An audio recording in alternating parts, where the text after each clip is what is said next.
Heyo, wanted to make a 120 cards guide. So this is gonna be a little bit more kind of off the cuff than like my any percent guide, which is very edited. Um, have kind of a few different segments pieced together, but principally I'm just gonna kind of commentate and go through my PB and point out kind of the the thought process behind things and how to line up certain things, how to go through the enemy routes, and all of that. So, yeah, I guess the principal things to cover with 120 cards is we play on normal difficulty. You can play on US or JP. US is faster by a bit because it saves time on loading. Not sure how that factors in for the Wii U version and such, but for N64, ideally you play on the US version. And we play on normal difficulty since we don't need the costume pieces or the costumes. We don't have to play on hard mode. And there's a potential category extension of like 120 cards hard, but nobody's ever done it before. But you could do it if you wanted to. Um, so for 120 cards, each stage we are collecting all the gold cards. And so that can happen in different ways for different stages. For some stages, you can get all of the gold cards in one playthrough of the level. And for others, it's kind of broken up into multiple playthroughs. And one thing about 120 cards that isn't present in 100%, which I'll cover later, is the fade out glitch, where if you quit out of a level and then collect a gold card as you are quitting out, or as the screen is fading out, you collect that gold card and it counts towards your gold card count, which is nice because normally, in order for a gold card to count, you have to beat the stage after collecting the card. But if you collect it after you've quit out of the level, then it still counts. And so that's going to be nice because we'll be able to kind of break up the level into getting like 3 of the gold cards, including the time card. And then the second playthrough of the level, we'll do the fade out glitch and get the remaining 2. And that'll be faster than doing like 2 full playthroughs of the stage. So you'll see that in a bit. But yeah, let's get into the beginning of the run. So select normal difficulty, and then you're going to reset the console, and then you're going to go into Green Garden 1. I guess before going into Green Garden 1, just want to make a note about routing here. You'll notice in my PB that I do the first playthrough of Green Garden 1, then Sirius, and then Blue Resort 1. So the reason that I do this is because I am going for the Blue Resort 1 cycle where you finish the level and get all of the gold cards in one playthrough of the stage. That is quite difficult and it is luck dependent. There is a 50-50 that you need to go your way in order to get it. And getting the 1 cycle saves like 40 seconds to a minute. I forget exactly how much time it is, but it's a pretty considerable amount of time. And so in my runs where I've been going for the record, like I want to make sure that I'm getting that Blue Resort 1 cycle, and since there's RNG involved, I want to get that out of the way as soon as possible. So I play Green Garden 1, which gets me power-ups. Since I want to have power-ups before I play Blue Resort 1, you don't want to just start in Blue Resort 1 with no power-ups. And then I fight Sirius, because Sirius has this weird thing where fighting Sirius seems to like kind of set the mini boss patterns for the other mini bosses. In particular, like Artemis will do kind of wacky things if you don't fight Sirius beforehand. I'm not really sure why it works like that, but it does. So that's why I fight Sirius, and then I go to Blue Resort 1 and I do all of Blue Resort, and then I just kind of I do Red Mountain, do White Glacier, and then I come back to Green Garden 1 and do the second playthrough of Green Garden 1, Green Garden 3, and then Dragon. So that's the route that I do, and that is optimized to get to these Blue Resort 1 and Blue Resort 3, the fast cycle there, to get to those tough fast cycles early on in the run. But when you're starting out, you're not going to be worried about Blue Resort 1 cycle or Blue Resort 3 fast cycle. Um, and so I generally wouldn't recommend doing this route. I would actually just recommend kind of going through the route in the order that the game kind of forces you to, or not forces you to, but if you just like mash A through all the level select, um, you go Green Garden 1, and then you do the second playthrough of Green Garden 1, then you fight Sirius, then do Green Garden 3, hopefully one playthrough, potentially two, and then fight Dragon, then go to Blue Resort, do all that in order, then Red Mountain, then White Glacier, Black Waters, Rainbow Palace. That's what I would recommend for beginners. Um, if the only other variation of that I might recommend for a beginner is you can do the first playthrough of Green Garden 1 and then fight Sirius and then do Green Garden 3 and then come back to do the second playthrough of Green Garden 1. The utility in doing that is that you get to the Green Garden 3 one cycle earlier, and the Green Garden 3 one cycle is not too hard. Yeah, I would say starting out, you probably will be able to be pretty close to getting it or potentially getting it. And so if you really want to reset over not getting it and you want to do that earlier in the run, then you could do that route. But generally, I would say if you're missing the Green Garden 3 one cycle, then you probably have like other stages that you're still like have a lot of time to save in. And so I wouldn't stress out and like reset over missing the Green Garden 3 one cycle. And so I would generally just recommend doing the stages in the kind of natural order. But yeah, I'll try to go over the stages in that natural order, even though it's not the order that it happens in my PB. But doing it out of order doesn't change anything about the way that the levels play out. All right. So Green Garden 1. During this first playthrough of Green Garden 1, we are going to get 3 gold cards. So we are going to get the time card, and we are going to get 2 of the gold cards that are in the stage. So for the non-boss stages, there are 3 gold cards scattered throughout the level. There's the 30 enemy gold card, and then there is the time card for completing the level in under the target time.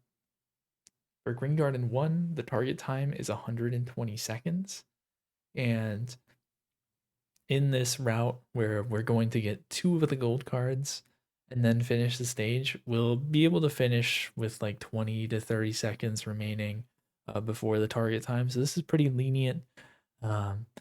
But yeah, then we'll come back and do a second playthrough of Green Garden 3 where we get those 2 remaining gold cards, which are the enemy gold card and then 1 remaining gold card in the stage.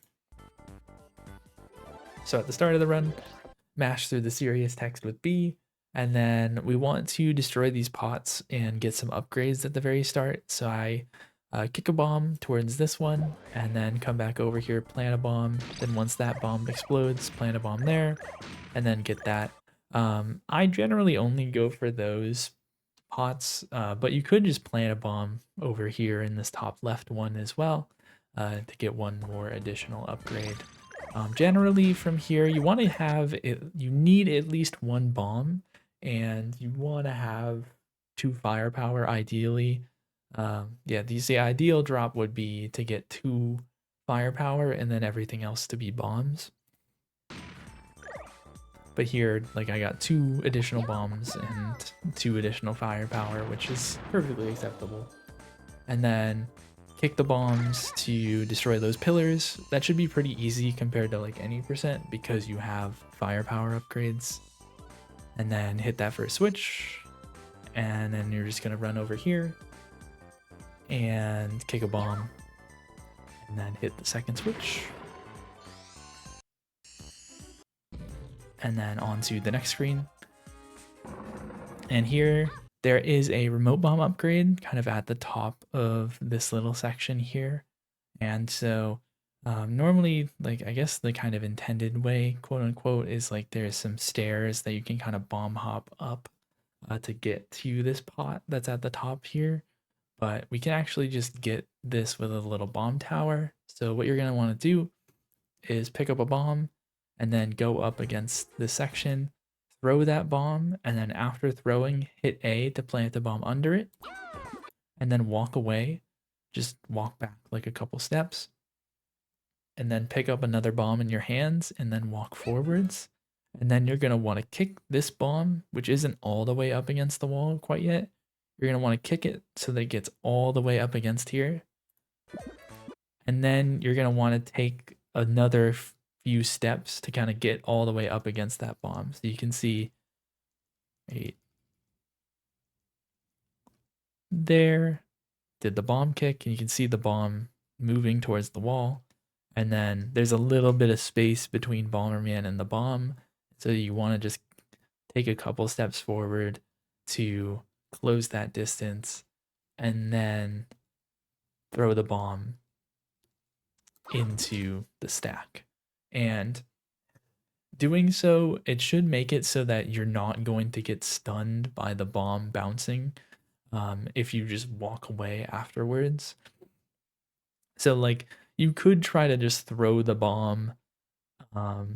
You know, you could skip the whole step where you kick the bomb and then walk up next to it. Like you could just throw it here, but oftentimes after you throw that bomb, it'll stun you afterwards and you'll have to wiggle out really quickly before this bomb blows up.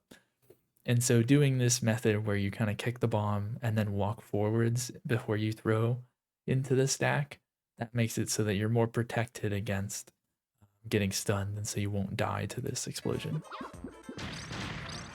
Then you'll get the remote bombs. I like to go for additional like bomb upgrades if I didn't get too many. So there's a pot here, and that pot over here also spawns an upgrade. This time it was a firepower, but I already have max firepower, so I don't need that. Just looking for additional bombs. I didn't get it, but that can be kind of nice. And if you feel like you want more upgrades, there's also a pot over here if you need it for this playthrough of the stage, which you really shouldn't. And then when you're doing the second playthrough of Green Garden 1, you can just blow up those same pots to get more upgrades. So yeah, for doing the normal route, you probably don't need to stress out about blowing up any of the pots here, as long as you have a bomb upgrade, which you should, because you needed one to do the thing before. Then here, you're gonna do a normal triple bomb jump. So you know from any percent, maybe you're learning this as your first category. You don't know how to do a bomb jump. That's fine. So one thing about bomb jumps is they have kind of a spacing where they'll work at, and so a lot of the things in this game are actually kind of laid out in a tile system. And so if you think about a square that encompasses Bomberman's shadow, or another way to say it is like each tile is a square with the side length of the diameter of Bomberman's shadow. And so if you think about it that way, you want 2 Bomberman shadows between you and the wall. And so you want to be 3 Bomberman shadows away from a wall in order to be at the perfect kind of bomb jump spacing. I'm actually like pretty far here. Like this is on the far end of what works for a bomb jump. This is going to be kind of an awkward execution to show off. One thing that you can do as well, you can get a little closer to the wall to help you do this. Line up the edge of Bomberman's shadow with this line in the wall, and then do this triple bomb jump. This is going to be kind of an awkward execution of a triple bomb jump because I'm so far away. I just like to do this kind of as quick as possible because I reset if I fuck it up. And so you put down the bomb. Ideally, you would put it down a little bit farther or a little bit closer to the wall. And then you pick up a bomb, run up against the wall, throw that bomb against the wall, and then I just kind of like mash A afterwards so that I put down a bomb at my feet. And this bomb should stun you. I tried to like walk back because I'm trying to make this very far spacing work. But normally once you throw that bomb up against the wall and then mash A, this will stun you right away. And then you'll bounce up. and then blow up all those bombs with Z, just mash it, and then pick up a bomb, and then you're going to throw it to this floating block up here to get this gold card, and then kick a bomb over here. And I like to wait on exploding this one because there's a block here that you want to explode, and it can get you upgrades. So then I explode it when I'm close. I didn't get any upgrades this time, but sometimes you can get a bomb upgrade here, which is nice. And then you're going to do another triple bomb jump up to this height. This one is easier because there's a texture setup. So just run up against the edge of this pillar here and then run straight down. And then do the triple bomb jump the same way as before. This is a a much more kind of traditional look of a triple bomb jump.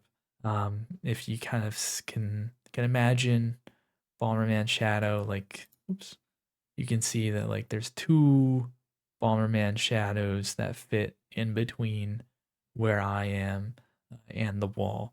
So this is kind of like the ideal bomb jump spacing. Before the previous one, I was very far, but this is kind of the traditional look of how a triple bomb jump goes. Cutting in with some additional notes on bomb jumps. So first of all, here's kind of the more traditional spacing for that first bomb jump, where the edge of my shadow is like more or less aligned with this wall, or this line in the wall here, maybe slightly farther back than the line in the wall, and that bomb jump works no problem. And then I wanted to give some notes on what to do if it feels like your bomb jump spacing isn't right. So if you're about to do a bomb jump and you think to yourself, I might be a little too close on this one, how to fix that. So as I mentioned earlier, getting up against this pillar like this is the perfect bomb jump spacing. But let's say I got a little too close and I got kind of up against this splotch in the ground here, and I did the triple bomb jump. It doesn't work, but we can make this work.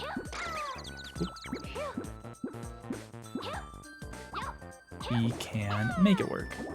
And the way that we're going to make it work is by offsetting the horizontal positioning of the bombs.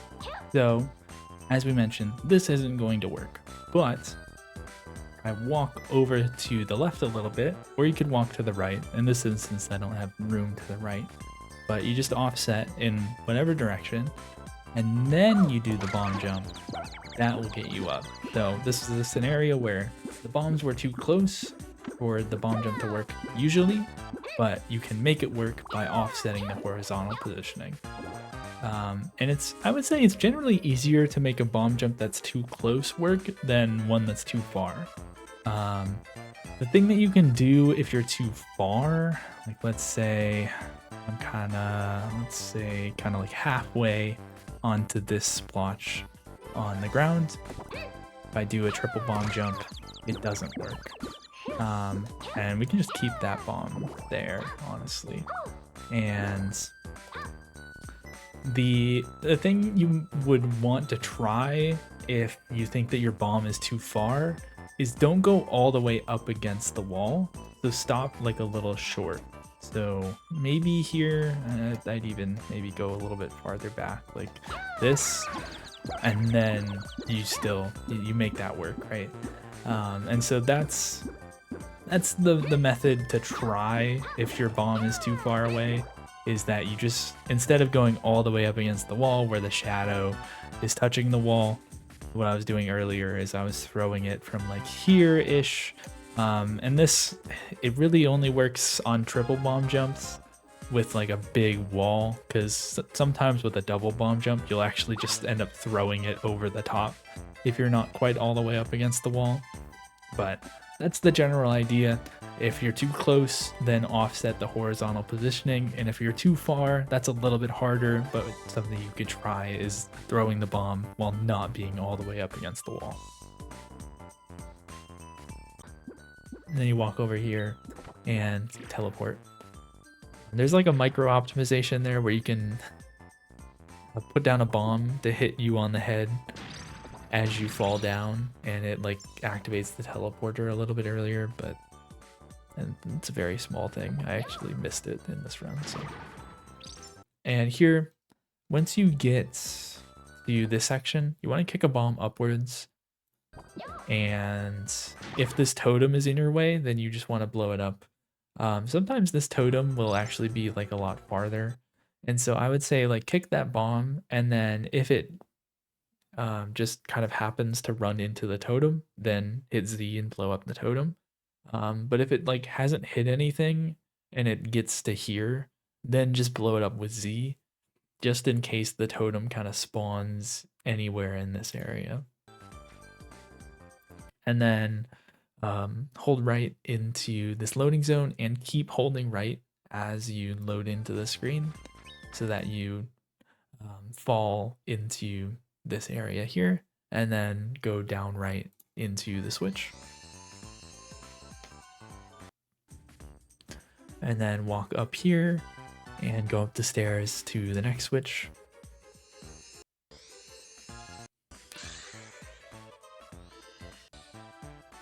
And then we're going to bomb jump, or bomb hop, I guess, across this gap. So just kind of tap right so that Bomberman faces right, and then kick a bomb. First one, you just let it hit the wall, don't stop it. And then the second one, you're going to kick it, and then basically right after it goes off the edge, just spam R, or hit R once. I choose to mash, but you really only need to hit R once to stop the bomb early so that it falls. Really, like, as long as it doesn't go all the way up against this bomb, this will work. Is if it's over here, then you'll need to hold neutral after you go off the ledge. But at a spacing like this, you can just kind of hold right, and you'll fall onto the bomb. That'll bounce you onto the second bomb, which will bounce you up off or onto the ledge. Don't put down bombs like I'm doing here. I'm just checking how many bomb upgrades I have. And then get to the end of the level. And you can see here we did it in a little under 90 seconds. The timer here, it's like in milliseconds, so you can just imagine a decimal here. So it's 89.06.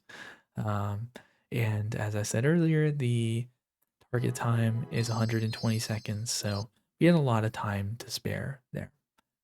So yeah, that's the first playthrough of Green Garden 1. Pretty simple. As long as you're not struggling too much with the bomb jumps, like you should be able to do this in under 20 seconds pretty easily. And I am going to then cover the second playthrough of Green Garden 1, but I'm going to kind of cut to a video of me explaining some of the enemy spawn stuff before I get to there. Wanted to take some time to talk about enemy spawns, my understanding on a few things about how they work. So going to use White Glacier 3 as an example here. And one thing that I wanted to show off first is the fact that there is a limited amount of space as far as like things on screen for enemies. I don't know if it's just like a hard limit of 3 enemies or if it's related to other things on screen as well. But you can see I have 3 enemies on screen right now, and there is another enemy that can spawn. The split enemy, his name is Freezy, can spawn right here, but he won't because there is already enough enemies on the screen that it's taking up all the space. But the snowman or snowflake doesn't value its own life, and so it just died. And now that it's dead, there is space on screen. But Freezy isn't spawning still. He's not instantly spawning in. And the reason for that is the other consideration you have to make with enemy spawns, which is distance. An enemy will only spawn in at a certain distance away from their spawn location. So again, keep in mind that Freezy's spawn location is around here. I'm going to walk straight back from there, and eventually you'll see that Freezy will spawn in. There he is. And so at this distance from Freezy's spawn location, he is able to spawn in. And so I don't know if this is the way that it works like internally, but the way that I think about it is from the spawn location, there is a circle with a radius of like this distance between Freezy and Bomberman, where if you hit the edge of that circle, then the game makes that determination of, is there enough space on the screen for this guy to spawn, and if there is, then he spawns in. And then there's another distance to keep in mind here, which is the despawn distance. And if I keep on moving back, there he goes. Now he's despawned, and so Freezy's no longer there. And if I had a bomb there, it wouldn't kill him at this point. And so that's a little bit longer than the spawn distance, so I can get him to spawn back. So that's the spawn radius, and then the despawn radius was like here-ish. So once an enemy spawns in, you do have some wiggle room to play with. You can kind of walk back and they'll still be there, but you can't walk back too far or else they will disappear. So those are some notes to keep in mind with enemy spawns. And then I wanted to make one more point on enemy spawns, and I'll use like this penguin here to illustrate it, is that there is a cooldown on when an enemy can respawn. So I killed the penguin, and there's enough space on screen for the penguin to respawn, and I'm constantly kind of going in and out of that radius of the spawn location, but he's not spawning. And that is because after I've killed him, there's a certain amount of time that needs to pass before he can spawn again. And I don't know if this is the same for every enemy. I don't know if it's a precise amount of seconds. I feel like it's around 15 to 20 seconds usually. But just worth keeping in mind that you can't just kind of infinitely farm one enemy spawn quickly. I mean, you can infinitely farm one enemy spawn, but there's going to be some time in between each kill. Then one more point I just wanted to make real quick is kind of an extension on something I already mentioned. So I'm going to go into Rainbow Palace 1, and what you'll notice, so if you look at the enemy spawn map that I provided, you'll see that there is a potential gold enemy spawn right here, but he's not there. And I think that's kind of the same thing as what I mentioned earlier, where if you're starting on a level or on a screen, so if you load into a new screen in a level, enemies within a certain radius, even if they could spawn in, they're not going to because they are too close. And so that's just one thing to keep in mind when you're looking at those maps as a reference. Is like sometimes you'll see, oh, I come into this room and there's an enemy spawn right there, I'll just get that guy. But sometimes that enemy might not be spawned in because it's too close to the starting location. Alright, second playthrough of Green Garden 1. This is 30 minutes into my run, but this will be earlier in your run if you're doing the standard route. It'll just be the second level that you do.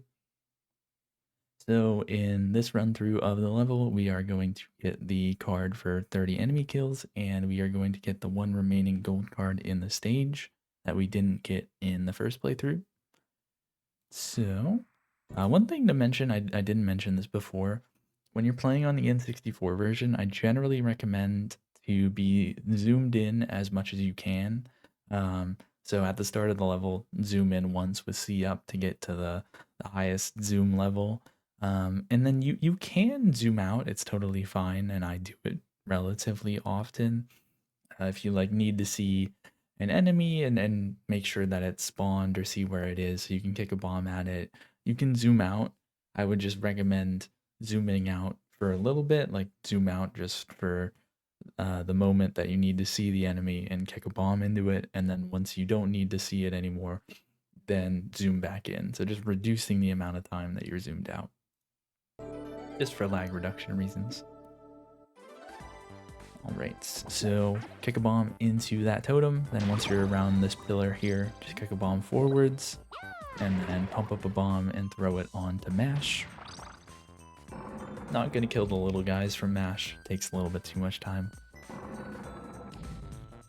And then going to kick a bomb into this red guy. There is this egg here. You can kill this egg if you want to. It takes a little bit of time because you don't have remote bombs and he has 2 health. But it's not too bad of a time sink. And I would generally recommend, when you're starting out, kind of err on the side of caution with enemy kills, like any enemy kills that you can get that don't take you too much time. It makes sense to just kill them. It's generally good to have too many enemy kills than to not have enough, right? So I would say could be worth it to kill this egg, but I am going to skip it because in my enemy route, it generally works out without killing that egg. Then once you get to around this splotch in the dirt, kick a bomb kind of off the right edge and don't stop it, and it'll just reach this pot with the remote bomb, kill this red guy, get the remote bombs, and then walk back over here for this bomb jump. This one, the visual cue can be a little tricky here. What I look at is you can see like this square here. I want Bomberman to be kind of at the top of the stairs, but have his head, like the left edge of his head, I want it to be kind of overlapping into that square. If he's a little bit farther back where like no part of his head is overlapping this square here, then it's usually too far away and it won't work. So this is kind of the spacing you want, and you just do standard triple bomb jump and into the teleporter. And we're gonna go over here and kill this totem. Then we walk back, get this totem spawn, just put down a bomb, and then kick a bomb for this guy. Sometimes you can just put down a bomb if he like is off to the side. You can walk next to him and put down a bomb, but generally I just kick a bomb into him. Then you're gonna do a little bomb hop here. For this one, you want to be like half a Bomberman shadow-ish away from the stairs. Maybe a little too close here. And then you want to go up against the wall, throw the bomb upwards, and then hold upright. So go frame by frame, and you can see I hold upright, and that puts me directly to the right of the bomb, and so it should bounce me up or to the right and onto these stairs. If you're just kind of in the area here, like if you're like anywhere in this area, as long as you're not like right up against the stairs or like super far away, you'll get up eventually. It's just a matter of how many bounces it takes. You can get up in one bounce, and sometimes it takes like 5 to 6, but it'll generally kind of inch you closer and closer, and then you'll get up the stairs. And then kick a bomb, kill this totem, kick a bomb for this red bomb, and then kill the other totem. And then there's a totem just off screen here, so once the bomb kind of gets to the top of the screen, I just hit Z. And then walk back. And on the way back, we'll get a new totem spawn that's kind of near the teleporter right here. And then another one across the way. And once again, like if you want to err on the side of caution with enemy kills, what you can do is, I believe the totem that you killed when you first came in, this one that's kind of in the top left of the screen right now, he's just a little bit off screen. I believe that totem will respawn, and so you can go up there and kick a bomb at him to get one more additional enemy kill. But for me, I don't need that enemy, so I'm just going to go into the teleporter, kill this red guy, and then kill this egg, and then I'm going to walk back down into the right. And what I'm doing here is I'm just giving enough space for for Mash and the bird to spawn just kind of off to the left here. So walking down right just allows those guys to spawn. And then want to pump up a bomb, throw it, or strong throw it, so that it hits Mash on the head and you'll kill the main body. And then after it's bounced off of Mash, like a half second-ish later, while the bomb is still in the air, hit Z and explode it so that you hit the bird. The bird is kind of floating just off to the left here. So you'd hear that killed the bird, and then kick a bomb and kick another bomb and another to kill the little guys. And then after that, you want to kind of run back down a bit, just up these stairs, so that you give room for this enemy to spawn. There's a red enemy spawn that's right here. And so As long as you've given him enough space, then he should spawn. Kick a bomb at him. And I generally pause around this point. You can see it on screen. So pausing is useful in 120 cards because it displays how many enemy kills you have. And in some levels, it's good to kind of check in just to make sure that you're kind of on a good enemy count and you know which enemies you need to kill. And so I generally want to have 20 enemy kills before I go on to the next screen. 19 is kind of acceptable, but it's pretty slow. But yeah, generally I look for at least 20 before going to the next screen, and I'll get into the specifics of that a little bit later. But since I have 19, just need one more enemy kill, so I'm going to kick a bomb at this totem. If you need more, there's like that red enemy in the egg that can spawn up here, and there's also a totem back behind me that I'll show in a bit. But got 20 enemy kills, so I'm going to go to the next screen and then kill this red guy here, and then you want to walk back to the left. That'll allow this red enemy to spawn and these two totems. One thing to note here is sometimes the totems are closer to these pots and you'll end up exploding the pots. Make sure to avoid any fire upgrades. It's very important to not get additional fire. Since you have red bombs, your explosions can get bigger than 2 fire.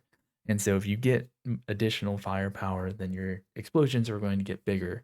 And that's going to be very bad for later in this stage. So just make sure to avoid any fire upgrades that spawn from these pots. You can get any bomb upgrades, that's totally fine, but avoid any fire upgrades after you have red bombs. Kick a bomb into that totem. Generally, like when I'm killing that totem, I don't want to like, what you could do, or what you might think you could do is like, I'm just going to run up and then place a bomb next to the totem so that I don't have to kick a bomb. The issue with that is like you want to kill that totem before you're approaching the enemies that are just off the screen up here. And so generally I want to kick a bomb from over here and kill him before I move up. And again, that's just because if I don't do that, then there's a possibility that that totem that I just killed or mash won't spawn because I didn't kill the totem in time to kind of free up that space, right? So yeah, just something to keep in mind. And kill that totem, and then pump up a big bomb, throw it on mash, explode that, and then kick bombs to kill the little guys. Kick bombs at this red guy, and then now you're at 29. And just to note, I didn't call it out explicitly. If you're at above 20 coming into the screen, if you're at 21 or 22, just, you know, skip some of these enemies. Like I would skip maybe that red guy or like the first totem. I would still try to end on this guy being your 30th enemy kill and just kind of skip enemies so that this guy ends up being number 30. So kill this totem. He will spawn the gold card. This might look a little scary, but it's not. Gold cards will always move towards you. So this gold card that spawns, it doesn't have a chance of going off the edge. It will move towards you. So it will move down. Then what you want to do is go to the left edge here and kick a bomb up. This doesn't have to be like super on the edge. It's not incredibly precise or anything, but you want to make sure that your shadow is at least like going off the edge. You don't want to see the left edge of your shadow. So get towards the ledge and then kick a bomb up. And then you want to you can approach this a little bit more slowly than I'm doing here, but you want to pick up this gold card and then move to the right, and you're going to go just to the right of this box.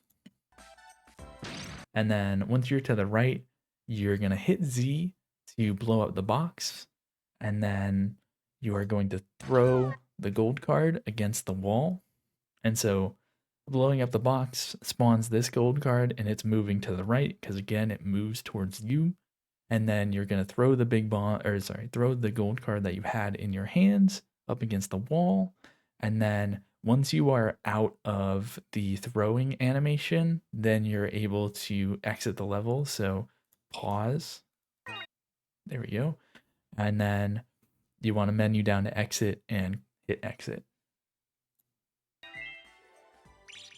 And if you did that right, then that will happen where as the game is fading out, you will get those 2 cards.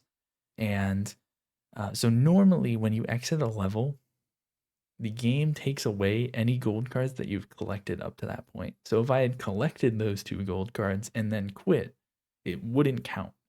But if you quit and then collect the gold cards, you can see that it did count towards my gold card count. So yeah, you want to make sure that you do not collect them until you exit the stage. If you accidentally collected them, that's pretty bad. I guess you would just need to go around and hit the switches to beat the level, which is like a pretty massive time loss. So walking through the enemy route for Green Garden 1, just briefly, just to mention any kind of potential things that could go wrong, or just kind of mentioning some additional enemies that you could kill along the way. So the route, you're going to come here and you're going to kill this guy for your first enemy kill. You're killing this guy for 2. So you're exiting the first screen with 2 enemies, and then you are going to come along and kill the red guy for 3, kill the red guy down here for 4, and then teleport. And then in the teleporter section, you're going to kill all these totems, and you're going to end the teleporter section with 12 enemy kills. You could potentially, I think I mentioned this earlier, if you missed an enemy or you just feel like you want an additional enemy, I believe this 5th enemy, the first one that you kill in the teleporter, I believe that he will respawn at the end. So after killing this guy for 12, you could come down here and kick a bomb and kill this enemy again for 13, or 12 if you missed an enemy before. So that's an option. But yeah, in kind of following the route that I do, you will come out of here with 12. Then you'll kill this red guy again for 13, kill the egg for 14, come back down to allow these guys to spawn. Because again, like when you're up near the egg, like you can imagine that circle around MASH, like maybe it's this big or something like that. You just want to make sure that you're kind of walking back here just to make sure that you give enough room for MASH and the bird to spawn. But yeah, as long as you've kind of walked back here, they should spawn every single time, and you'll get 15 through 17 from MASH and then 18 from the bird. Maybe you'll there's maybe a scenario where the bird doesn't spawn. If MASH doesn't spawn, I would recommend just killing whatever's on the screen. Maybe this egg spawned for some reason. Killing whatever is on the screen, and then going back and making sure that MASH has enough room to spawn. Just because he's 3 enemy kills, if for whatever reason he doesn't spawn, then yeah, try to induce a spawn there. And then you kill this red guy on the optimal enemy route. You'll kill this guy for 19, and then you'll move on, and either this totem will be 20, or sometimes you'll get the red enemy up here instead for 20. Not sure why. Sometimes you get the other one. So one of the 2 should spawn when you come over here, and you should get 20. As I mentioned earlier, you really want to make sure that you have 20 enemy kills before you move on to the next screen.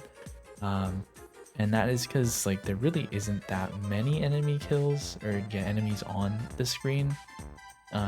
Using the route that I'm doing in my PB, you're killing almost every single enemy other than this one. So that's why I mentioned that 19 can be okay. You would come through the water and then kill this guy for 21, kill this guy for 22, or well, I guess in the scenario, you kill this guy for 20, kill this guy for 21, then come up here and kill this guy for 22, and then come back down, kill the rest and get 30 here. So 19 can work, but that is a little slow. I would probably try, if you're off the pace and you're kind of behind on enemy kills, you can go for, so if you get the totem to spawn, then you can also try to get the red enemy to spawn. Just like walk back over here maybe to try to induce that spawn if it's not already on the screen. And then you can get the egg as well, potentially, for a couple additional enemy kills. You can also try to get this totem as another backup. So after you kill this red guy here, again, just kind of walk back a bit and then walk forwards, and you'll probably get that guy to spawn. So that's another option. But yeah, the important thing to remember is to make sure that you have 19 or 20 enemies before you go on to this next screen. I guess at least 19. You could have 21 or 22. You'll just have to skip a couple enemies or something. You'll either have to skip enemies, or you'll just collect or get the gold card to spawn early and then hold it in your hands and then like throw it. Like, let's say in that scenario, right, maybe you were ahead 2 enemy kills and you just killed this guy and he was your 30th enemy kill. Just pick up the gold card and then just walk along here with the gold card in your hands. You might still want to like kill this totem just because he might get in your way. Just like throw the gold card up this way and then do the normal thing, right, where, or maybe kill the totem first, but then kick that bomb on the edge and then pick back up the gold card and then go over here and throw it up against the wall so that you get it as you fade out. So it's fine to spawn the gold card early. You just want to make sure that you don't collect it. Make sure you don't collect it. That's the important thing. So 20 enemy kills before the last screen is optimal, but you can have extra. You can maybe have 19 and make it work.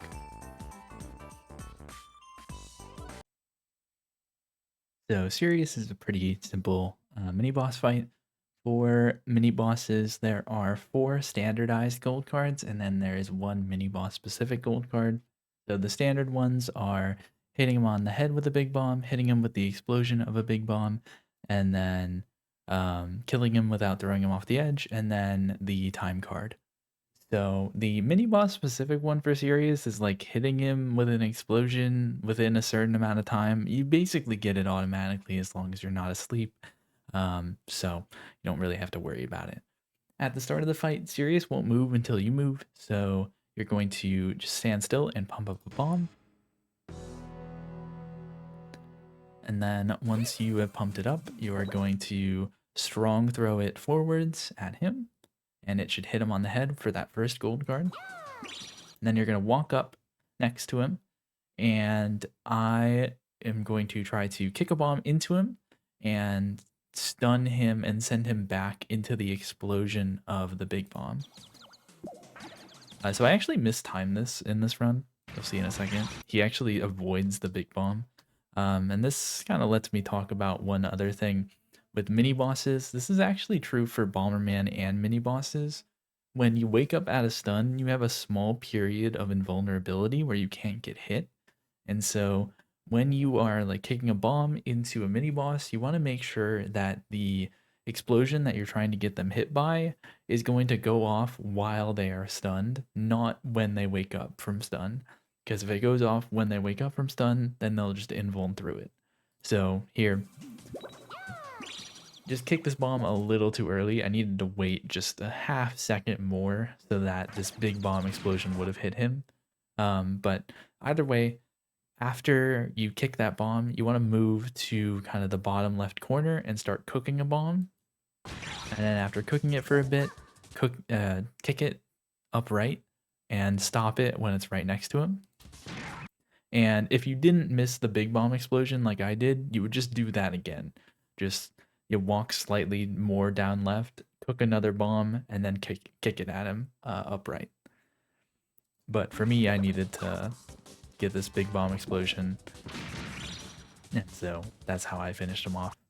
Generally with Sirius and kind of with mini bosses in general, well, not all of them, I guess with Sirius specifically, if you just kind of like stay diagonal from him, he'll like you keep a decent amount of distance and you're kind of diagonal from him, he'll just kind of walk slowly in your direction. And so that's kind of how you can manipulate the way that he moves to make sure that you hit him. So yeah, pretty simple boss fight. Green Garden 3. So this stage you can collect all the gold cards in one playthrough of the stage. And it's not too hard.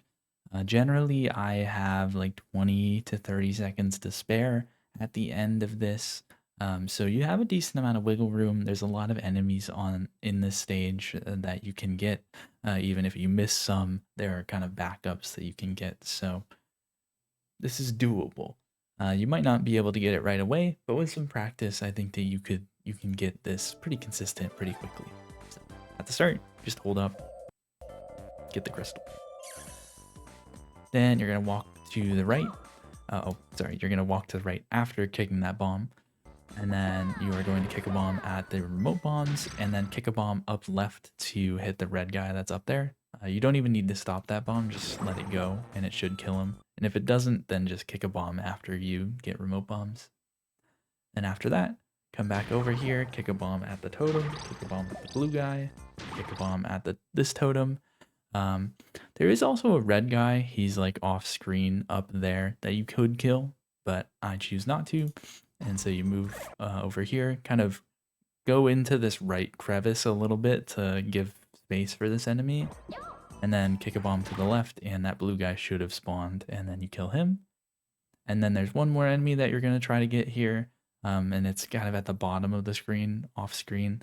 So you're going to kick a bomb around like the intersection here, and then just walk to the left, and I blow up this bomb when I reach like around here. This like 1, 2, 3, this third line. So I blew it up there. For me, it actually like it stunned the enemy, so I didn't really need to time it. But sometimes it ends up right next to him, and you do need to time it. That one, you can miss it sometimes, just depending on how the enemy behaves. But hopefully you'll be able to get that enemy, and I'll talk about later kind of backups if you miss it. Then you come onto the screen. You're going to kill this totem first. This may seem a little bit weird, but I usually just throw a bomb at this guy and kill him, and then come back over here and kill this totem. You might think like, because what we're going to do next is we're going to go up this lift. What you might think is like, oh, well, why don't I just like go up here and then kick a bomb to the right before I go up the lift? And that's because you want these blue enemies to spawn when you come up the lift. So you want to have this totem over here killed before you go up the lift. So this blue enemy that you're going to kick a bomb at, and then this one you throw a bomb at, and this blue enemy over here that you're going to kick another bomb at. If you didn't kill that totem early enough, like one of those guys might not spawn. So that's why we kill that totem on the right first. Crystal cutscene. And we're going to kick a bomb downwards and then move up a bit just to make sure that the enemy spawns. And then blow it up. There's a blue enemy. It's just off screen there. And then you're going to kick a bomb to blow up this box. And then pick up a bomb in your hands, throw it at this block in the air. Don't worry too much about this blue enemy. I mean, he's very slow, and he's not going to attack you when you're kind of below him like this, so you're not going to die. And then blow up that bomb to spawn the card, and then afterwards kick a bomb into the blue enemy, and then you can just do bomb hops across this. These, you don't need to stop the bomb, you just kick a bomb, you let it go all the way up against the wall, and then you walk downwards.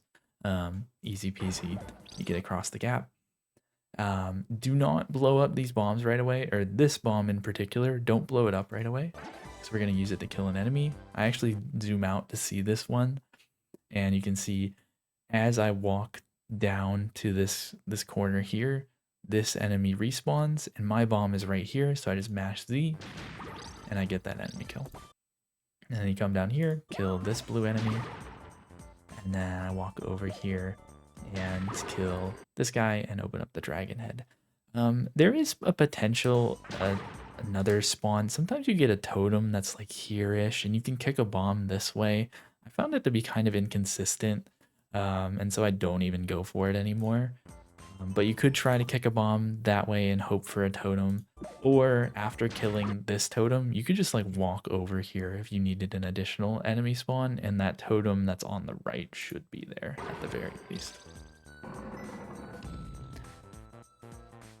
So go on to the next screen, and then we're gonna walk down and kill this blue enemy first, and then come back up, and we should have the totem and the blue guy spawn, kill them. And then this blue guy is spawned. This time I didn't get this spawn. I might have just, maybe I needed to walk a little bit farther to the right. Oftentimes you'll get this red enemy to spawn as well. And so if you did get that enemy, then I would kill this blue enemy and then kick a bomb up here to kill the red enemy. And then kill this totem. You can actually kill this totem just from up here. You can kick a bomb at that totem instead of doing it before you go up the lift. But kill the totem and then kill the red guy. You want to make sure that you kill both of them before you touch this crystal. And I actually waited a little bit there. I just wanted to make sure that the enemy was actually dead. Something I haven't mentioned is an enemy counts towards your kill count once it like fully disappears. And so when you hear like the sound of a crystal spawning after you kill an enemy, that's when the enemy has actually counted towards your enemy count.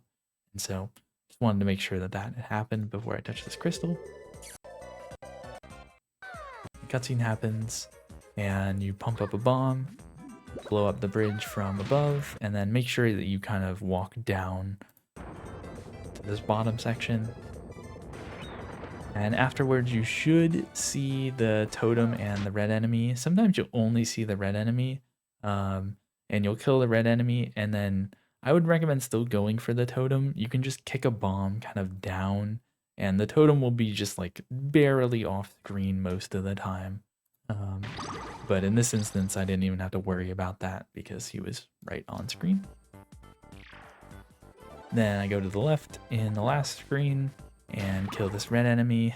I haven't really been super consistent at spawning this next blue enemy, but what I try to do is kind of stay far back here while this red enemy dies to try to induce this spawn.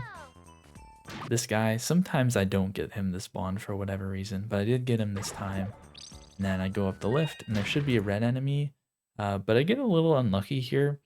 This red enemy is actually too close to the elevator, and the game has kind of a protection in place so that you don't get stunned immediately upon going up. And so this red enemy is actually just going to disappear. But if he doesn't disappear for you, then kill him. And then pump up a bomb while you're waiting for that gold card to move off the edge. And here you want your shadow to be kind of like the edge of your shadow to be around the edge of the grass here. And throw that big bomb and bounce across. A lot of the times, I would say most of the time, you actually get a red enemy spawn here. For whatever reason, I didn't, but I have enough enemy spawns that I can kind of make up for it. And then I usually walk on like kind of the bottom edge of these stairs. Don't go so far that you're going to risk walking off the edge, but just kind of try to be on the bottom half of these stairs to induce this next enemy, which is this red enemy. Kill him, and then kick a bomb over here at this blue enemy, kick a bomb at this red enemy, and then go on over here and kick a bomb at this blue enemy. And this is 30 for me. If you haven't reached 30 at this point, I'll talk about kind of some backups that you can do. Hopefully, I would say if you're not at 30 at this point, maybe it's easier to get enemies before this point than make up enemies. But I'll talk about ways that you can make up enemies in a bit. But either way, get the gold card and then go up the lift.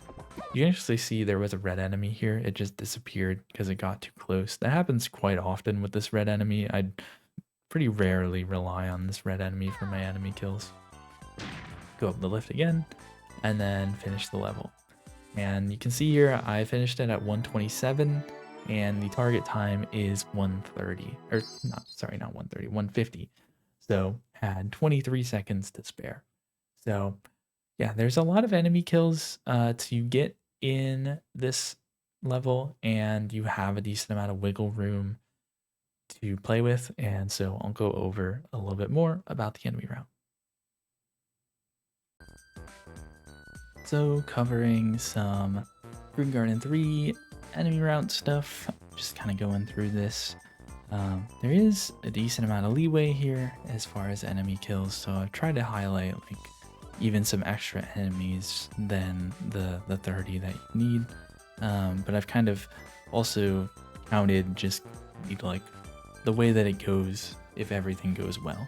So you come over here, and then you kill this red enemy for 1, totem for 2, blue enemy for 3, totem over here for 4, blue enemy here for 5, and then blue enemy here for 6. So you have 6 after leaving this screen.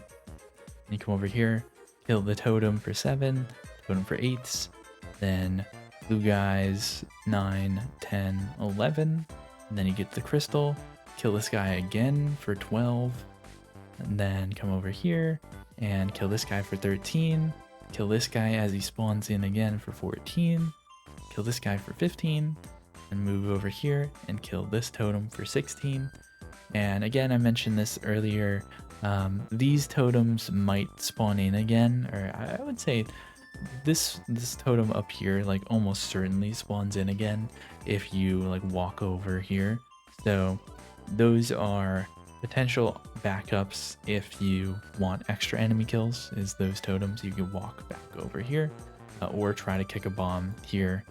That I've found to be kind of inconsistent, but sometimes you can catch this enemy. But most of the time, leaving here with 16, and then come back over here, kill this blue guy for 17, totem for 18, blue guy for 19, blue guy again, or this blue guy for 20, and then this red guy for 21. I didn't actually get this one in my PB, but just kind of highlighting the potential enemies that you can get. I think if you just walk a little bit farther to the right here, then you probably induce this red guy to spawn at least sometimes. But yeah, I'll go over extra enemies, so even if you don't get this red guy like I didn't, you're still fine. But if everything goes optimally, that guy for 21, totem for 22, red guy for 23, then you get the crystal, blow up the bridge, and then red guy and totem again for 24 and 25.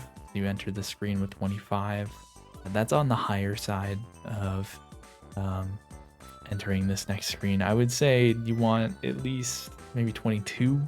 22 is nice. But I will also highlight that if you're short on enemy kills, that there is also this totem. If you just kind of walk over to the right, I don't know if he spawns right away. You might need to walk over here first, but you definitely can get this totem to spawn if you want an extra enemy kill before you enter the last screen. Then on the last screen, this blue enemy doesn't actually spawn at the start since you're too close. Walk over here, kill the red guy for 26, blue guy for 27, red guy here for 28. That's another one that I didn't get in my PB. Red guy here for 29, and red guy here for 30. Again, I didn't get this one in my PB either. But you know, if everything goes well, like you have 30 super early with this enemy kill. But even if you don't, then this enemy is along your path here. This red enemy and then this blue enemy are all along your path. So I've kind of highlighted them as 31, 32, and 33. And there are actually options even beyond this. So if you're still short after killing this guy, you have some options, and it depends on how much time you have. So if you have, it takes like 10 seconds to go all the way up the elevators. And so if you're like 15 seconds or less, you're in a kind of bad spot if you need an extra enemy kill. what I would do is I would just go up the lift, and you're just gambling on this guy spawning or this guy spawning, which does happen, but sometimes it's I find that this red guy often despawns because he gets too close to the lift, but sometimes you'll get him to spawn. And then kind of same with the blue guy. He doesn't spawn super often for me when I'm going through this quickly, but he does spawn sometimes. And even sometimes you can get the bird, but that's pretty slow. If you have time to spare, I don't know, maybe like your timer is at like 1:30 or fewer, or less, like you have 20 plus seconds to spare at the end here. What I would recommend doing instead of like gambling on going up the lift, I would go up the stairs and kill this enemy. And then like that guy's very consistent. He'll be there like every single time. And then go back up and then go up the lift. And the interesting thing is, like, if you kill this guy is almost always here for me. He actually very rarely despawns if I've killed this guy. So yeah, this is an option. If you're on 29 with a lot of time, I would say go for this enemy for 30, just because it's like it's a very consistent option. He will always be there. But if you're on like 28, 27, like this could work where you kill this guy, then you call it the lift, you kill the red guy, and you could potentially get this blue guy for 30, or maybe this this bird kind of wanders over here for 30 as well. You can hit him with a big bomb. Yeah, so those are the options. I think if you are short on enemy kills at the end and you have the time, I would really recommend you go for this red enemy rather than gambling on this red enemy or this blue enemy. Dragon can be kind of a tricky boss in general, especially when you're starting out. It just takes some time to kind of get used to all the spacings and stuff like that. But yeah, for 120 cards, we have 5 cards that we need to get. So there is a card for burning the left wing and a card for burning the right wing. Each wing has 2 hits. And then there is a card for burning his head, which has 1 hit, and then burning his tail, which is also 1 hit, and then killing him in under the target time, which should be pretty easy because the target time is very lenient. So I'm just kind of looking at an example here. This actually isn't my PB, different run, but kind of break it down by the individual attacks. So he has 3 attacks: bite, fire, and swoop. So this is bite. You see him kind of like lock in on a position, and then he makes a noise, which you won't be able to hear here. And then he will kind of charge towards you. On bites, I would recommend going for the tail. The tail is the hardest part of the dragon fight in the longer categories. It's kind of hard to hit, generally speaking. And on fire, it can be impossible to hit the tail. And so when you get a bite or a swoop, but a swoop is pretty rare, it's like a 1 out of 11. So you're mostly operating with bites and fire. So when you get a bite, you really want to go for the tail. And this is kind of the hard part of the fight. What I do here is once he lunges, I move off to the side a bit, and then I will strong throw a bomb. And like you want to just wait until that's like just about to like it's like just starting to really fall down. Like it's, you know, this is like the apex of the throw, and then it's kind of fallen down a bit. You really want to make sure that you let it travel far enough that it will hit the tail and it should hit him. Sometimes you can actually hit the tail without damaging him as well, which is an option. But most of the time you're going to hit the tail and hit him. And then here I actually get a fire. And on fire, I would prioritize trying to hit the wings. So You can try to hit him as well. Actually, on that throw, I end up hitting the wing and I hit his head. And I'm going to go for another one hitting his other wing. If I was doing this again, I actually probably would have damaged him on one of those throws. I think it's probably just a good idea. So that now I burned the left wing, and so I only have one hit left on the right wing, but I have 2 hits left for his health, which is a little bit awkward. But when you're starting out, I think that an approach like this, where you're not damaging him very much, actually makes sense, especially because the tail can just be hard to hit, and it's hard to hit the tail without hitting him. So you don't want to do that when he's on 1 health because it's kind of scary. Yeah, so on fire, I would just recommend going for the wings, and you can also go for the head during fire as well. And on bites, you want to go for the tail. And if you already have the tail burned on a bite, like I do here, you can either do this, where you will go to the side and you hit the wing and you damage him. If you don't want to damage him, because this is like early in the fight or something, then what you can do, instead of throwing the bomb up like I do here, you can just throw it up left, the way I was facing right here. If I threw the bomb this way, then blew it up after it traveled a bit, it would hit the wing and it wouldn't hit him. So that's one way on a bite that you can hit him and not, or sorry, you can hit the wing and not him. And then here we go. I wanted to show a swoop as well. Getting a swoop early in the fight is actually really good. It's very rare though. And so what you can do on a swoop, this is a not quite at the start of the fight. I actually have a wing burned here, but you can stand at the middle of the arc and then pump up a bomb and kind of throw it to the left. And then you can do another one to the right. I already have this wing burn, so I don't have to do it. But if you're able to mash fast enough, then pump up a bomb, throw it off to the left, pump up another bomb, throw it off to the right, and then pump up another bomb. And then when he swoops under, you throw that bomb, and then you mash Z and blow up all the bombs that you have planted. So you have this explosion, you'd have an explosion over here, and then the one under the bridge.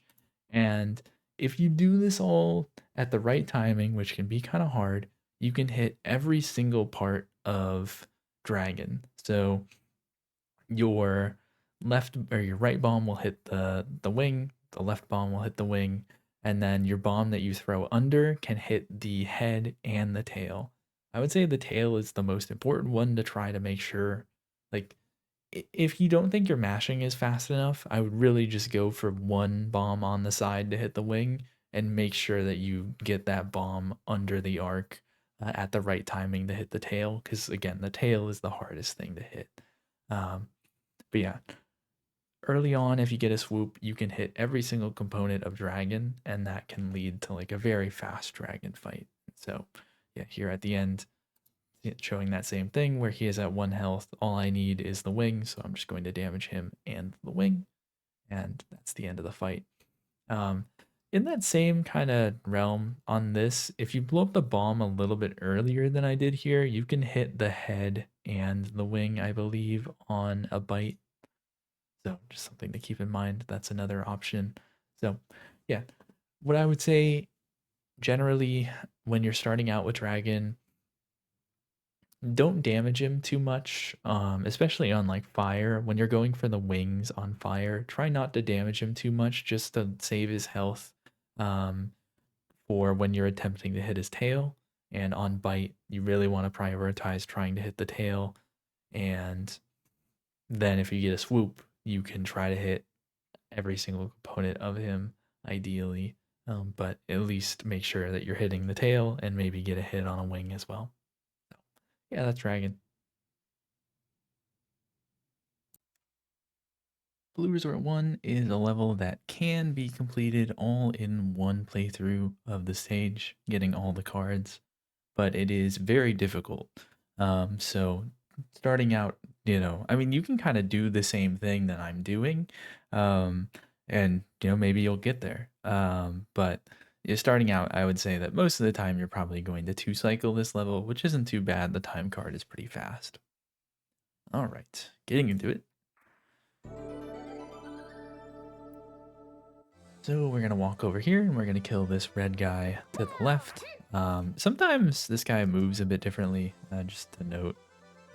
Sometimes he's kind of up here, and you'll just kick a bomb up left, and it might not stun him, but just kind of get it in his area and then stop it, and he'll die.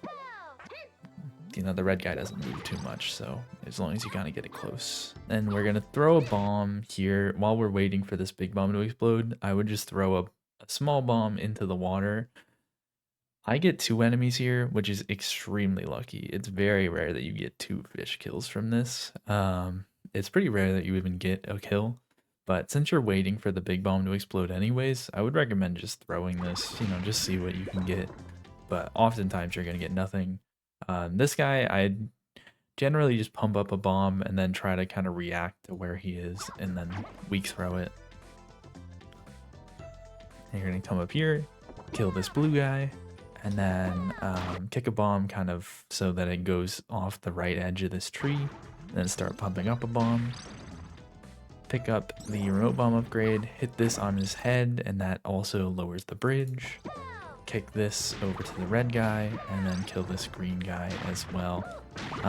Maybe if you do this like slightly differently, if you just run up at a different timing and you like kill an enemy or something, you might get the blue enemy who spawns here. If you do, then kill him. But for me, I get the red guy and this green guy most of the time. So just kick 2 bombs into that green guy. And we're going to kick a bomb, kill that fish, and then put down a bomb, kill this one, kick a bomb to kill this guy. You should kind of, that fish should be pretty consistent. I kill this green guy, and then I go for this fish. I feel like this fish is normally kind of here, but he does move. So in this instance, he kind of moved up here. So I just kick a bomb up right to kill him. And then you kick a bomb here, and that spawns the card. And the card is kind of like moving. I forget if it's moving this way or if it's moving this way. But I'm going to kick a bomb at the fish, and then I just kind of like move up left and up, and I grab the card most of the time. It's not too hard to grab that card blind, but you could rotate the camera if it makes it easier. And then you gotta walk back. And sometimes you get this spawn, this fish. I don't always get this fish, but if you see it, then definitely kill it. And then kill this red guy, and then kill the other red guy. If there's another red guy at a different location, then kill him. And then walk on over to the stairs and then kick a bomb down left and explode it after a bit, kind of after it gets to kind of near where the stairs are, horizontally. Then it should kill that red guy. You can go to the next screen, kill this blue guy, up a bomb, and then blow up these cannons and kill this red guy. So here's where things could diverge, and here's why I go to this stage really early in the run. This gold card is just randomly placed in one of 4 cannons. And so it's a 50-50 if you get the gold card here. And it's a decent amount faster, and it allows you to one cycle the stage if you get it in one of these 2 cannons. So if you get it in one of these 2 cannons, then you'll proceed kind of as I do here. But if you don't, then you'll have to go back to the left and blow up the other 2 cannons. And I'll go a little bit into how that looks in the map section. But yeah, you'll just go to the left, blow up those cannons, and one of them will give you the gold card. You'll kill any enemies along the way. But if you get lucky, then you'll get the gold card here. Kill this guy by throwing a big bomb on his head, and then that should bounce to a position where it can kill the red guy, and then exit to the next screen. This, you want to just kind of throw a big bomb at the edge and then let it travel a decent amount and then blow it up so that it blows up it lowers the bridge over here. Kick a bomb to this red guy. I usually kind of take a bit of a step down after killing that red guy. I don't know if it really matters, just to make sure that this blue guy spawns. And then kick a bomb up left to kill the fish. Kill this red guy, and then kill this blue guy here. Pick up the card, and for this bomb jump, you want like the left edge of your shadow to line up with like the kind of left edge of this fence post. I would say you can be a little bit farther back. I'm like ever so slightly farther back than that, but like this kind of lining up with the left edge of your shadow is about where you want to be. And triple bomb jump over. And then you're going to get red bombs here. I blow up that other block just to get it out of the way. And then proceed on to the next screen. I pause there. I usually pause kind of towards the end here just to see what my enemy count is so that I know how many I need to kill. So I have 27 here. I'll go into the next screen.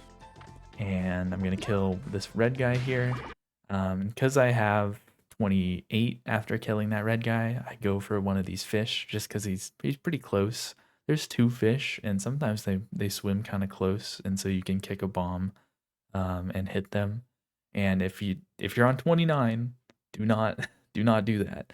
You know, you don't want the gold card spawning in the water. And if you're on 28 and you see both the fish near here, then don't do it. But 28 or lower, and you see one of the fish pretty close, then you can kick a bomb. You could also like pump up a red bomb and throw it off the edge. That also works. And that covers like a huge area. Here, for whatever reason, I didn't get to spawn. There's a red guy that spawns right around here. It's that first enemy that you killed. But I didn't get him here. So I'll have to do a bit of a backup. But there's plenty of enemies to be had in this level generally. I picked up some power-ups there just because I have extra time to spare. I'm going to get the one cycle kind of no matter what. And then here, I'm going to kill this blue guy. If you're at 28, then you can kill both blue guys there. This guy and this guy. But if you're on 29, then I would prioritize this guy because he's a lot closer to the exit.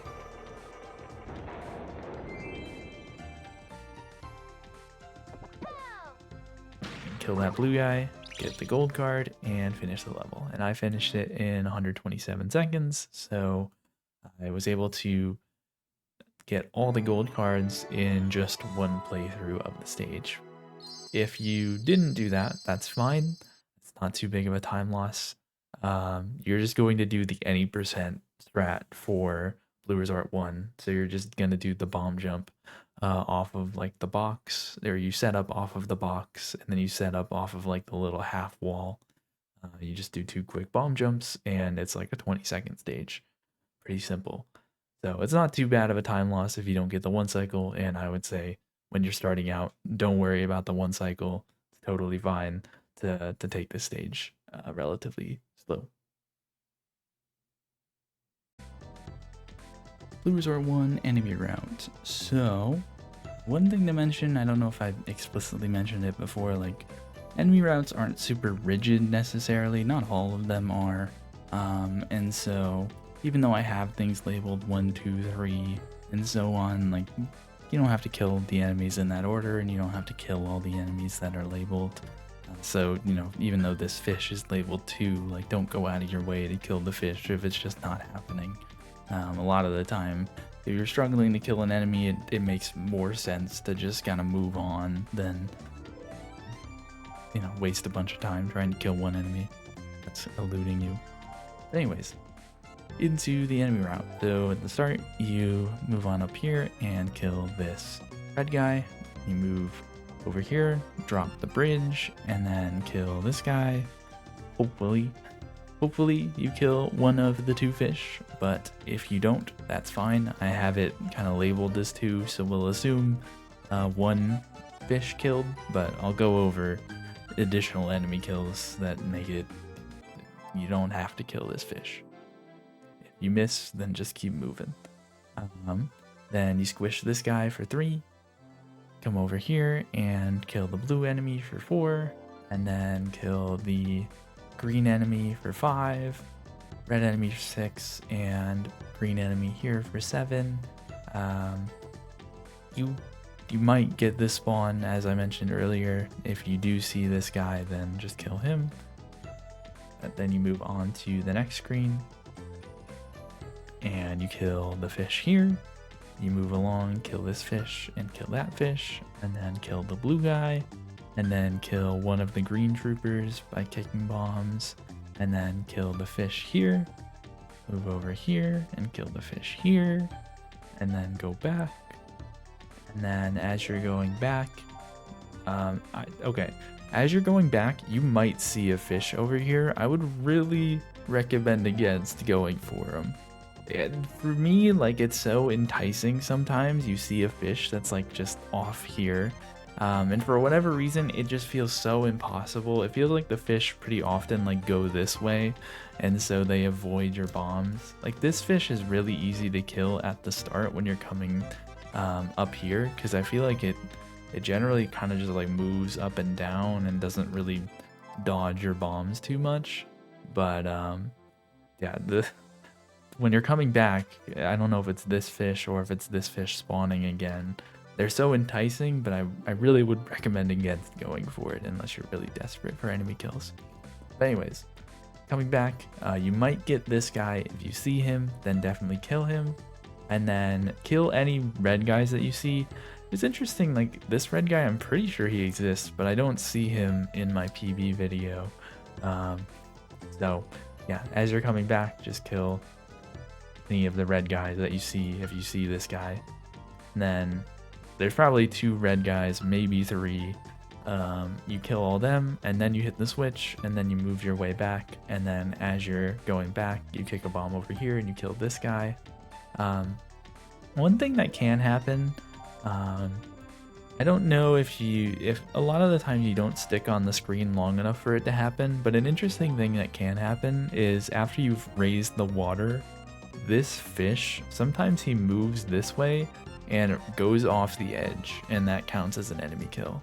So that is one thing that you can kind of make happen. If you, like, after hitting the switch, you just kind of like ran up here, a lot of the time that enemy will just run off the edge and die. So it's another thing to mention. If you want an extra enemy kill, you can kind of run up a bit to try to induce this fish spawning and then running off the edge. I don't know how consistent of a thing that is, but it seems relatively consistent. But it's not something I go for. I usually just kick a bomb up here at this guy, and then I walk to the next screen. Then on the next screen, oh right, okay, I was getting confused by my numbers for a second. Yeah, go down here, kick a bomb, and kill this guy for 19, and then you're gonna go over here, explode these 2 cannons, and after that you get number 20. And if you get a gold card on one of these 2 cannons, then you can just proceed as shown before. But if you don't get a gold card from either of these cannons, then you're going to want to come down here and blow up this cannon. Hopefully that one gives you the gold card, and you could like throw a bomb at this butterfly if you see it, or kind of come down here and kick a bomb at this guy down here. And then if that one doesn't give you the gold card, then you'll have to come all the way down here and blow up this cannon, and you can definitely kill this red guy. Maybe try to kick a bomb at this guy. Maybe this butterfly can sometimes kind of wander off here, so you can kill him. Yeah, you'll get some additional enemy spawns by running down here, but you're losing some time since you have to go down here for the gold card. But yeah, if you get unlucky, then you'll have to get the gold card from this cannon, but along the way you can kill these guys if you want to.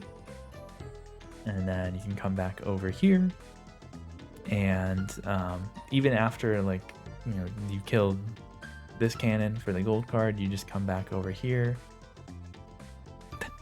Not like that.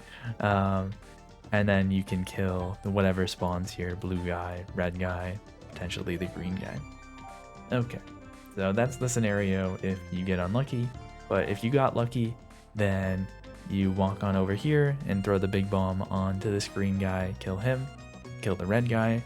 I have labeled killing this guy. It's debatable. I didn't think that I needed it in my PB. I only do it sometimes. If I feel like I've kind of missed an enemy or two up to that point, then I'll kill this guy. The way you want to kill this guy is just pumping up a bomb and throwing it on his head. That's kind of the quickest way to do it. So yeah, can kill that guy. But since I like got 2 fish at the start, I definitely didn't think that I needed it in my PB. So then after that, you walk over here, kill the red guy, kill this blue guy, kill the fish, kill the red guy, kill the blue guy, bomb jump over, then come on over here and kill this red guy. And then the fish are here if you need them.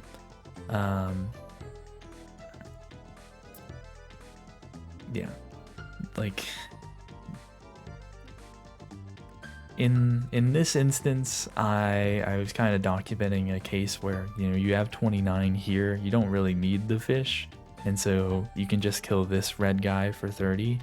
But if you're on like 27 coming into the screen, or you're on something lower than that, then I would definitely recommend trying to go for these fish. And then yeah, kill those fish, kill this red guy.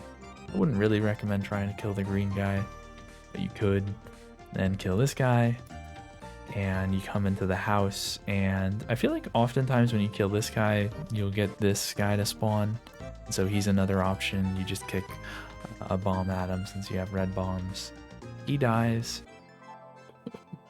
And then there's these 2 blue guys as additional options. As mentioned earlier, if you have 29, I would recommend going for this guy, not this guy. But if you're on 28, then yeah, I'd recommend killing this guy and then coming over here and killing that guy and then finishing the level. So yeah, a lot of additional enemies that exist here, especially like if you have to go on the kind of excursion to get the gold card, you end up with a lot more enemy kills, and you should have 30 pretty easy, I would say. But if you're really struggling for enemy kills, you know, you can look for the fish, look for some of these guys towards the end. And if you're really desperate, you could even, like, after you've walked over here, you can walk back over here and get like these guys as well. But yeah, hopefully you're not in a situation to do that.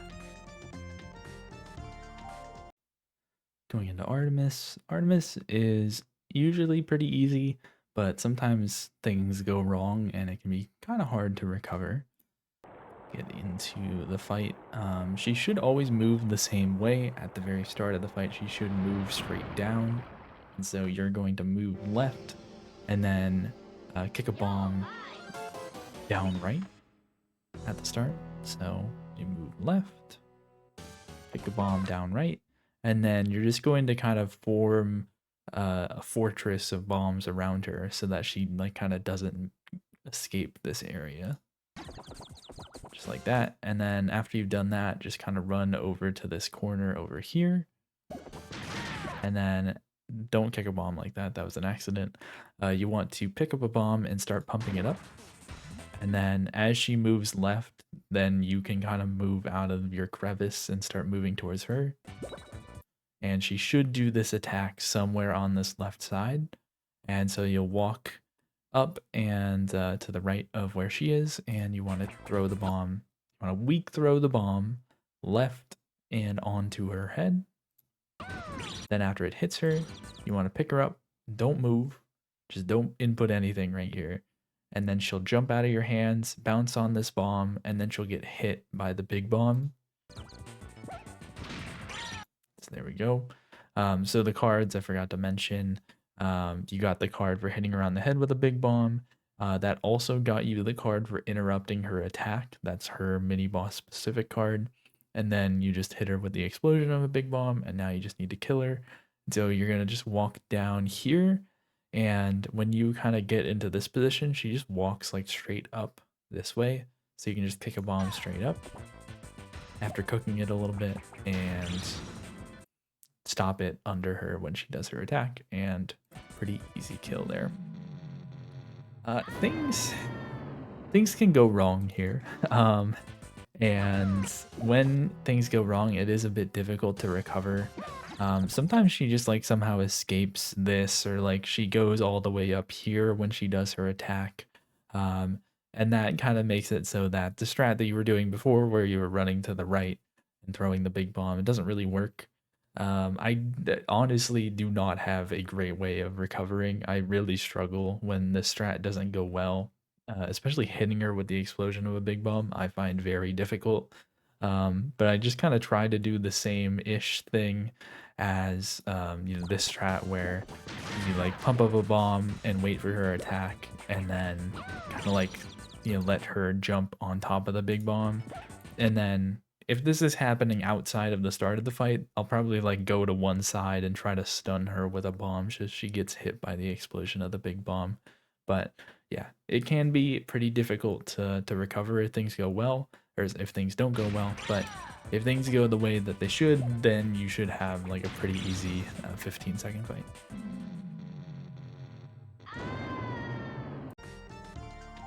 Blue Resort 3. So this stage, I believe you can actually complete all the gold cards in one playthrough of the stage, but it's extremely difficult, and nobody really goes for it. Instead, what you go for is a half cycle or a fast cycle. I don't really like the name half cycle, where you go for 4 of the gold cards on the first playthrough, including the time card, which is quite difficult, and then you fade out glitch the last one. Yeah, in that strat, there is a death warp, and if you're just starting out, you don't have to do the death warp. It can be helpful, actually. It just speeds things up with the enemy route quite a bit, but definitely not 100% necessary if you don't want to do it. I'll go over a little bit kind of what you would do if you don't do the death warp later. So yeah, getting into it. This is actually not my PB, and so I don't have game audio for this because I don't want my commentary to come through. But this is one where I actually get the fast cycle. In my PB, I just barely miss it. Okay, so start of the level, you want to hold left and mash A to kick a bomb at that guy. And then you want to pump up a bomb. And then once you're a little under halfway up the stairs, then you throw the bomb down right, blow up this cannon, and then you kind of go up. You don't have to go all the way up against this fence, but you want to go towards this fence and then kick a bomb to the left, and then kind of get up against the fence. And that bomb is going to hit this red guy. So that's why you kind of went towards the fence, is to make sure that this guy had enough space to spawn. And that should just stun the red guy, and so you don't have to worry about stopping it. And then as you're kind of running, you want to lay down a trail of bombs here, and that is because there's a red guy that is going to spawn over here. You're not going to be able to hear it, but I am going to kill this guy as I run to the left with this trail of bombs. And then as you're running over here, kick a bomb, kill this red guy, pump up a bomb, throw it at the butterfly, then kick a bomb at this red guy here, and then I can try to go like slightly below. You see this line where the bottom of the cannon is. You want to be kind of a little bit below that, and kick a bomb to the left, and that should kind of go into this little crevice where where the fence kind of extends out, and it'll run into a blue guy and kill him. And as that bomb is getting over to the blue guy, then you want to run over to your big bomb and die.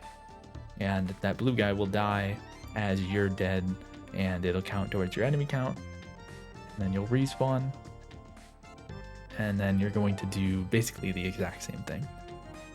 Kick this bomb here. This time instead, you're just going to leave a trail of bombs as you run up the stairs to kill that one red guy.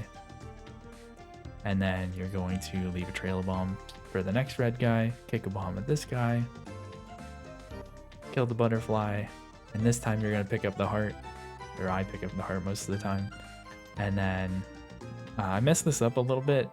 Oftentimes I'll actually just pump up this bomb and then throw it off the right edge here to kill this fish. I didn't go quite far enough to the right, and the fish kind of juked me. He went back. So even if this went over the fence, I don't know if it would have worked.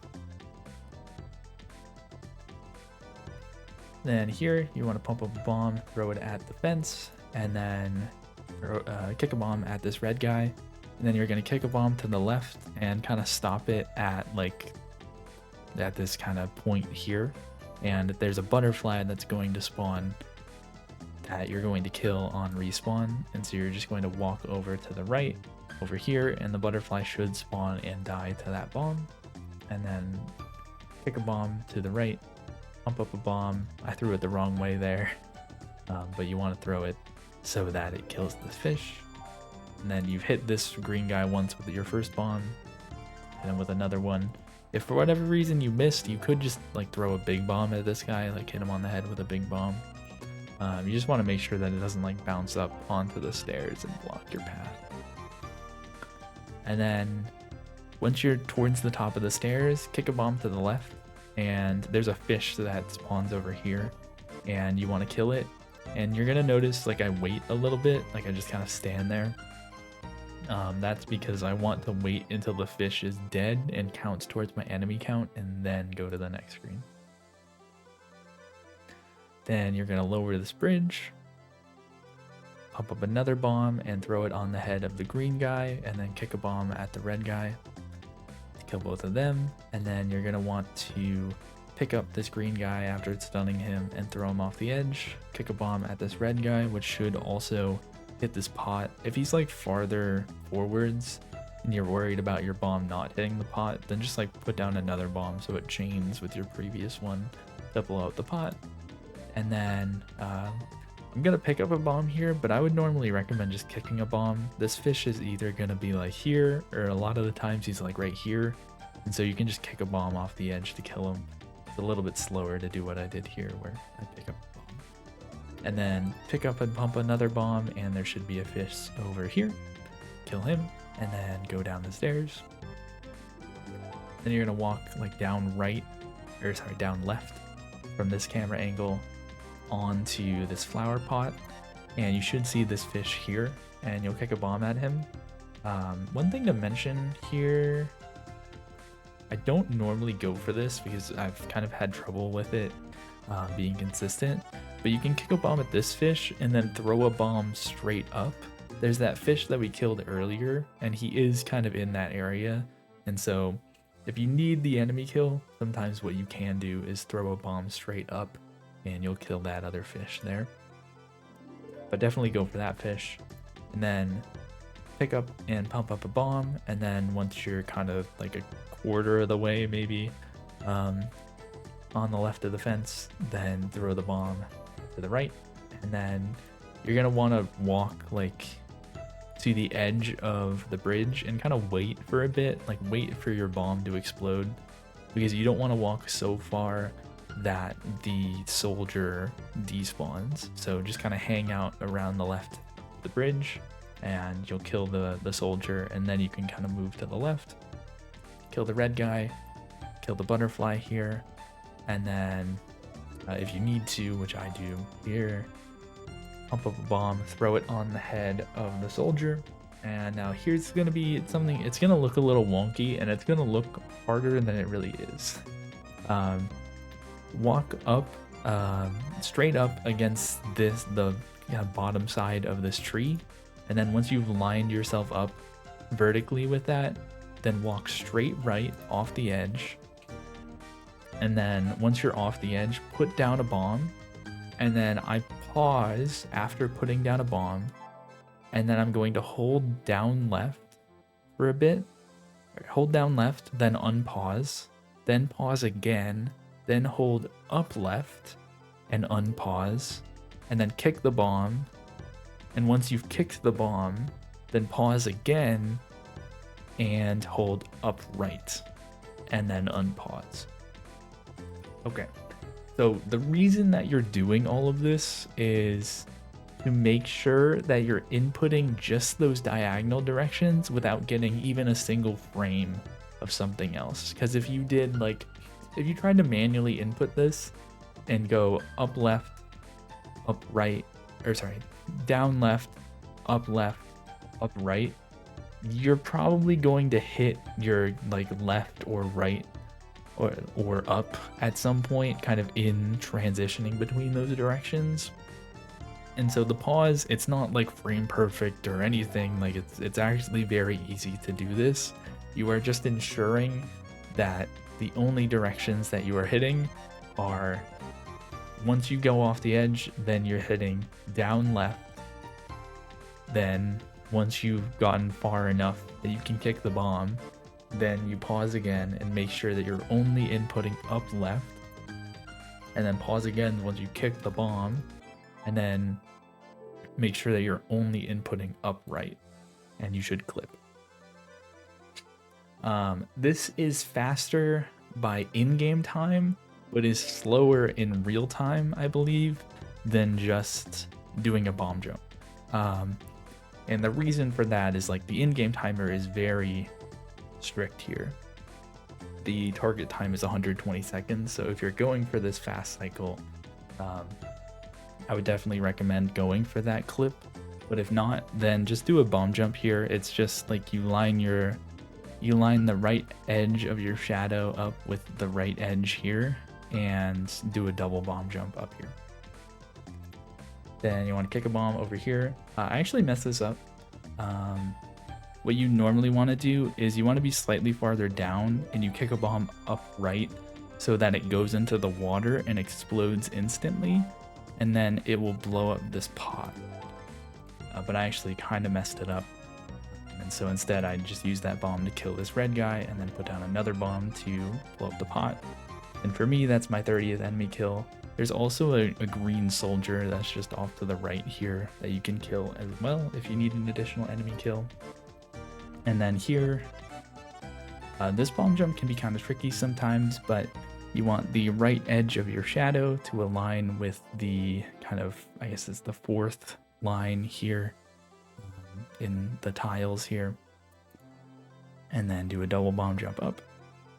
And then while you're wiggling, like make sure that you're wiggling the control stick in like an upwards direction so you don't walk off to the right. And then walk up and then right.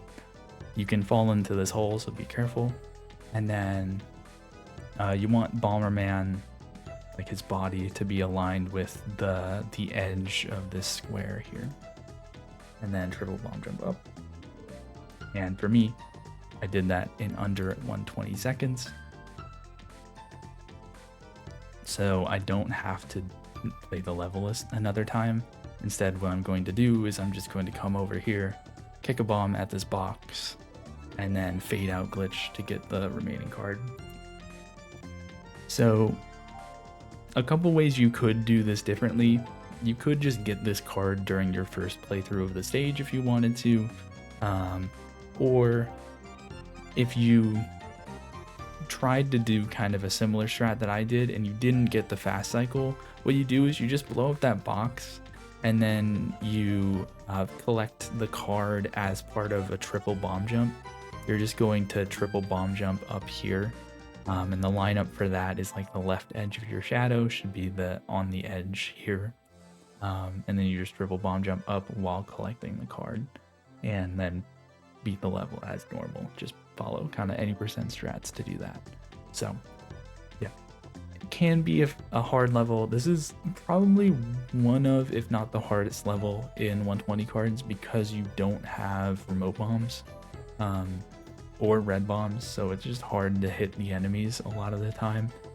So that's kind of why I might recommend the death warp, because it's like a lot more lenient in terms of enemy kills. You end up having a lot of options as far as enemies go, but if you don't want to do the death warp, you don't have to, and I'll go over kind of what you would do if you don't do the death warp in a little bit. Alright, loser 3 enemy route. First, gonna be talking about the fast route, and then I'll talk about kind of what you might do if you don't want to take the death warp. It's been a while since I've done that, so I just kind of have a rough idea of an enemy route plotted out that we'll get into. So for the fast route, you're going to kill this guy for 1, this guy for 2, this guy for 3, this guy for 4, this guy for 5, this guy for 6, this guy for 7, and then die. Yeah, I mean, hopefully you get all of those along the way. I wouldn't really recommend going for like this blue enemy or anything like that. Maybe on the second pass you could, but on the first pass I really wouldn't. Then after you die, kill this guy for 8, this guy for 9, this guy for 10, 11, 12, 13, 14, and then 15 here. Again, you know, you could maybe go for these guys. It just feels a bit slow to do so. So, yeah, I would not really recommend it. You have a decent amount of wiggle room. I'll go over at the end if you are a bit short on enemies. You know, let's say you missed this guy once or twice, and maybe missed a fish or something like that. You still have some wiggle room at the very end to work with, even if you miss some enemies. I really wouldn't recommend going for like any of these guys.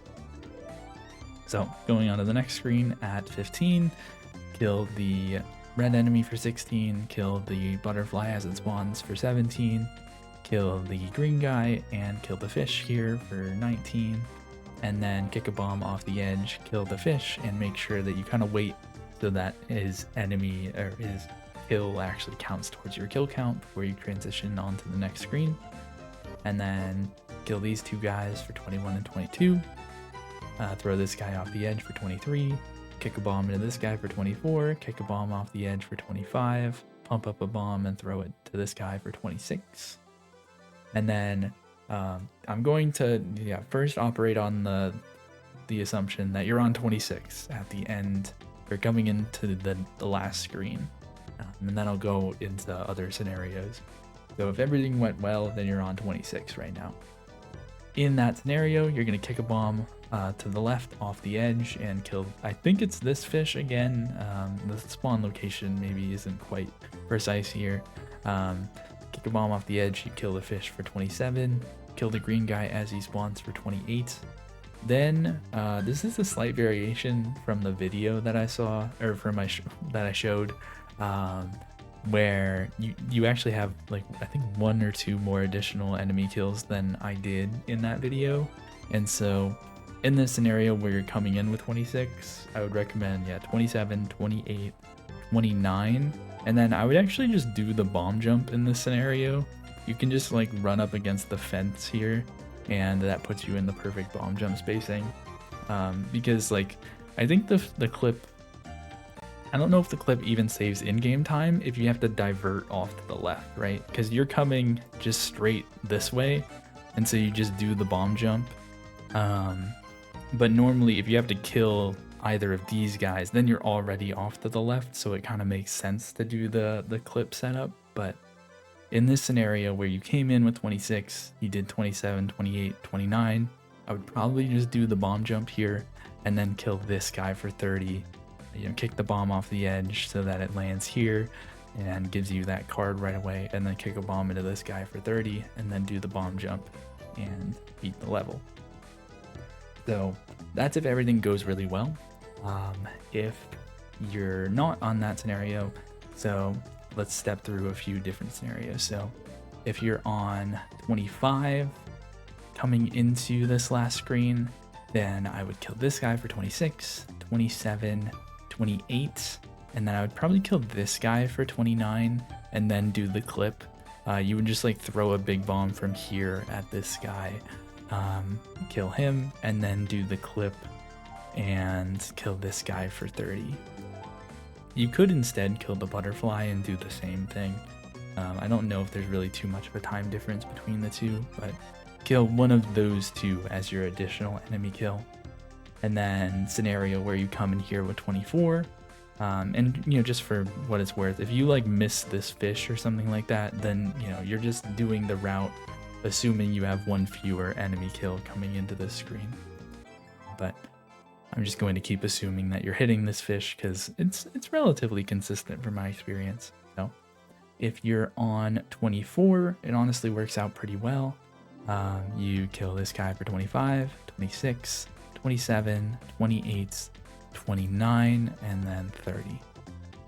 So that one's pretty easy.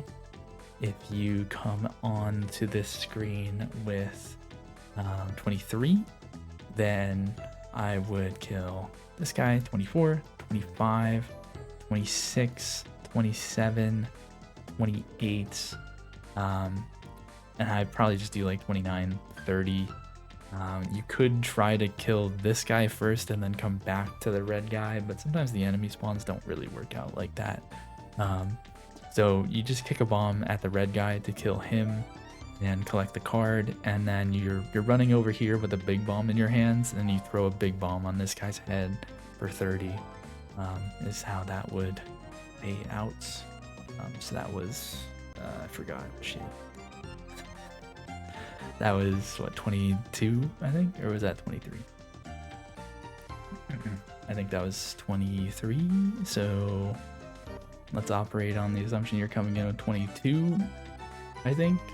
22 would be then 23, 24, 25, 26, 27, 28, 29, 30. In these like last two scenarios, you're probably missing the fast cycle, but this is just kind of how you can make the enemy route work. Is the additional one is killing this fish. So the bridge isn't lowered, so this is just like a big gap, and so you can just like kick bombs off the edge here, and you'll get that fish pretty easily. Yeah, another thing you could try in any of these, really, if you wanted an additional enemy kill, is you throw a bomb upwards from the pot, and you can get this guy.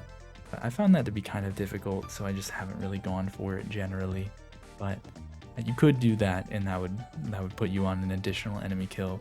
But yeah, anything like beyond that was what, 22. If you're like 21 or lower, then you're in a pretty bad scenario. You might have to just like at one point go onto this screen and then kill some enemies here and then come back or something like that. You're probably missing the fast cycle, but you just want to make sure that you're getting to 30 and you don't end up like all the way over here and then you realize there's no more enemies on the screen and you have to come all the way back, and like that feels really bad. So yeah, those are the scenarios on Blue Resort 3. Hopefully that helped. And let me talk about as well the scenario where you're not doing the not doing the death warp.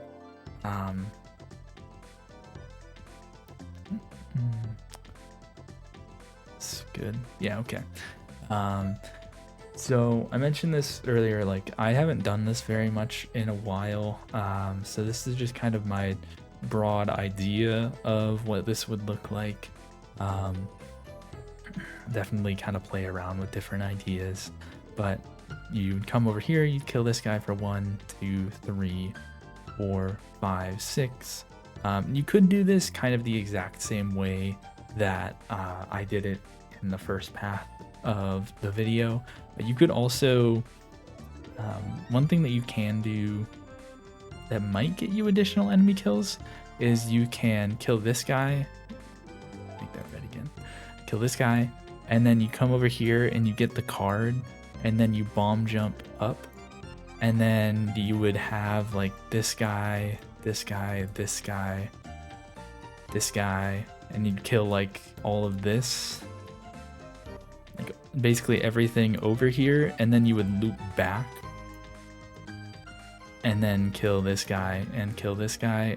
I don't know if I love that, but you might get some additional enemy spawns on the way back. Like maybe some of these guys would spawn again. I'm not really sure if that would really work though.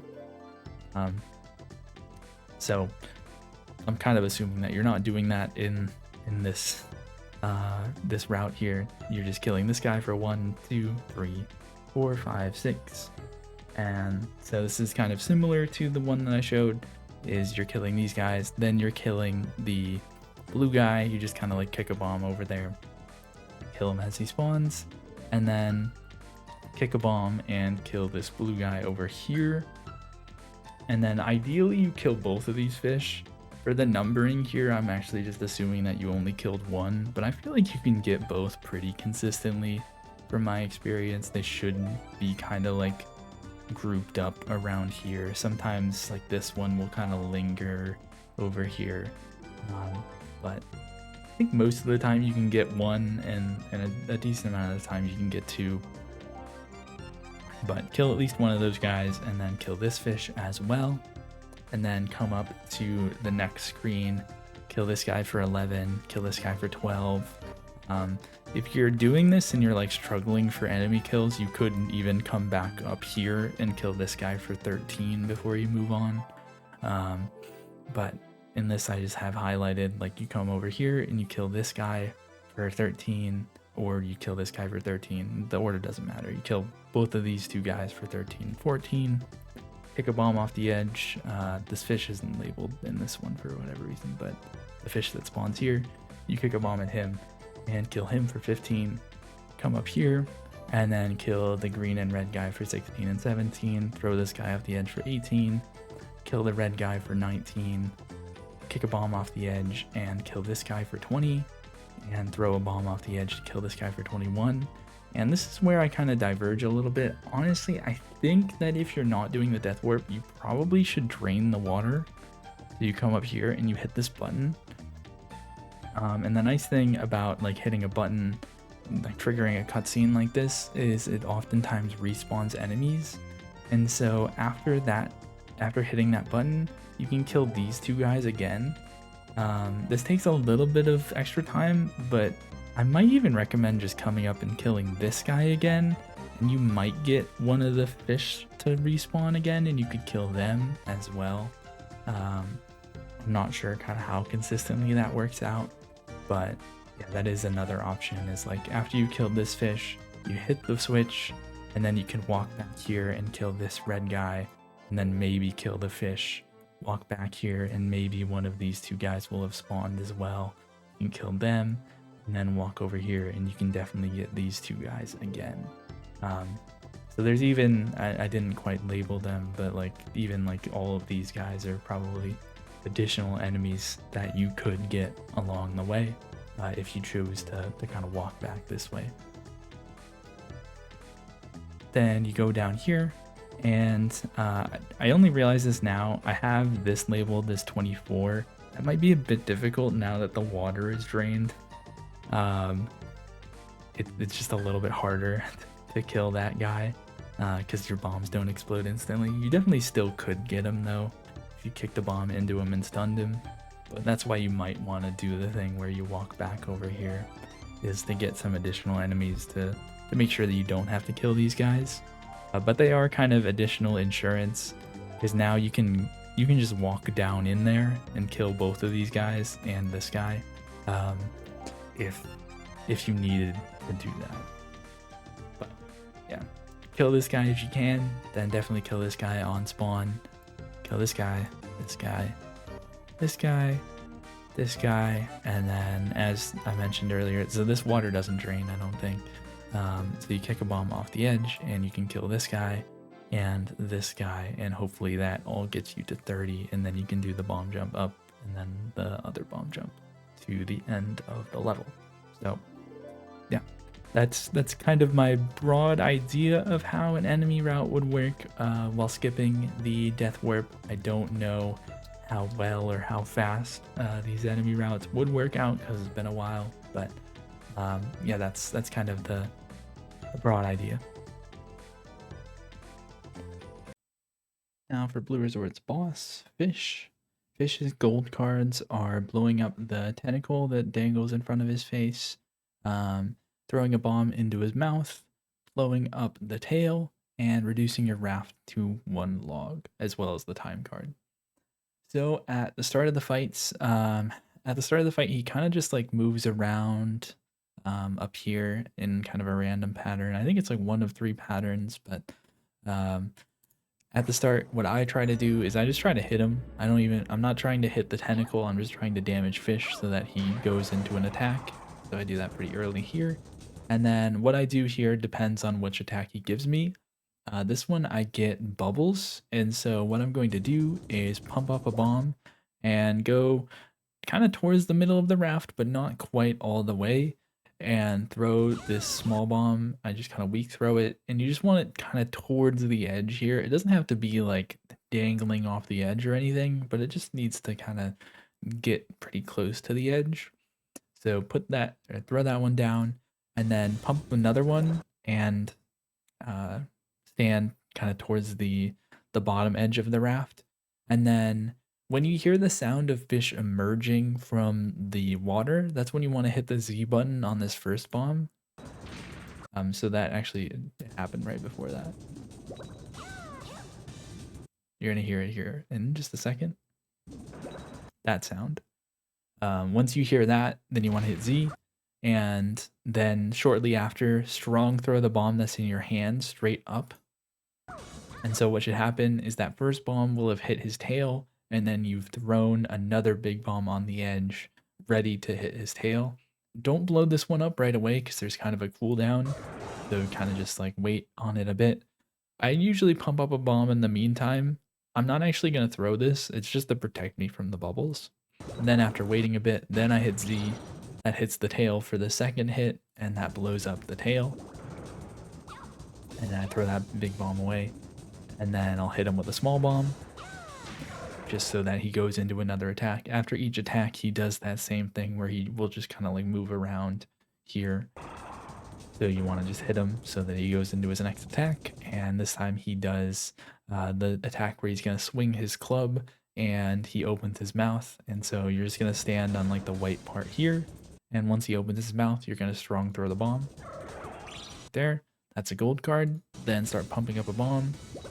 And after he does his damage animation, he's going to come back into the water. And you're going to hit the tentacle as he goes down. Like that. And then you're going to pump up another bomb. And as he comes up here, you're going to damage him with it and the tentacle. And there we go. If he started with the attack where he opens his mouth, then I would do basically what I did there, where you throw the small bomb in his mouth, hit his tentacle with the big bomb, and then hit him with a big bomb afterwards. And then you would do the same kind of thing that I did for bubbles afterwards. Yeah, assuming that went well, then you'll get the cutter at the very end. So when you blow up his tentacle, then he cannot do that attack where he smashes this tentacle and opens his mouth anymore. And when you blow up the tail, he can't do bubbles anymore. And so at the end, you're just left with cutter, and you just want to stand on the edge of these two planks. And then once he starts sending the cutters, then you just walk over to the left and you cut your raft down to one log, through the wave, and then throw a big bomb as he comes up. You can just throw this straight up and it will hit him and he is dead. So that's how the fight looks when everything goes well. Sometimes things don't go as well as that. And in those scenarios, like you're getting early cutters. Early cutters kind of suck. The reason is that you really don't want to cut your raft down to one log early on in the fight. It's just like not a good situation to be in. And so most of the time when I'm getting early cutters, I'm just eating a 20-second time loss, and I'm just cutting off like one of the logs on the other end of the raft each time, and then damaging him with a small bomb afterwards, so he goes into his next attack, and trying to get through the fight that way. So hopefully you just don't get any early cutters and then you don't have to worry about that. But if you do, then just kind of, I wouldn't recommend going down to one log early. You could theoretically do it, especially if you only have the tail left. It is kind of possible, but it's quite hard, and I really wouldn't recommend it. So yeah, if you get early cutters, then you're probably just eating 20-second time losses. So hopefully you don't get those. All right, Red Mountain 1. So for Red Mountain 1, you can get all of the gold cards in one playthrough of this stage. It is somewhat difficult. It is not nearly as hard as Blue Resort 1 or Blue Resort 3, I would say, but it is considerably harder than Green Garden 3. So you can go for this when you're starting out. It depends on kind of your level of comfortability because you're going to take a death warp. And the unfortunate thing about that death warp is it's going to eliminate this heart, and you're not going to get a heart back for a bit. Well, actually, you could get one on Orion, I guess. That's when you next want to get a heart. But you're gonna have to play the rest of Redbound 1 after you death warp without a heart, and likely on 0 lives if you did the other death warp. This is one where if you don't think that you can get the one cycle, then I would just recommend not going for the death warp. Just don't do it. It's not it's a time save, but it's not a massive one, and it doesn't make the enemy route easier or anything. This enemy route is actually quite easy by itself. So the death warp is just purely to save time in not having to backtrack. So if you're not gonna get the one cycle, then probably just don't do the death warp. Okay. So at the start of the stage, we're going to walk up a bit, just line yourself up off the bottom of this, and then kick a bomb to the right. It should hit this red guy, then kind of walk up and then off the edge here, and then go to the next screen. Then pump up a bomb, or wait, oh, sorry. That's any percent. 120 cards, you want to go to the right a bit and then kick a bomb forwards. You're not going to have to stop this bomb. It should stop itself naturally. And then after you've kicked the bomb, then pump up a bomb. And you want Bomberman to be positioned just on the edge of, you know, where the slope ends and this surface starts. Like that's where you want Bomberman's feet to be, is right at the edge there. And then you're going to weak throw that bomb, and then just hold forwards and you'll bounce off of it, get the gold card, and then walk up here and then to the right on the slope. Hopefully you get on the very edge here, and if you're on the edge of the slope, then you don't have to worry about the fireballs because they can't hit you. And if you're not on the edge, then you know, you can try to wait for them, or a lot of the times I just kind of hold right and pray that I don't get hit. And then yeah, progress on to the next screen. Make sure here that you kind of walk in this way. You don't want to walk like to the left because there's an enemy that'll spawn if you do that. So you want to walk kind of off the right side of this and to the right of this. And then kick a bomb at this red enemy, and then go up the slope and kick a bomb up here so that it hits that, or sometimes it'll hit an enemy. Yeah, there's this cone enemy that can spawn here at the top of the slope. If you do the movement I just mentioned, you will never see that cone enemy. So you shouldn't have to worry about it. And if you are seeing it, then just look at the movement that I do and try to replicate it up to this point. And then kick a bomb, kill that blue guy.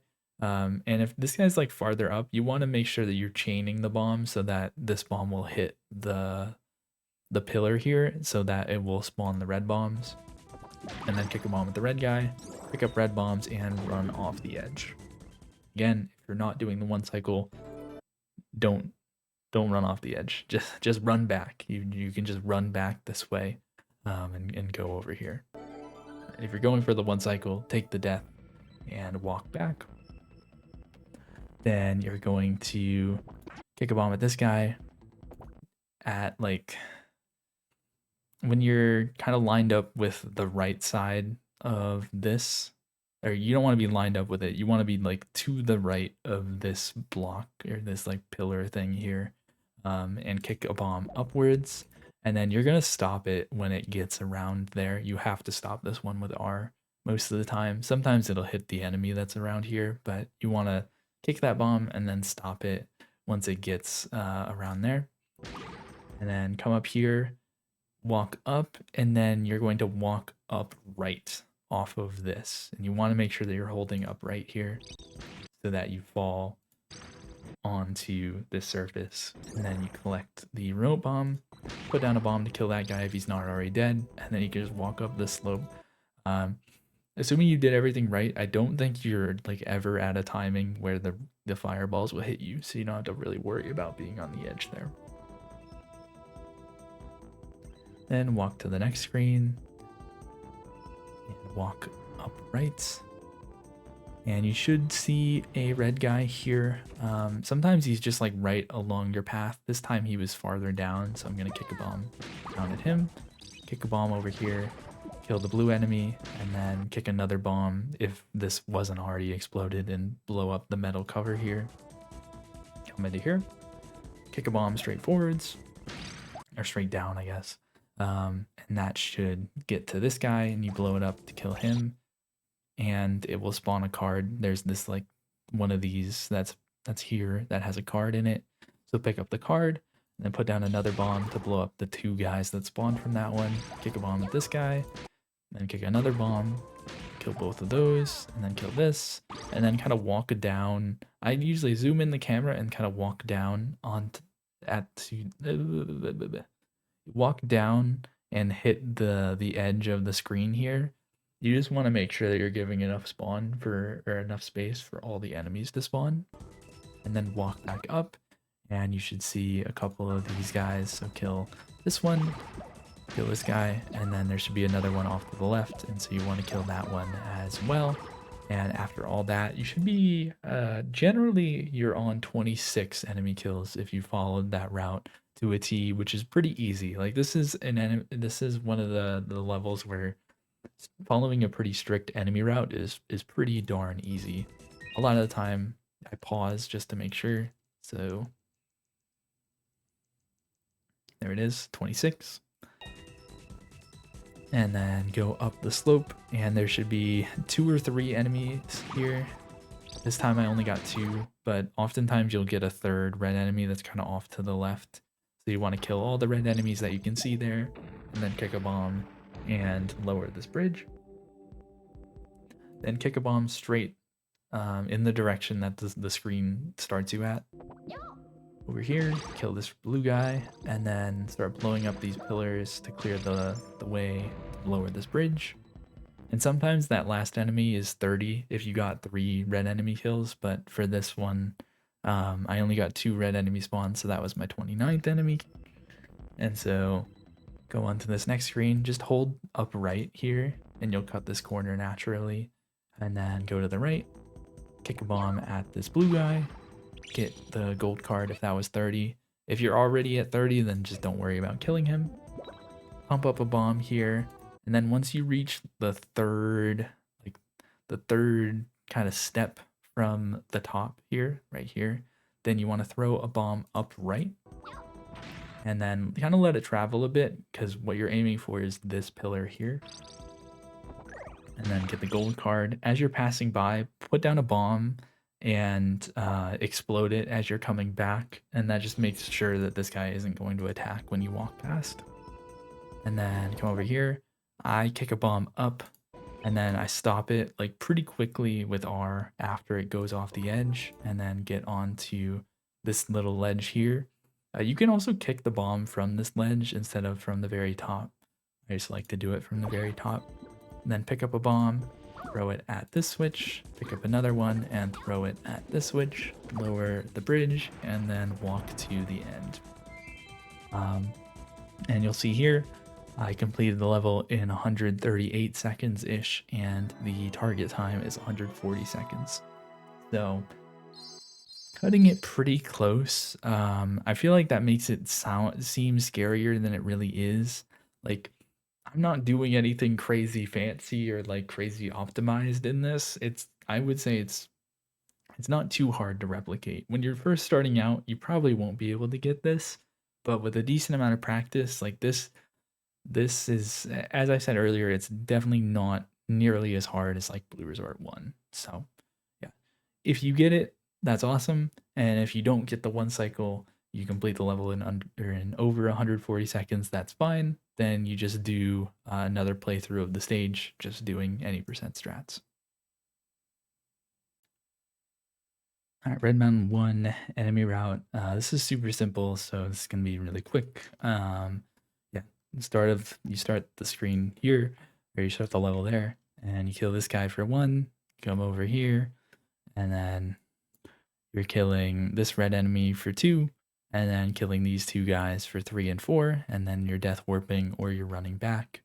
And then you're killing this red enemy for 5, this red enemy for 6, and then you walk on over here, and I forget if it's this red enemy spawn or this red enemy spawn. It doesn't really matter. One of the two you get, and you kill them for 7, and then you kill the blue guy for 8, and then you walk into the cave, and in the cave you are killing 6 of these spin spike enemies fully, so that contributes 18 enemy kills, and so you get all the way up to 26 as you leave.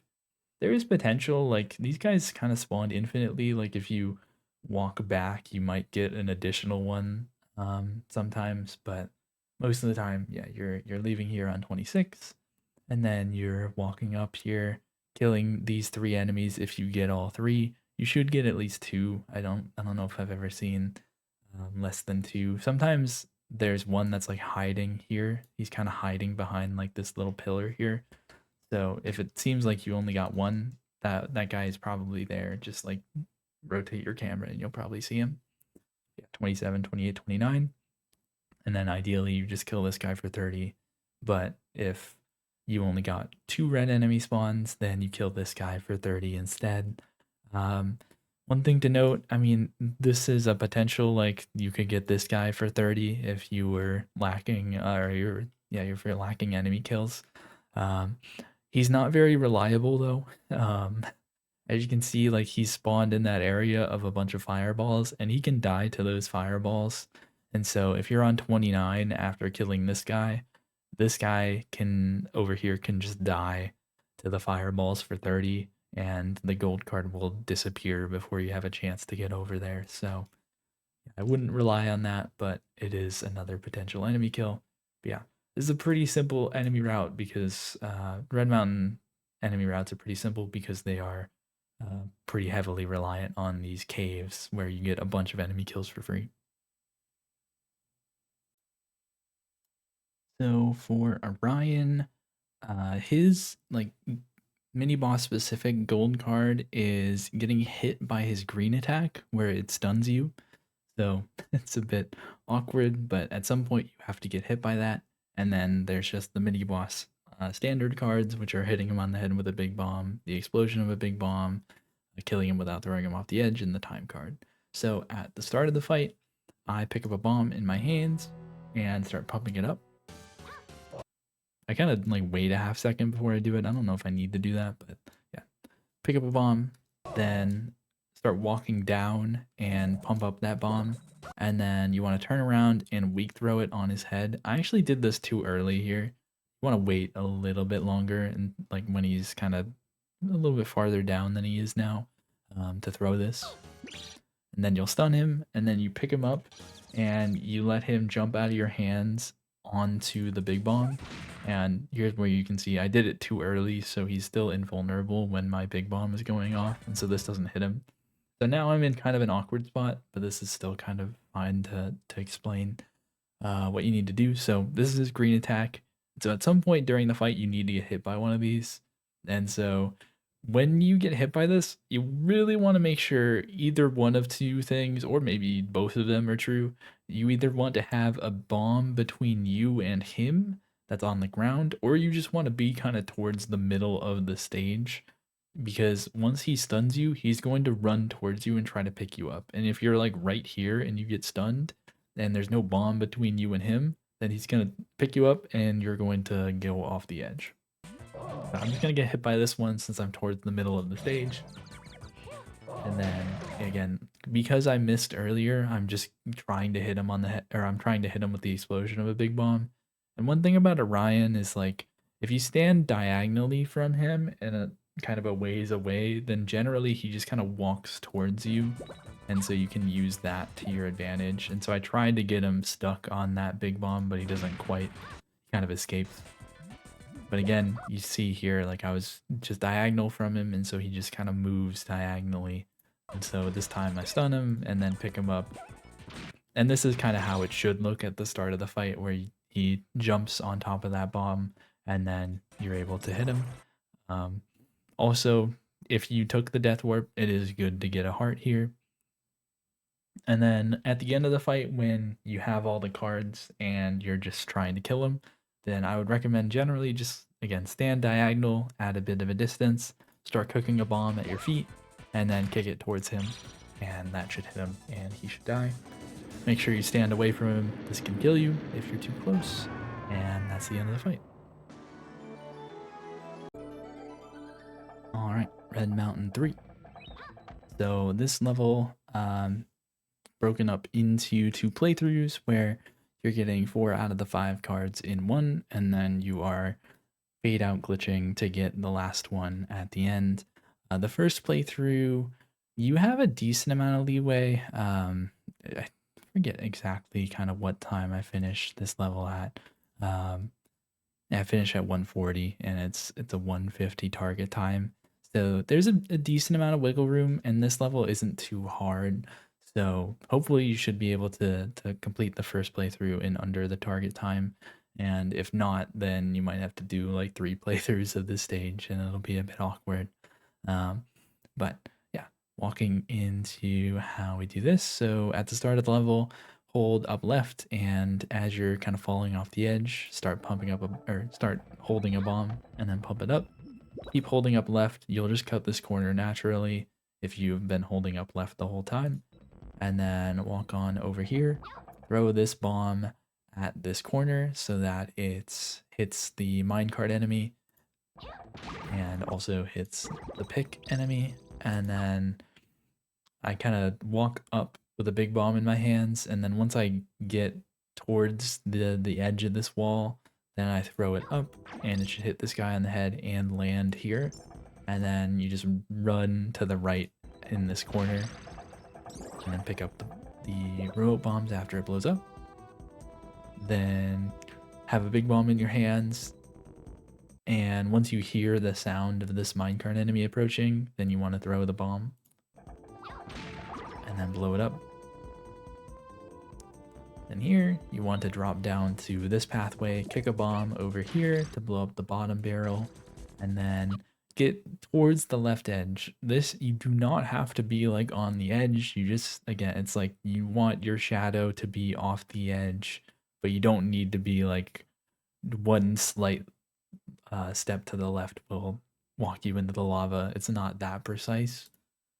And then throw a bomb and explode it, and this gold card will spawn in the air, and you should be able to catch it. I usually like just kind of nudge my control stick left to turn left there. I feel like it helps with Bomberman's hitbox, kind of extending outwards that way. I'm not sure if that's actually true though. And then after you get that gold card, walk back into this screen.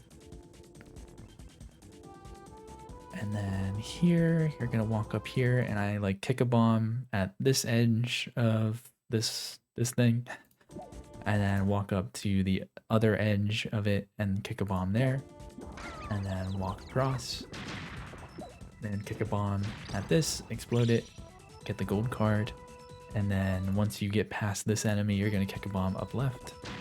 Or wait, never mind. You're gonna put down a bomb up and then walk up left.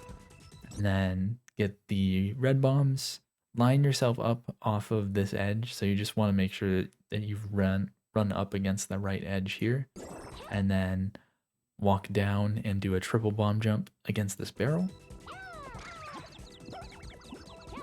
And then once you've woken up, kick a bomb at this grate, and then blow up all your bombs.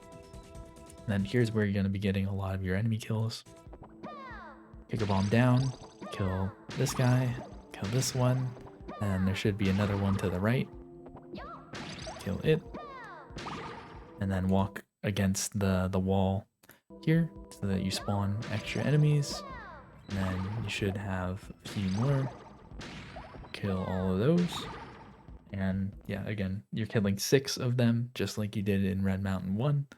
And then on to the next screen you go. Pump up a bomb, then just kind of get to the bottom of these stairs and throw it upright, and then blow it up, kill both of those pickaxe enemies. Then pick up a bomb, throw it over this minecart. This is just so you can blow up 2 minecarts at once. You could just kick a bomb here if you wanted to.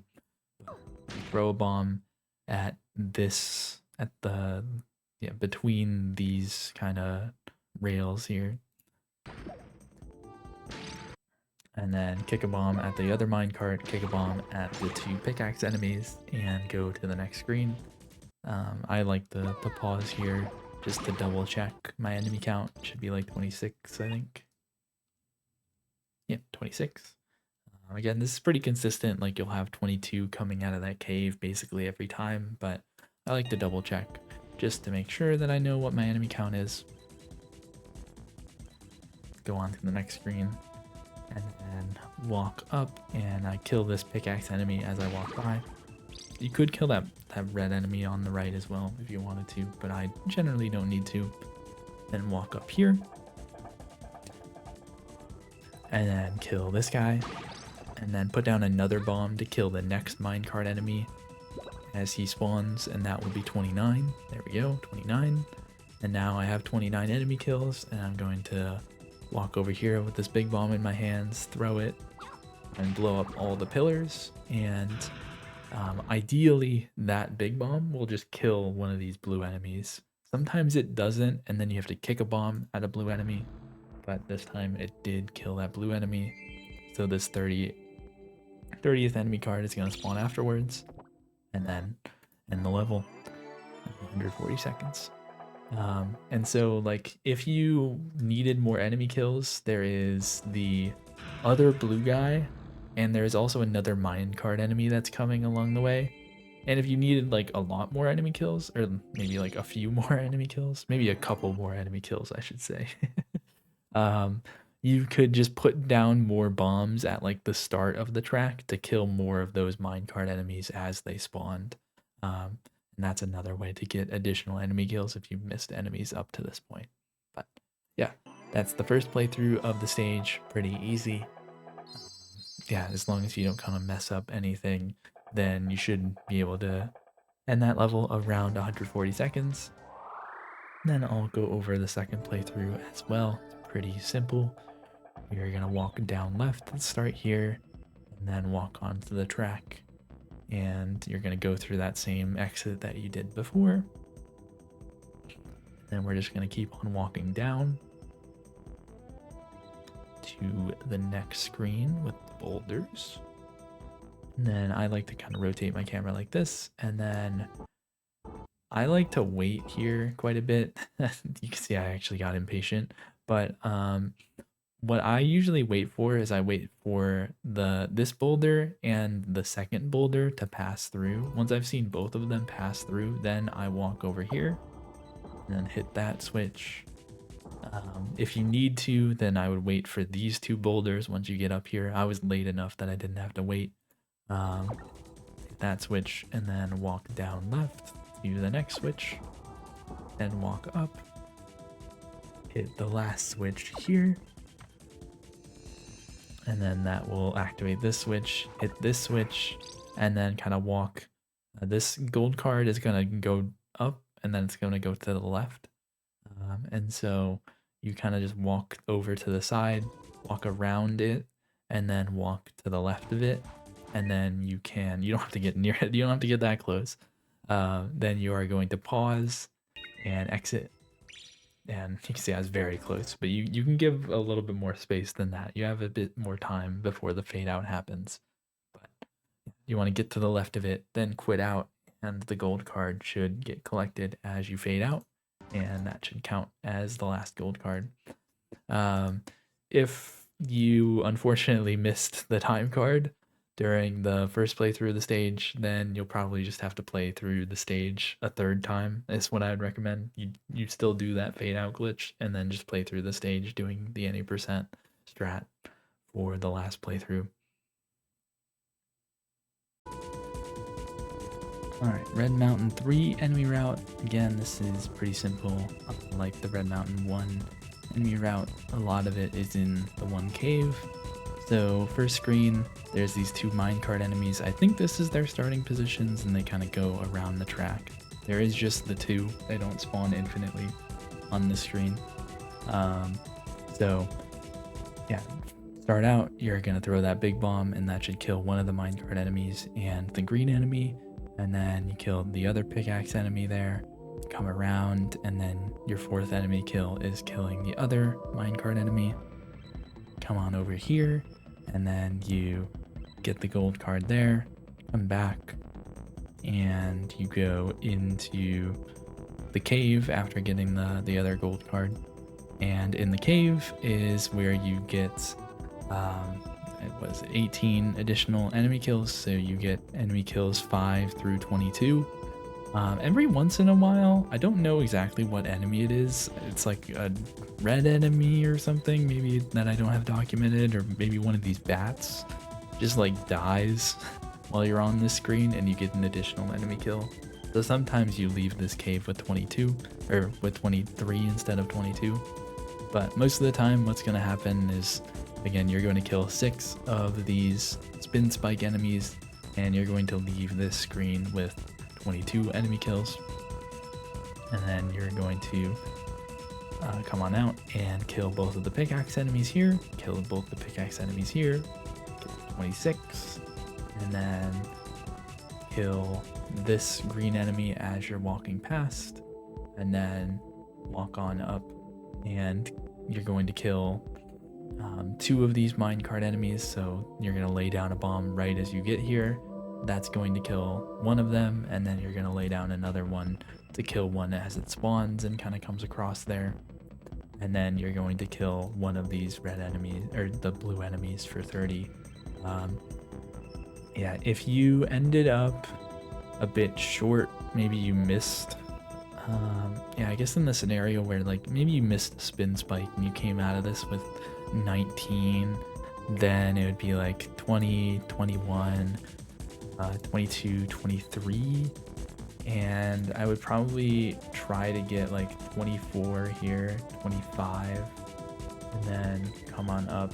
This guy might spawn if you kill both of these, and you could maybe get him for 26, and then kill the minecart enemy at the start for I guess 26 or 27, and then like lay down a bomb, just like it's the same thing that you did before, but like you lay down a bomb here and then maybe lay down a bomb like here, and hopefully you get 2 more minecart enemies. And I don't know if you could get 3, maybe you could. I think it would take a little too long. And then that in conjunction with the 2 blue enemies should get you over to 30 in that scenario. But hopefully that doesn't happen, you don't miss any of the spin spikes, and it's pretty easy to get to 30 at the very end. And yeah, you just throw that big bomb and hopefully it kills the enemy during the cutscene, and then you pick up the gold card afterwards and end the level. Pretty easy.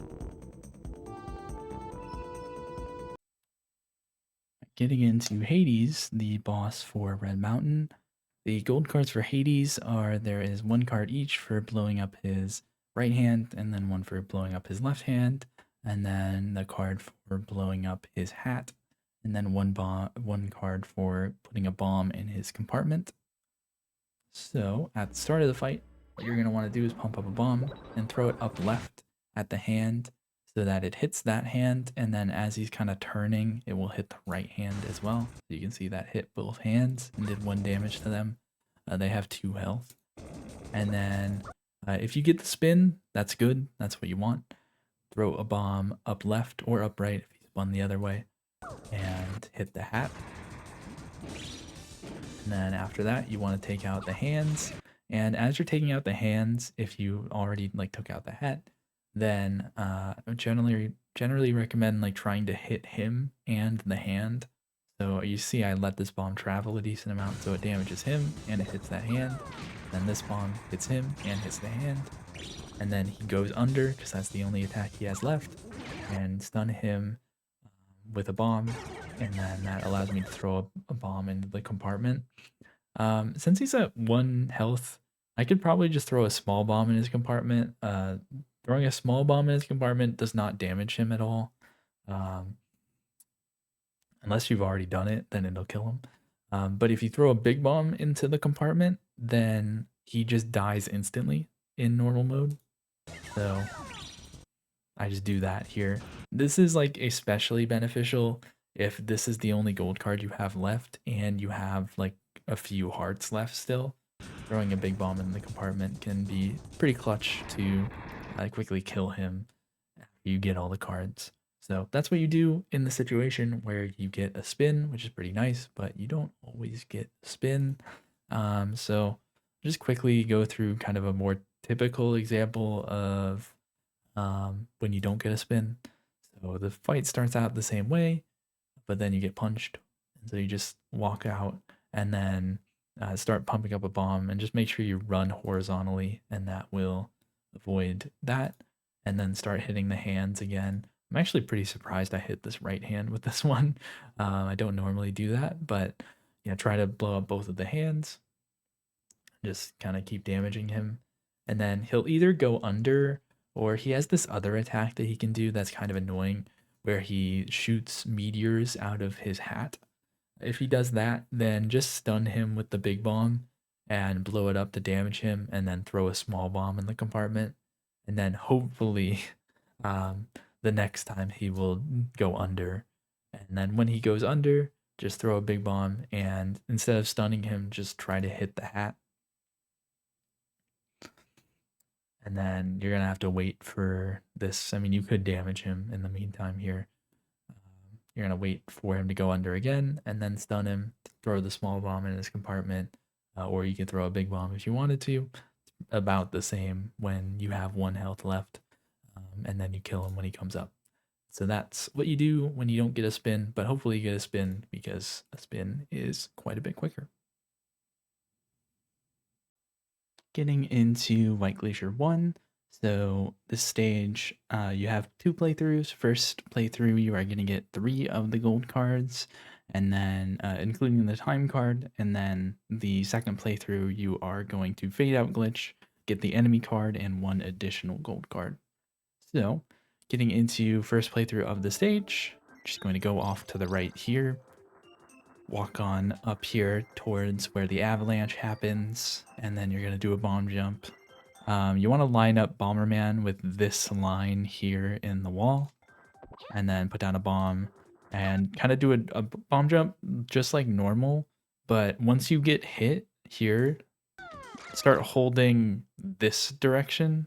Kind of, you want to influence Bomberman to go around this wall. So in this instance, it would be holding down left at this camera angle, and it was straight down at the camera angle I had before. So just ensuring that he gets past the wall, and then once you wake up from stun, kick a bomb at this tree, get the gold card, and then move on to the next screen. And then you're just gonna go over to the right here, kick a bomb at this tree, get this gold card. Pretty simple. And then you are going to walk up to the end of this room. There's not really much to talk about here. You're just kind of running, and you get to the next screen. And then on the next screen, you're going to pump up a bomb for the house and then walk up the slope. And then once you reach the top of the slope, you are going to strong throw that bomb to the right, and then walk down the slope, wait for that to explode, and then walk to the button, hit the button. That lowers the end of the level, and then you're just gonna walk over there and end the level. So pretty simple. You get the time card and 2 other cards. You have so much time to spare. There's basically no way to mess this one up. All right, then the second playthrough. A bit more difficult, but still like not too bad. You're going to go off to the other side, run up here, and then you're going to do a triple bomb jump here. For this, I aligned Bomberman roughly with like this kind of, this dark line here in the wall. And then do a triple bomb jump up and walk to the next screen. And then you're going to walk up the slope to the top of this screen.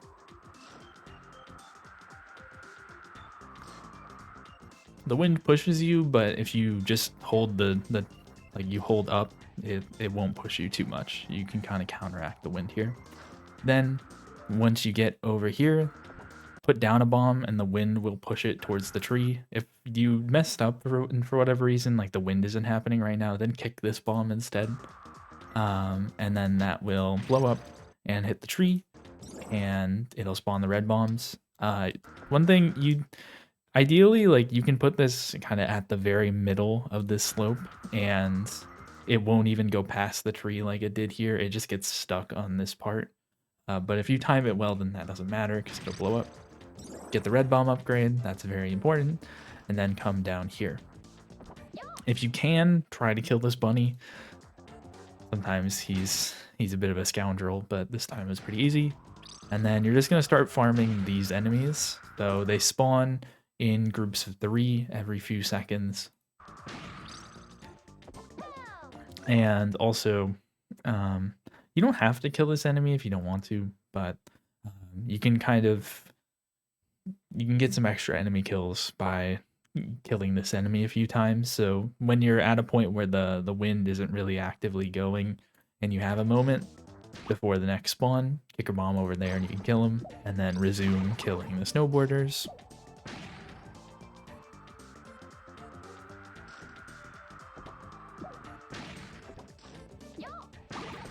And like, yeah, that's the timing there. Like, the wind isn't actively going at this point, so I just kick a bomb, try to get the red guy, and I get him to spawn again.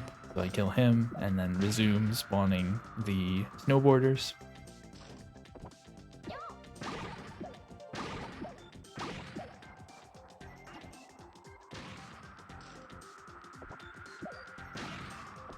Keep on farming them. That time it was too early, so the red guy didn't spawn again.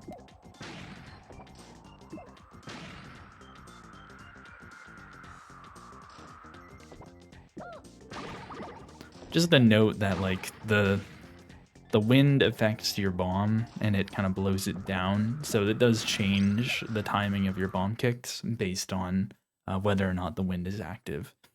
Then at a certain point you'll hit 30 enemies. I think I paused it at some point to check. So just check along the way and then count at the very end, so that you know when 30 enemies is happening. Pick up the gold card. And you're gonna run on over here. And this strat is a bit scary, but I've found it to be the most consistent for me. Is I'm going to run over here. Well, it's not scary in this case. Sometimes you get a snowman that spawns here that makes this scary.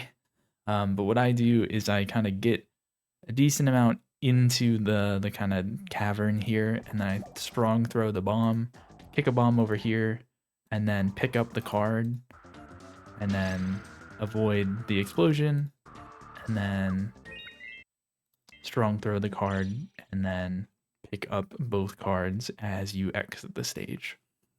You can do basically this strat when the snowman is spawned, because you kick a bomb here, and then the snowman is like right here, and so you can kind of walk to the left without running into the snowman, and then walk back to the right. So that's one thing that you can do. If you get the snowman and you're a little scared, that's totally fine and understandable. You can just kind of like throw the card over here or throw the card back, and then kick a bomb into the snowman and throw him off the edge, and then re-pick up the card. That is sometimes a little bit scary because the wind is kind of pushing you, and sometimes you miss the gold card. But that is something that you can do, is just kill the snowman and then do this. But yeah, you want to get pretty close to the card, but it doesn't have to be like right up against you when you throw it. And so you strong throw the card in your hands up against the wall, and then once the throwing animation is done, then you can pause and exit. And you can see like there's a decent amount of time for that card to move before the game fades out. For this one, I don't know if it's really necessary to go through the map, so I don't think I'm even gonna pull it up, because basically the enemy route is just killing the snowboarders a bunch of times. So you kill the bunny for one, and then you'll kill the red guy maybe a couple times. I mean, if you kill him more than twice, it honestly doesn't even help that much because like the snowboard enemies come in loops of 3, right? And so um you're not really saving much time killing the first enemy for the gold card compared to the third one. And it's really saving time if you're able to like skip a cycle, I guess. And so if you get 2 red enemies kills and 1 bunny kill, then you've skipped 1 cycle of killing the snowboarders. But I would still recommend trying to kill the red man or the red guy more than that, just because in case you miss the snowboarders, it can just kind of help bolster your enemy count. But yeah, the bulk of what you're doing there is just kick bombs at the snowboarders. Make sure that you don't blow up the house on accident, and make sure that you don't blow up this tree on accident because the tree is what's keeping you anchored when the wind is happening. If you do blow up the tree, you can like reload this screen. If you blow up the house, I think you're kind of fucked. But yeah, it's not too bad. I think the scariest part of this level is just if the snowman spawns at the end. But if you take it slow and just throw the snowman off the edge, then it shouldn't be too bad. So the mini boss of White Glacier is Regulus. And Regulus has the standard mini boss card, so hitting him on the head with a big bomb, hitting him with the explosion of a big bomb, killing him without throwing him off the edge, and the time card. And then there is his mini boss specific card, which is interrupting his dash and stunning him out of it. So you're actually going to get all of those cards very quickly. So at the start of the fights, hold down right and pick up and start pumping up a bomb. So go down right, pick up a bomb, and keep kind of going down right for a decent bit, kind of until you're like almost at where this pillar starts. And then you can start going down. Going down right, in my experience, it kind of delays his dash so he doesn't dash right away. And then once you get to the bottom, he'll probably dash or he'll kick like 1 more bomb and then dash.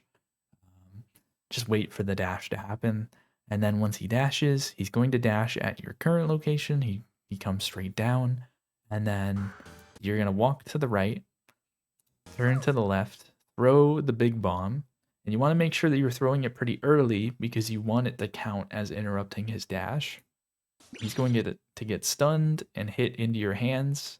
So you hit B there. And then you just kind of, you don't really have to move too much. You just want him to bounce off of this big bomb kind of on the left side, or sorry, on the right side. And then once he bounces, he should get hit by this big bomb, and I start cooking another bomb, and then kick that at him. Kick that in front of him generally instead of kicking it like and stunning him is a little bit better. And then cook another one, and then kick that at him. And this, the last one you can stun him just to make sure that it hits him, and he's dead. So with that first big bomb, you interrupted his dash and hit him on the head with a big bomb, and then he got hit by the explosion of the big bomb, and then you just need to kill him.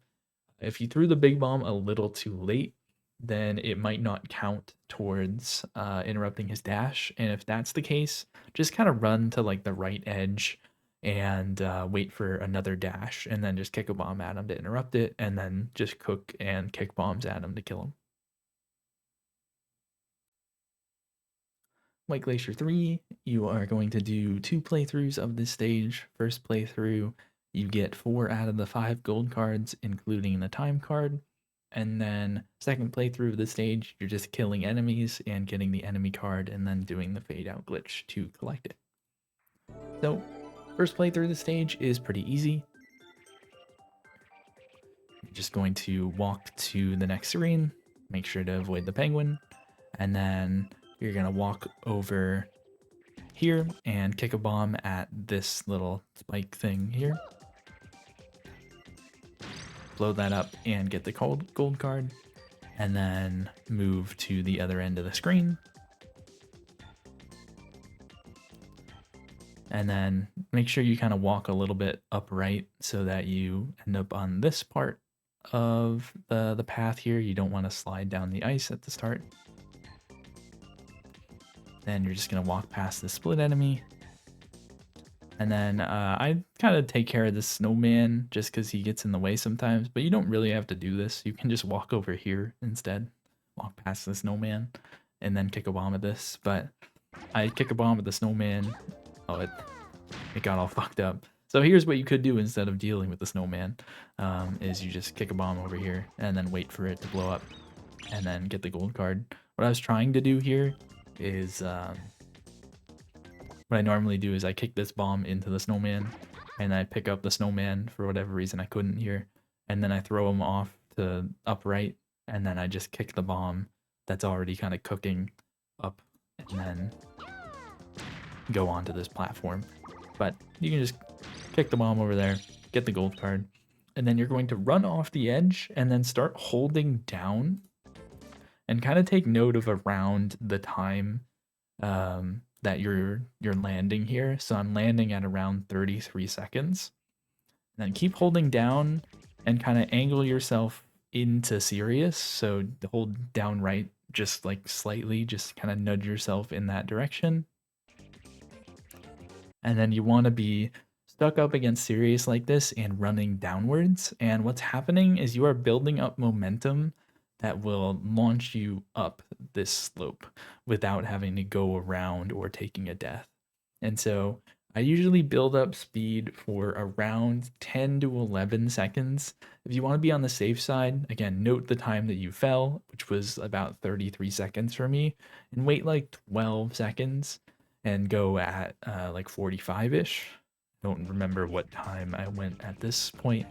Probably around 43 or 44. Yeah, I played it pretty safe. Went at 44, and you can see like I had a little bit of extra momentum. I was past the minimum height by going at 11 seconds. But to be on the safe side, you can wait for like 12 seconds and then go up the slope, hit the button, wait out this cutscene, and then walk over here. And I have trauma because I lost a run to this guy killing me and sending me off the edge. And so I have now started kicking bombs into him and then going on to the next screen just to make sure that I don't die to him. You don't have to do that. You can walk around him if you're braver than I am. But there's always the option of stunning him. Then you're going to walk down here, blow up this, and get the gold card from it. And then walk to the next screen.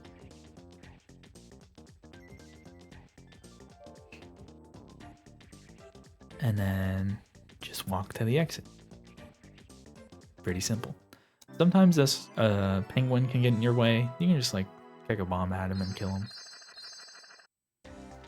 Then, second playthrough. Second playthrough, we only have the enemy card to get, and we're actually not going to leave this first screen. So we are going to kick a bomb into this penguin, and then kill the snowflake, kill the penguin, go over here, kick a bomb into the snowman, and then weak throw him off the edge. I weak throw him. I think there is like a thing that happens sometimes where if you throw him too far, he like won't count towards your enemy count. Maybe it's because you like walk away and despawn him or something, but try to weak throw him there to make sure that he doesn't fly too far. And then there's a split enemy that I want to spawn here, and so I'm kind of playing around that kind of point that you have to run past to get him to spawn is like around here. And so get him to spawn, kill the first part, and then kill the two little guys. And then you're going to kill this penguin again, kill this penguin up here, and then kill this split enemy.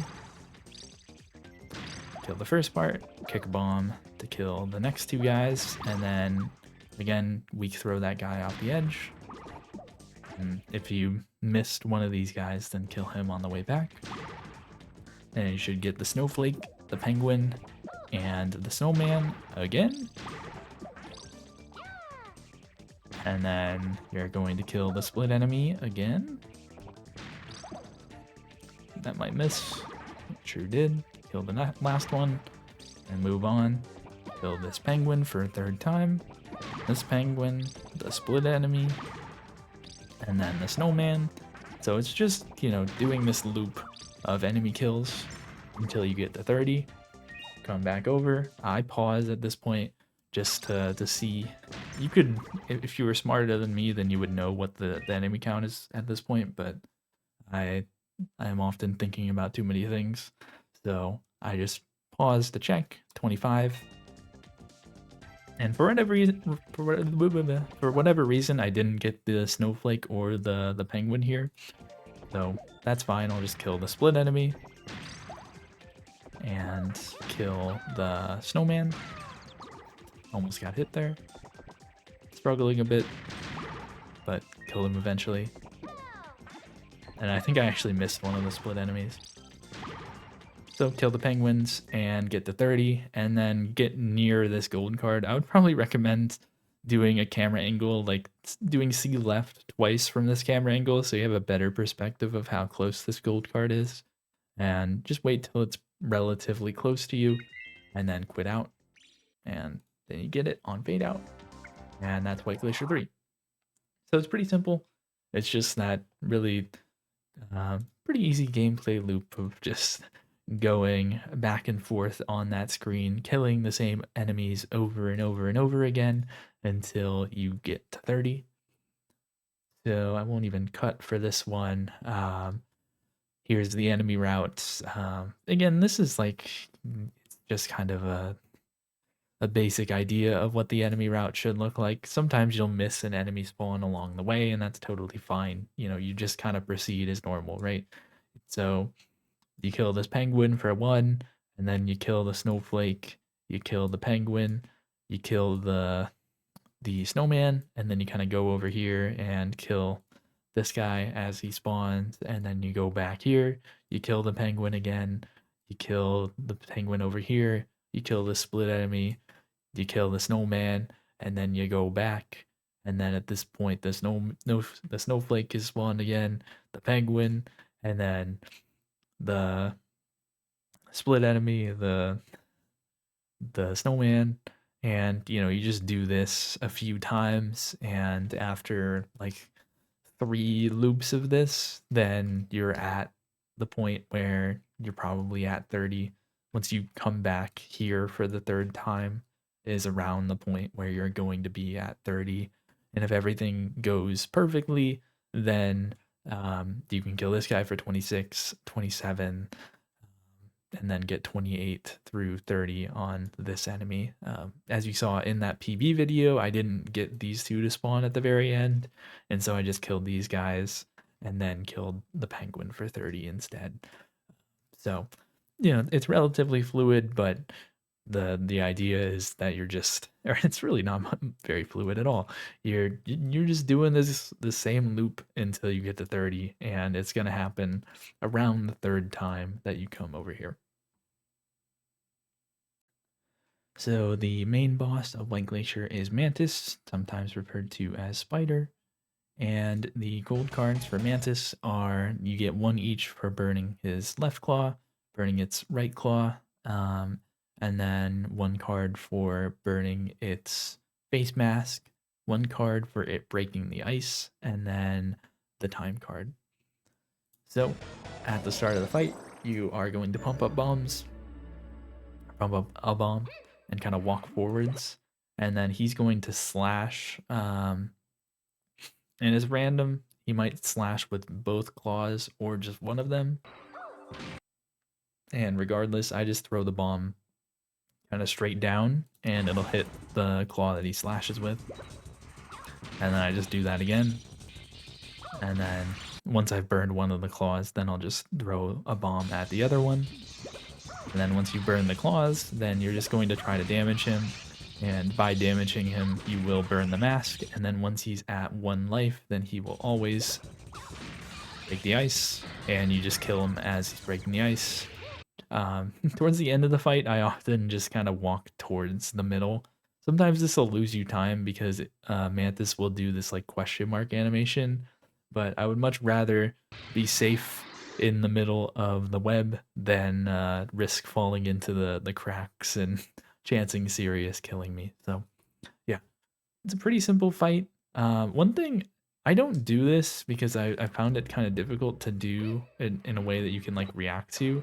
But an interesting thing to note is if he slashes with the right claw, I keep saying he, but I don't know, it slashes with its right claw, then you can actually throw this big bomb at its left claw and um, blow it up as it gets there, and you can hit the left claw because you're throwing the bomb at it, and then it will swipe its right claw kind of into that hitbox, and you'll be able to hit both claws, even on this attack. But I haven't really found a reliable way to like react to it, and I don't know if it's really worth like pause buffering to try to react.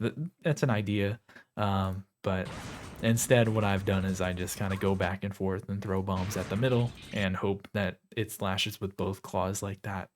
Um, there is one additional attack that Mantis has where it attaches to the wall. If you get that, that's unfortunate. Just throw pumped up bombs at it when it's along the wall until you hit it or hit one of the claws and it gets off the wall, and then you'll kind of proceed like normal. So yeah, pretty simple fight. You just throw bombs at the claws until the claws are destroyed, and then just damage it until it's dead, and it will break the ice along the way. All right, getting into Black Fortress with Black Fortress 1. This stage is one cyclable, so you can get all the cards in one playthrough, and this one is pretty darn easy.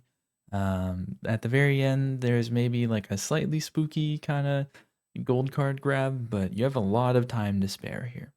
All right, so at the start, I like to turn my camera this way, so I'm kind of moving diagonally. It just helps to see for another section. If you have like a straight on camera angle, then some of the stuff up top kind of blocks your view. So gonna move up here, and then you're gonna do a bomb hop here. Yeah, these aren't too bad. You're just kicking a bomb and then hitting R once it goes off the edge, and you want it to be kind of near the middle. You get the timing with practice. It's really not too hard once you get a feel for it. And then move up to this section. Like this track is kind of divided into 3 sections. So the first bomb hop you did in the middle, and you want to move over to the right here and do a bomb hop up, and then go to the next screen. And then here, you just move forwards through this screen. And then at the end, once you get here, you want to put down a bomb kind of on the right half of the middle section here, and then chain bombs into this pillar, and then move down to avoid your bombs. And the bus is going to come, it explodes that first bomb, and then that chains into exploding this. I guess you could take this really slow and just like kick a bomb over there and wait for it, but doing that with the bus is honestly not too hard. It's not that scary. Then here, you're going to do a bomb hop in the middle, and then stay in the middle, do another bomb hop, and then go to the right, and then walk to the next screen. And then on this screen, you're going to do the exact same thing that you did on the previous screen like this. Put down a bomb in the middle section, chain it into here, and get the gold card. And then once you're here, this screen, you get here around like 40 seconds. This time you're going to want to cross over to the other side, and then go to the left, and then kick a bomb up here, and then get the gold card and go to the next screen. And then do a bomb hop in the middle, and then you're going to do this bomb jump. This is the same bomb jump that you do in any percent. Basically, you want your shadow to be basically aligned. Like if your shadow is basically just like overlapping the third of these lights on the ground, then you're in a good position. Triple bomb jump up, and then proceed on to the next screen. And here you're going to walk up to the top section, and you're going to kick a bomb at those boxes. That will give you the remote bomb upgrade and the red bombs. And then I just also kick bombs at some of these pillars. You put down bombs next to these pillars, and you want to get 2 fire upgrades. most of the time, as long as you blow up 2 pillars, they will both give you fire upgrades. Um, and you want to get exactly 2. You could get more, but I generally like to just get 2. Um, so if for whatever reason one of the pillars that you blow up doesn't have a fire upgrade, you can either blow up one of the remaining 2 on this side, or you can blow up one of these 2, or both of them. And then this is a very small time save. You're going to walk up top, or sorry, walk like to the other side of this little pillar here. I feel like I call everything a pillar. And then pick up a bomb and then face towards it and then just throw a bomb. And that just kind of hops you over a cutscene trigger. It's a very small cutscene where if you walk here, Sirius will come down and talk to you about this mini boss. If you want to skip that, just for a very small time save, you can just walk past it if you don't want to do it. And then once you're here, kick a bomb up left and make sure it travels a decent amount towards the back, but just kind of make sure it gets decently far back and on the left side, and then kick another bomb on the right side, stop both of those, and then walk forwards to trigger the mini boss. Essentially, we want these 2 bombs to hit the left and right components of the mini boss. You'll see that in a second here. Here we go. We hit the left and, well, they're blinking so you can't see it, but we hit the left and the right component of the mini boss. And we're gonna come down to the edge of this circle, and then we're just gonna kick a bomb straight forwards. And then once it gets all the way against the mini boss, or if it runs into this enemy, then you're gonna blow it up. And that bomb should hit every single component, all 3 of the components. And so the reason that we started with that bomb on the left and the bomb on the right is we want the left and right components to die, leaving just the middle one. And so this second bomb that we kick here, you want to wait a little bit, like stop it, and then wait until the like invulnerability period is done. Like there's the components are done blinking, because after you damage them, there's a small period where you can't damage them again. So just make sure that you're waiting long enough that your bomb actually hits. And then one more, kick it, stop it, and then wait just a second until the blinking stops, and then blow it up again. And now you've blown up the left component and the right component, and you've just left the middle. So now we just are gonna want to kick bombs up here and just kill these blue enemies. So the middle component infinitely spawns blue enemies. It can also shoot at you, but if you're this far back, it can't shoot at you. And so it just infinitely spawns blue enemies, and you're gonna farm it for the enemy kill card.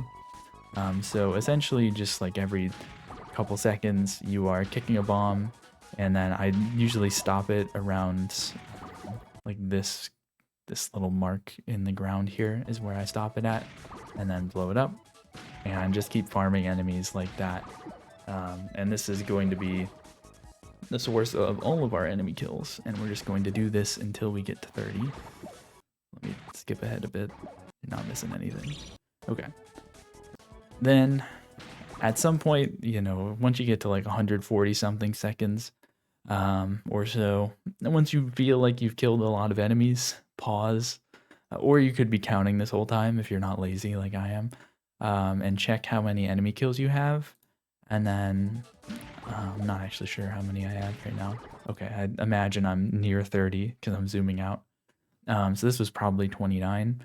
On the 30th enemy kill, basically you want to kick a bomb near the mini boss so that it hits him and hits the enemy for your 30th enemy card. And then you're going to blow up the bomb and then walk towards the enemy that you killed. And the gold card is going to come down towards you during the cutscene. Now you want to be safe because you have a big explosion, and this is why I really recommend just 2 firepower and you don't go crazy with more. You want to avoid this explosion, but you want to get as close to this gold card as you can. I collected it before the cutscene even started, which is, you know, that's the fastest way of doing things, but it moves during this cutscene where this platform is like rising, like the gold card will move towards you and you can collect the card in the cutscene. So you just need to be close to it and you will get it during the cutscene.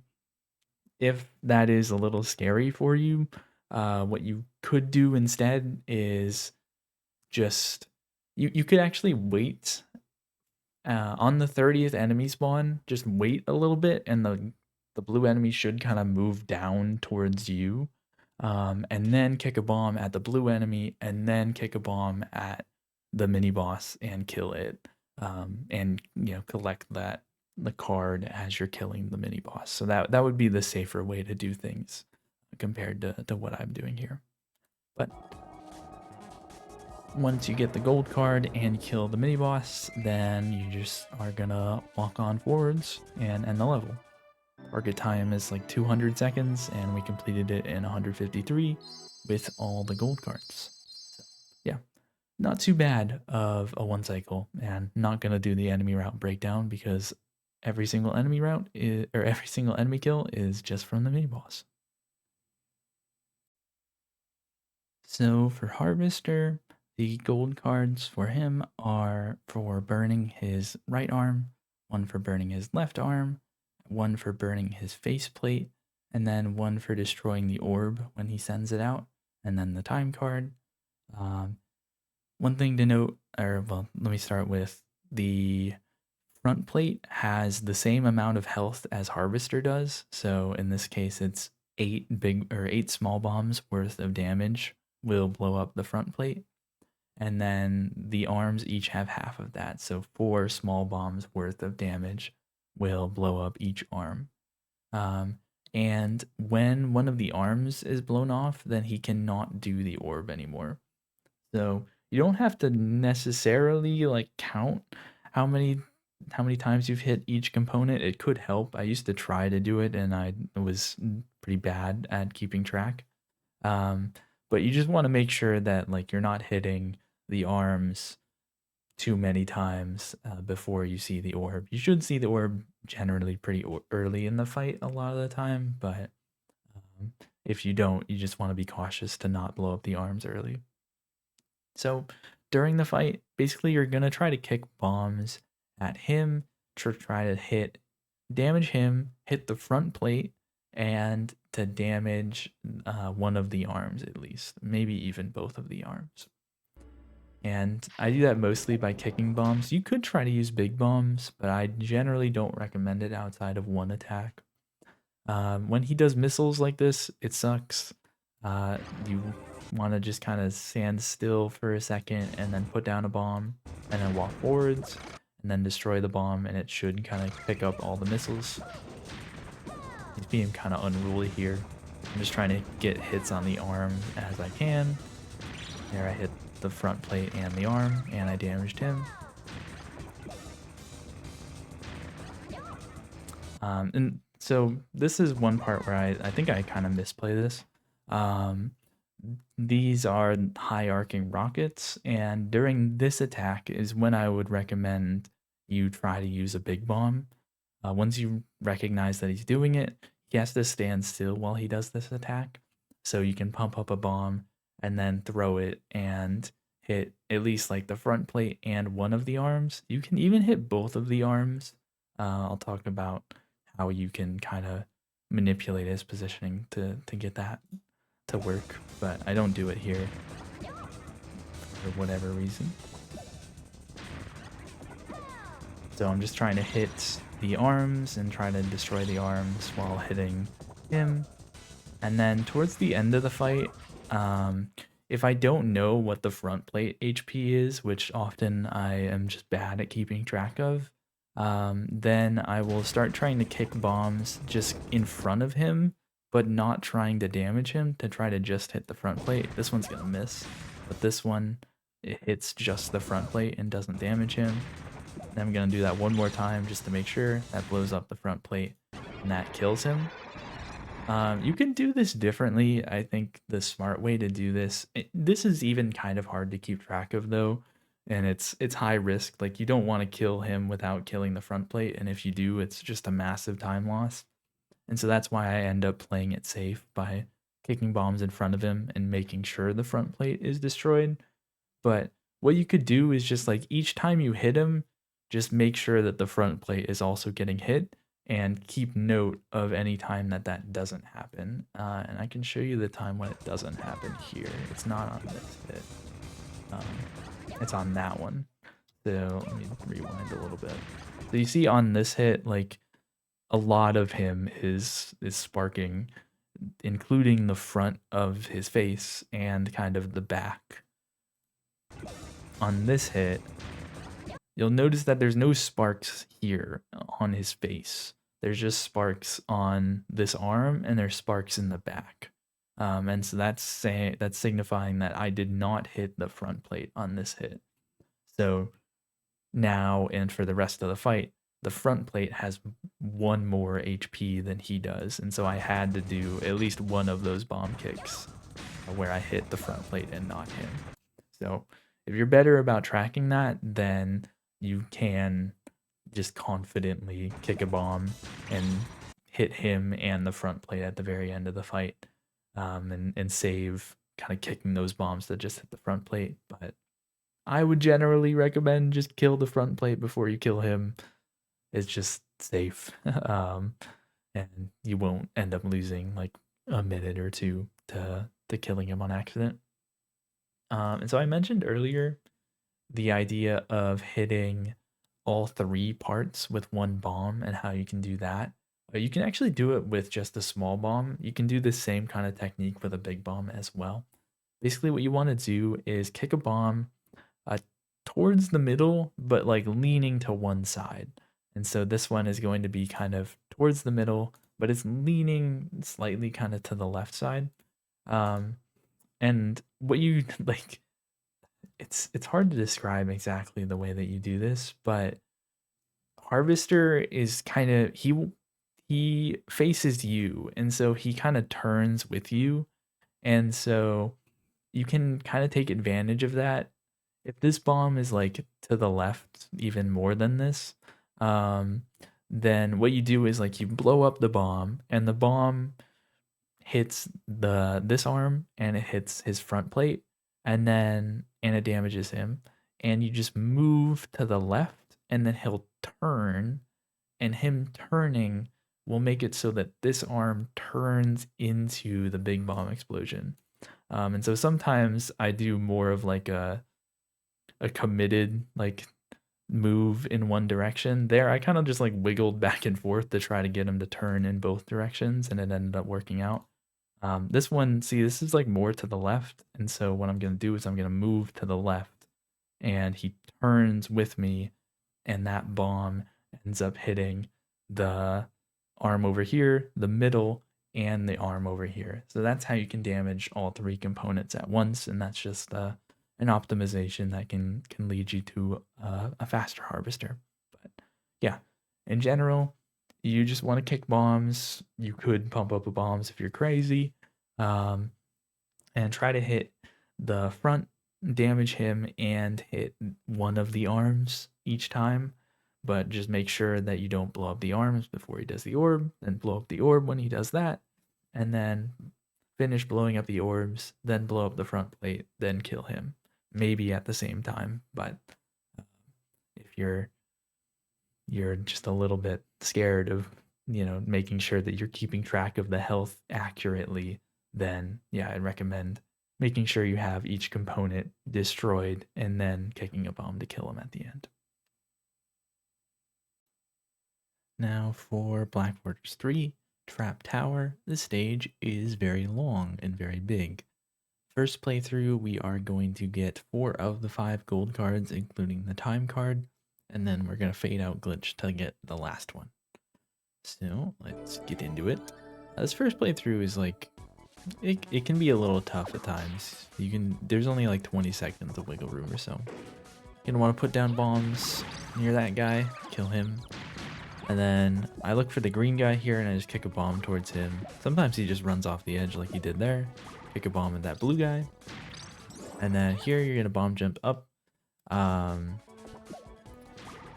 So Visual cue for this is you basically want your shadow to be kind of in this square. So in this row of squares, you just want your shadow to be kind of aligned with the edges of the squares.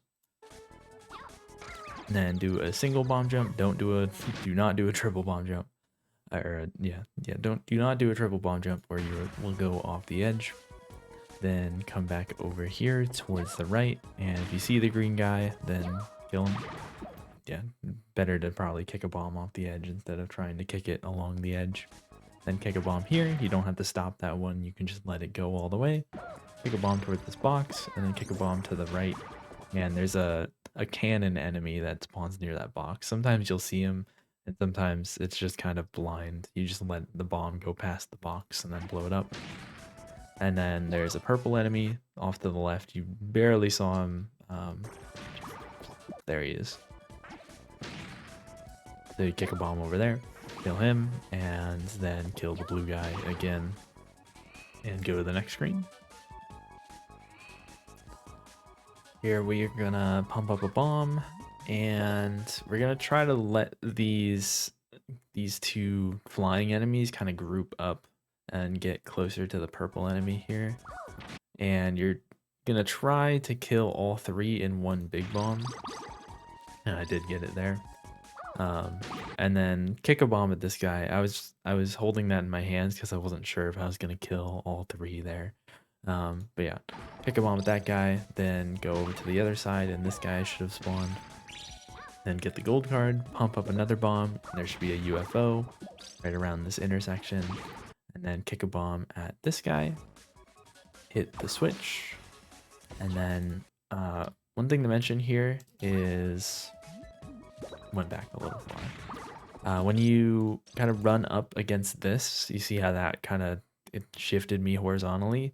From this position, I'm in a perfect bomb jump spacing, so I don't need to move at all horizontally from here. And if I just move up and down, then when I come back after killing that purple guy and hitting the switch, then I am in perfect spacing for this triple bomb jump. Triple bomb jump, kill that purple guy. If that purple guy doesn't die to the laser, then kill him. But if he dies to the laser, that's great, because that counts. Kill this flying enemy, kill the purple enemy, kill this flying enemy over here. And then you kind of want to like run over to the side. And that should spawn a red guy that's over here and this UFO. I did actually miss out on an enemy spawn. There's another red enemy that spawns near the bottom of the screen. I could have kind of walked up first and then walked down. And that probably would have gotten that red enemy, but the enemy route ended up working out fine. Hopefully you kill enough enemies that this purple guy spawns. It's not a super consistent enemy spawn for me, but I feel like I get it most of the time if I clear out a decent amount on the floor. Kick a bomb at this guy, and then for the life of me, I cannot get this guy to spawn consistently. There is a cannon enemy that can spawn here on the first pass, but I didn't get him there. So here I'm going to do a bomb jump. Basically what I look for is this line here, kind of the inner square. I want this to kind of cut Bomberman in half, essentially. Then do a triple bomb jump. You can do a single as well, it doesn't matter, or a double, whatever. And then get the gold card here. And then for this one, you want the left edge of your shadow to be on the edge of this square here. And then do a triple bomb jump up. Again, you could do a double bomb jump as well if you wanted to. I paused there just to check how many enemy kills I had. I think it was like 22 or something. 22. And then I kill this guy, kill the purple enemy, then I should get one more spawn here, pick a bomb at him, and then unfortunately I didn't get this spawn. Sometimes there's a purple enemy that spawns here, but I didn't get it here. I move on and get this cannon enemy and then go up the elevator. And after going up the elevator and walking on over here, then I kill this cannon. And then up the next elevator. just kick a bomb here to blow up the wall. Since you have red bombs, it blows up instantly with just a small bomb. And then you want to kill this cannon enemy. You saw him during the cutscene. He's kind of towards the middle. I messed up my bomb kick there. Kill him. And if everything like goes well, that would be your 30th enemy kill. But for me, it was not. And so I have to kill this guy. And yeah, if you're lacking on enemy kills, then like let's say that the cannon enemy you killed here, if that was 29, then what you would probably want to do is just kill this guy and then come back down and then walk that way. I think it's probably about as fast as doing it this way. But if you have another enemy that you need, then kill this guy and hopefully that should be 30. If that's not 30, then if that was 28, then kill this guy. But if that was 29, then just kick a bomb to the right here, and this guy is like pretty consistent. And then if you need even more enemy kills, you can also go up this right staircase, and there's more up there as well. But hopefully you don't need those. But even if you do, you hopefully have time to spare. Here, I beat it at 176, and time card is at 200 seconds, so 25-ish seconds to spare. Not too bad. So, second playthrough, hit the switch, and then you're gonna kind of go just quickly through this screen. For this one, I try to line up Bomberman with the kind of inner edge here. You see how like there's this inner square that's brighter red. I kind of line up Bomberman around the edge of that inner square here. And then do a triple bomb jump.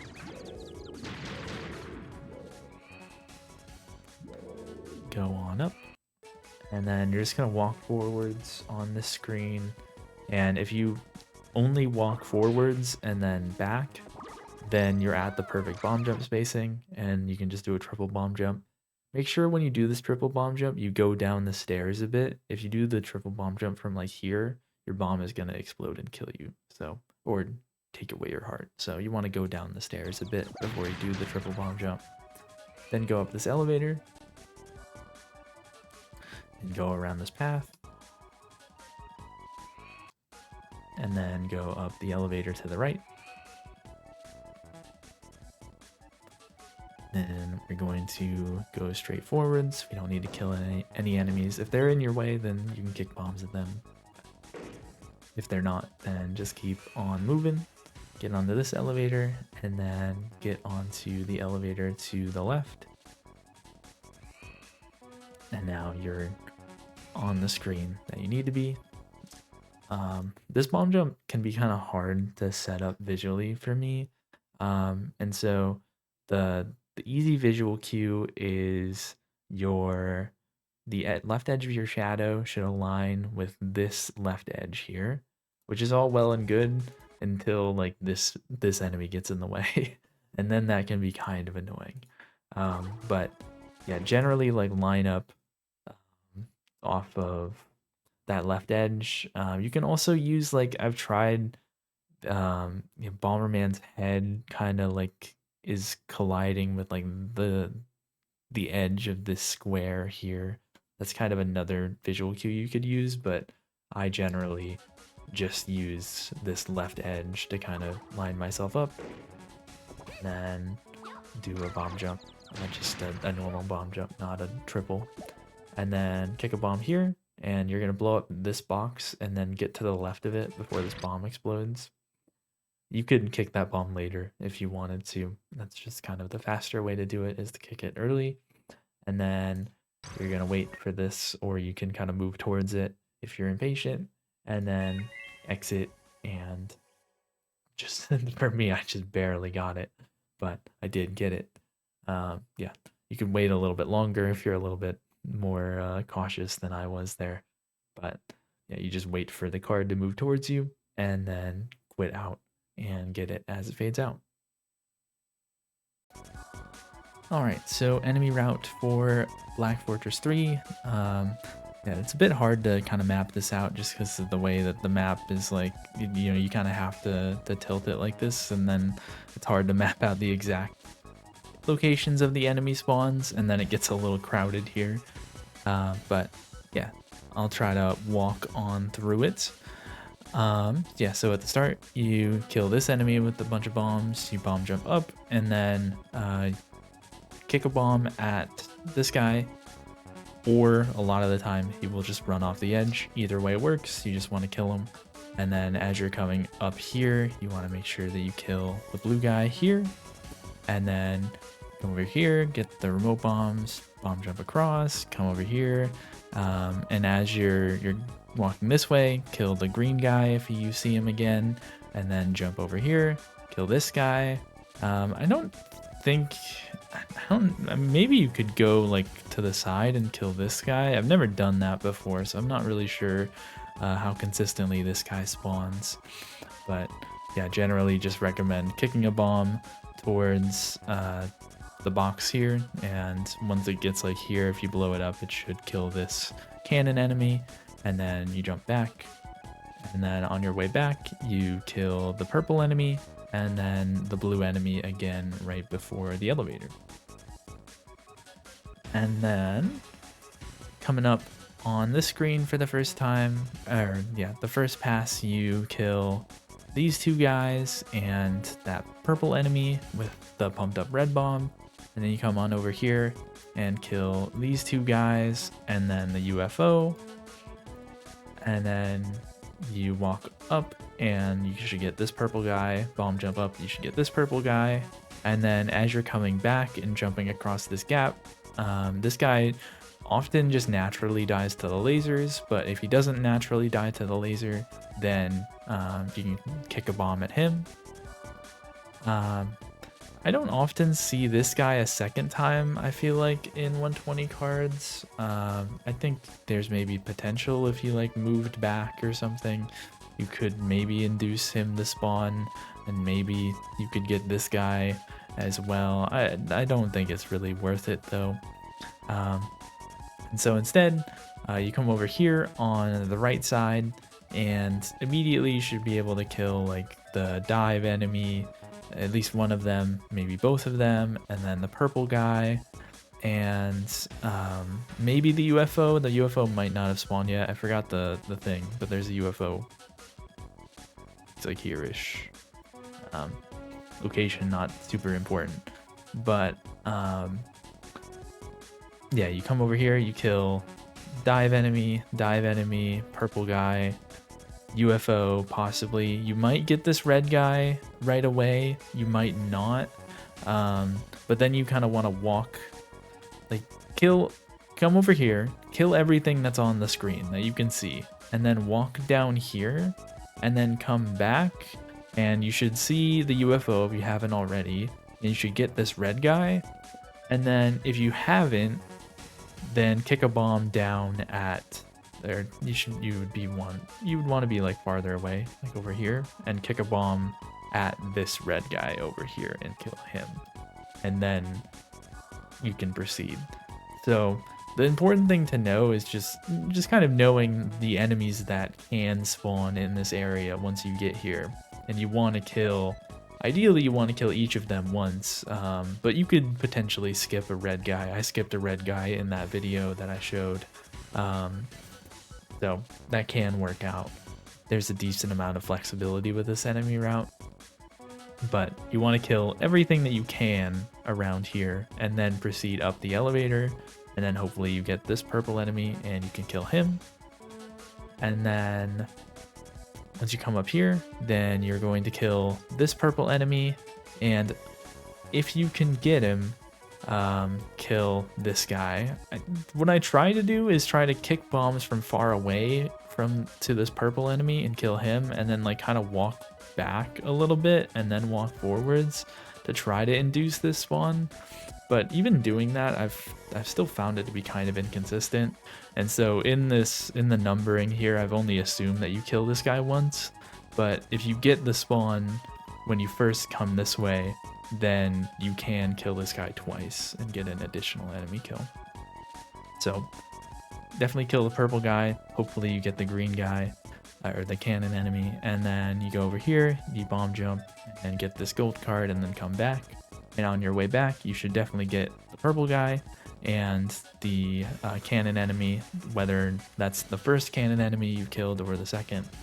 Kill it, and then kill this cannon enemy, and then bomb jump up and kill this purple guy if he spawns. I didn't get that spawn in my PB, but sometimes I've seen it. And then kill this cannon enemy. He should always be there. There are these enemies over here. I have never really tried to kill them. You could try throwing a pumped up bomb in that direction. Sometimes I see the shadow of like either the UFO or the dive enemy and I'm tempted, but I've never really put it into my enemy route. So yeah, I don't think you need these guys, but if you're in kind of a desperate situation where you feel like you've missed a bunch of enemy kills, then it could be worth it. But the last screen has quite a few enemies that you can get if you don't mind the time that it takes to get them. So yeah, kill this cannon enemy and then kill this cannon enemy, and if everything went right, then or almost everything, because this is again assuming that you only kill this guy once, then you kill this guy for your 30th enemy kill. And if you kill this guy for your 30th enemy kill, then you just want to walk on over here, kind of take the any % route through the end of the stage. And if not, then if this is 29, then you just get this for 30 and then you walk back. I think, I'm actually not 100% sure which one is faster, if it's that or that. Who's to say? I was trying to eyeball it, but I'm not really sure. But if you need even more enemy kills, then you want to proceed up here and then kill this guy and then kill the dive enemy. Don't make the dive enemy your 30th enemy kill unless you're really confident that he's over the platform, because you don't want the gold card to spawn off the edge. And then there is the cannon enemy here that spawns like in a very convenient location to kill. Then beyond that, like that's a decent amount of flexibility, right? Like that's 34 enemy kills in total, and that's not highlighting killing that one cannon a second time. But if you need even more, then you just go up the stairs over here and you'll have this purple enemy, this UFO, this purple enemy, and hopefully with all that should get you to 30. So I think the important part is like kill everything that you can when you're here, and that will really help your enemy kill count. And also be sure to like kill this guy early so you can get a respawn in, and kill this guy early so you can get a respawn in. And that will help bolster your enemy count, so you don't need a bunch of enemy kills on the last screen. But if you need them, then they're there, and there's a decent amount of options. So I wouldn't try going for like these enemies or anything like that, because there's a lot on the last screen that can get your enemy count to 30 if you need. Alright, so the first final boss of the game, Altair. Altair is kind of a mini boss in the slot of a main boss. And so the first phase of Altair, there is only a time card, and so all you're going to do is kill him as quickly as possible. And then the second phase of Altair has the standard mini boss card, so that's hitting him on the head with a big bomb, hit him with the explosion of a big bomb, kill him without throwing him off the edge, and another time card. So first phase, we're just going to quick kill him. So if you've done any %, then it's just like that. You're going to hold left. And then once you get to like the left edge here, then you are going to turn down right and kick a bomb.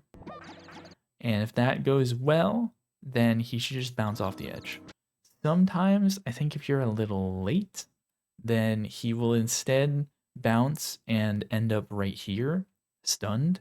And so if that happens, then you can just walk over and pick him up, and then he'll jump out of your hands downwards off the edge, and that works as well. So yeah, that's the way that you do the Altair phase 1 quick kill. If you mess that up, then you can just kick bombs at him and kill him normally. He's not too hard to kill. Just kind of cook bombs and kick them at him, or another kind of nice trick is when Vega shoots a laser, you can kick a bomb into the laser and it blows up instantly. And so that can be an easy way to damage Altair phase 1 if you mess up. All right, so at the start of phase 2, what I do is I immediately kick a bomb, so mash A, and then pick up a bomb, and then you want to mash and pump up that bomb, and then throw it into the explosion of your kicked bomb. And what that will do is Altair phase 2 gets stunned for a very long time. That's kind of his thing, is like it's very hard to hit Altair phase 2 unless he's stunned. And because like if you put down a bomb and it just like is out there and it explodes, then he will teleport away from it. But if you stun him, then you can always hit him. And so you can take advantage of that by pumping up a bomb into that kicked bomb, and he gets hit by the kicked bomb, but then he also gets hit by the explosion of that big bomb, and you get the card from that.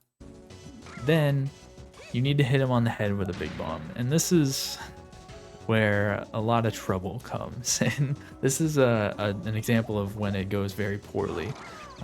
That's what I'm hoping for. I want him to shoot me with a beam, but I kind of want him to approach from above.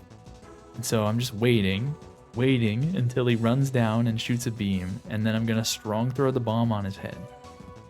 Right there. So it takes some patience. Sometimes you'll get lucky and you can do that early on in the fight, but yeah, a lot of the time what I am doing is I am just holding a pumped up bomb towards the bottom of the screen. He teleports up and I'm just waiting until he approaches, and once he gets to that kind of spacing, he'll shoot the beam and you can hit him on the head with a big bomb for that last card. And then now you just need to kill him. And so you want to wait until his stun duration goes away and then kick a bomb at him and stun him and hit him. In between hits, I like to like move back and forth. I don't know if it actually does anything, but I feel like it kind of makes it so that Altair follows me and then moves down afterwards. But I mean, he didn't do it there, so. And Altair does this a lot where he just runs back and forth. And so you have to time the bomb kick to hit him, but he changes up the interval every once in a while. I'm really struggling with it, and then there we go. Finally, I kill Altair phase 2. So yeah, hopefully your Altair phase 2 goes better than that, but overall, what you're looking for is you need him to shoot you with a beam or do something. He needs to like be in the middle of an action, and then you throw a big bomb on his head to stun him. And if you didn't get the big bomb explosion earlier on in the fight, then you can just like, let me go back. Go forwards a bit. Once you hit him on the head with a big bomb, you can just throw him into the explosion of the big bomb. So that would count towards the card if you didn't get it at the start. So yeah, it's not too bad of a fight. It's just he can be kind of a menace with the way that he just like runs back and forth and refuses to shoot the beam. So just be patient and eventually he'll give you the opportunity. Rainbow Palace 1 is one of the harder stages when you're first learning it. There's some interesting tech that you have to pick up to do it quickly. And for this, I'll be showing you how I do the stage. And I follow a pretty strict enemy route. And I'll try to kind of walk you through the enemy route that I follow and what to do if it goes wrong. I'll cover that in the second section.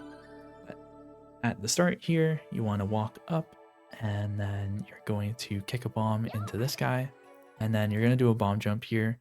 You just need to walk up against this tree, and that sets you up in the perfect bomb jump positioning. And so then you walk down and do a normal bomb jump, and then here you want to get towards the edge here. You don't have to be perfectly on the edge, but you want to get pretty close to the edge.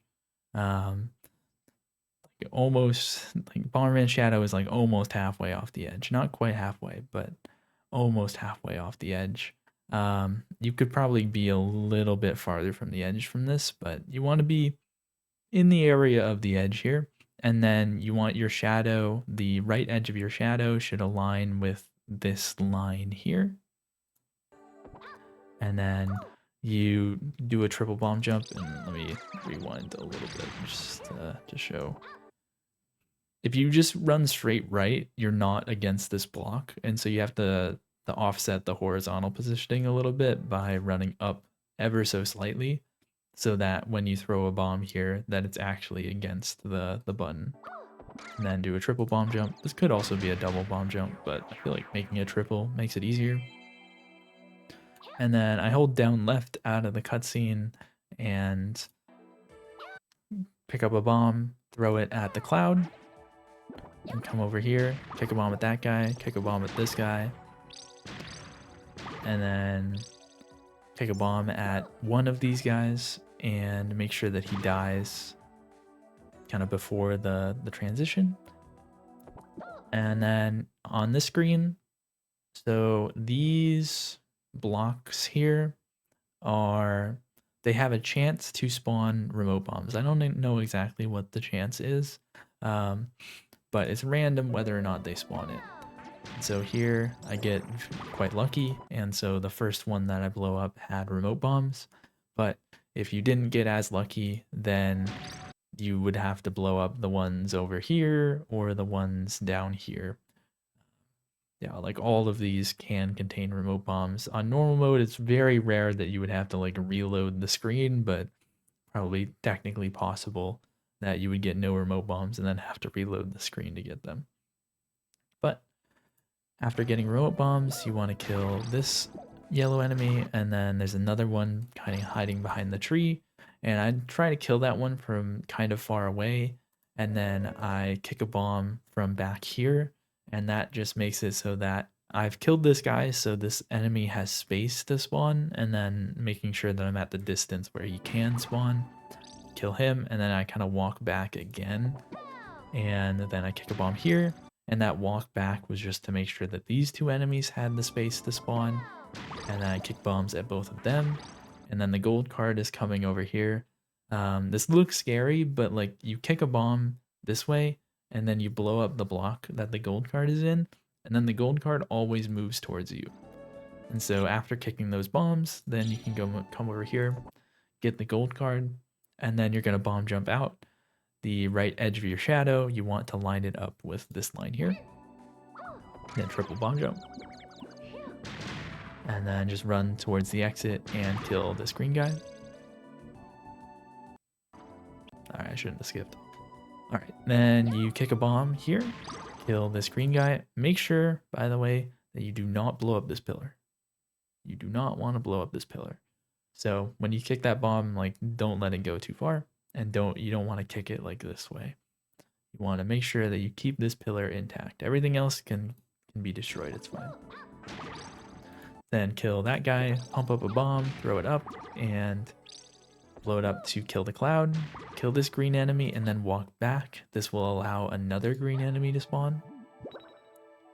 And then pump up a bomb so that you can kill the cloud on the other side, and kick a bomb at the new green guy, kick a bomb at the yellow guy over there, and then kick a bomb and destroy that pillar. This pillar is also nice to have. If you can avoid having it get destroyed, then it's kind of nice, but it's not as necessary as the other pillar. And then you're going to turn back and you're going to kill that green guy. And then you are going to come over here. And here's the trick that you kind of have to get used to and practice as part of the stage.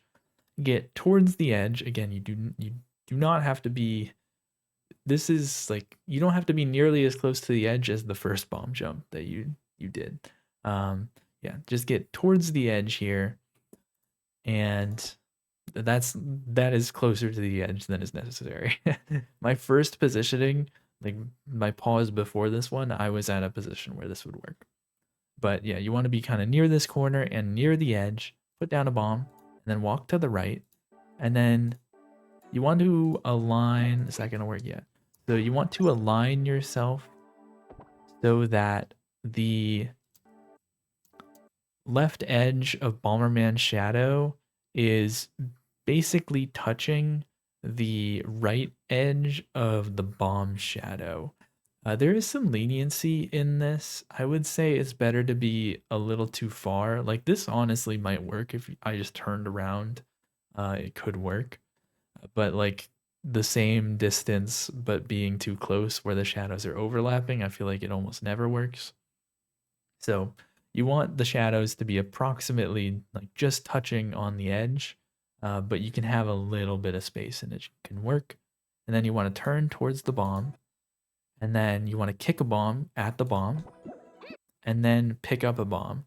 And what's going to happen is that whole thing is just a setup to have Bomberman at this precise position within the bomb, such that when he picks up a bomb, the bomb pickup animation gets interrupted by the bomb that you're picking up bouncing on that first bomb. And so now this allows us to do a bomb jump without a wall. And then here you want the next bomb that you set up to be around the line here, around like this edge. And then just like slowly nudge yourself into the bomb that's bouncing. You want to kind of bounce on the very edge, or like you want to get stunned as far away as possible. And so you want to just nudge yourself in. You don't want to run straight in, or else you won't hit this bomb. And then once you wiggle out of stun, blow up those bombs, and then again get towards the edge. Honestly, this is closer to the edge than I need. And put down a bomb and at that corner, and do the same thing. Shadow, left edge of the shadow is aligned with the right edge of the shadow of the bomb. Kick a bomb, pick up a bomb, that will put it on top of that bomb. And then I go like right around, there's like this kind of line here where the color changes. I go right around there for the bomb that I bounce off of. And then nudge yourself into that and blow it up. And then kick a bomb so that it blows up this block without hitting you. Pick up the gold card, and then you're going to go back. And then you're going to do the same exact thing on this top left edge. Again, you don't have to get super close to the edge. And then same thing. This one is a little harder as far as the last bomb. You don't have a lot of space on this platform.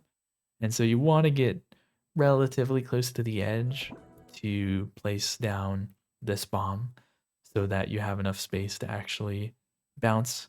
And again, this one you really want to make sure that you like nudge very slowly so that you're getting hit by the very tip of that bomb. And then you're back. And then kick a bomb and kill that enemy there. And then kick a bomb, kill that green enemy, and then come back. Also, disregard what I said about this pillar. I forgot. It's actually not useful to have this pillar with this route. So you can destroy it at your leisure. So yeah, come back over here, kill this green enemy, and then walk back. That will spawn another green enemy, pump up a bomb, kill the cloud, kill the green enemy, kill the yellow enemy. Again, make sure that you do not blow up this pillar. And then walk into the stairwell, and that kind of sets your horizontal positioning here. So you walk into the stairwell, and then you walk straight up. Then you do a triple bomb jump, and then be kind of careful about the way that you're wiggling out of stun. I do it pretty aggressively, but you want to make sure that when you wiggle out of stun, you don't end up walking off the edge. But once you're out of stun, then you want to walk straight up. And then from here, you want to align yourself just kind of vaguely. This first bomb placement is like not very precise at all. You want to get kind of towards the edge here. You want to get towards the top edge for sure, and then just get in the direction of the right edge, and then strong throw a small bomb, and it should land over here. And then I like this camera angle better, so I like awkwardly change my camera. And then this big bomb, you can throw from kind of the same position. Honestly, like a little bit farther left might even be better. But yeah, just kind of along the bottom edge, and you want your shadow to be near this edge here. And then throw that. and then drop down here and put down 2 bombs, just kind of, you know, like that, where the shadows are kind of just touching. This has a decent amount of leniency as well. And then you're going to bounce across the big bomb that you placed, and then immediately start pumping up a bomb. And you're kind of naturally at the right position for this, so you just weak throw that. And then you pick up this bomb, bounce across, and then throw it and blow it up. Only hit Z once. So the reason that like you strung through a small bomb at the start of that sequence was so that it was the first bomb that would blow up when you press Z. And so that's why you kept that small bomb with you that whole time. And then you blow it up. And then you've already built your way back. You just want to bounce across here. And then you're good. Then come over here, kill this green enemy, walk back, pump up a bomb, kill this guy, and kill the green enemy, and then kill this yellow enemy. And with my enemy route, this should be 29, this guy. And I paused to double check, and it was. So I come back over here, kill this gold enemy for 30. Then I pump up a bomb, and I want to be kind of along the right edge here. And then weak throw it to the left, kick a bomb, and stop it kind of on the right edge of this platform, and then drop and finish the level. So, yeah, that first playthrough, it can be pretty tricky. It's definitely a lot to get used to, but yeah, it's pretty fun. It's pretty fun, and with practice, those kind of wall-less bomb jumps will come pretty easily. Then the second playthrough, you're just getting the time card, and so you're basically doing the first part of the other playthrough, where you're doing that same bomb jump off the tree, and then you're gonna do the triple bomb jump up to the button. And then you just kind of drop down and then kick a bomb here, and you just hop across and then do another hop across here. And then from here, like, you don't have to adjust your horizontal positioning at all after you've hopped on this bomb. You just pick up a bomb, pump it up, weak throw it, and then kick a bomb and stop it on the edge, and then bounce across. Easy. So I hope I've emphasized not destroying this pillar enough that it doesn't happen for you, but let's say you did it on accident. That's fine. One thing that you could do is you could just reload the screen. You could go over here and, you know, go this way, and then come back. It takes a decent amount of time, but it does respawn enemies. It honestly might be what I recommend doing, because you get these enemies to spawn again. But I'll show you another way. This is kind of the old way of doing this. And so what you're gonna do, let me just get rid of the enemies so that they're not a problem. The vertical positioning here, let me destroy it. The vertical positioning here isn't super important. The horizontal positioning, you want to get Bomberman Shadow around, like the right edge of Bomberman Shadow around the edge here. And then you're going to weak throw 2 bombs, and pump up a bomb, and then weak throw that. And then you're going to want to kick 1 bomb kind of in the gap here, and then you just run to the right, and then you're across. That's another way to hop across that gap if you destroyed the pillar. Rainbow Palace 1 Enemy Route. So Rainbow Palace 1 does not have very many enemies, and so this becomes an exercise in killing the same enemies over and over, and getting them to respawn. So yeah, going over my enemy route, what I do, and then I'll go over kind of other things that you can do if you miss some enemies or things go wrong. So you start out, you kill this guy, and then you do the bomb jump, you kill the cloud, he's gonna come over here, and then you drop down, you kill this guy, and then you come over here, you kill this guy, and then you walk over here and you kill this guy, and then you walk to the next screen. You could kill more than that. Honestly, I've thought about maybe killing one more of these green guys. I actually do think that it could be helpful for the very end. Yeah, that honestly might be a good idea. So if you see another green enemy, if there's this green enemy and this one, when you come back, then maybe kill both and get 6 enemy kills before moving on to this next screen. I think that could be a good idea. Alright. So then you come to this screen, you get remote bombs, kill this green enemy, kill the yellow enemy that's over here, and then this gold enemy is often just kind of hiding behind the tree. Make sure to kill him, and you want to, like, as I mentioned earlier, like kill him from kind of farther back, kick bombs, so that this enemy has space to spawn afterwards, and you can even kind of like run back a little bit just to make sure that that enemy spawns. And then you're going to come over here, kill this enemy, and then you killed this enemy from a distance, again kicking a bomb at it, and then I often kind of walk back and walk forwards just to make sure that these 2 enemies spawn, kick the bomb at the gold card over here, and then walk over here, kill these 2 guys, get the gold card, bomb jump out, and then there's just this enemy left to kill.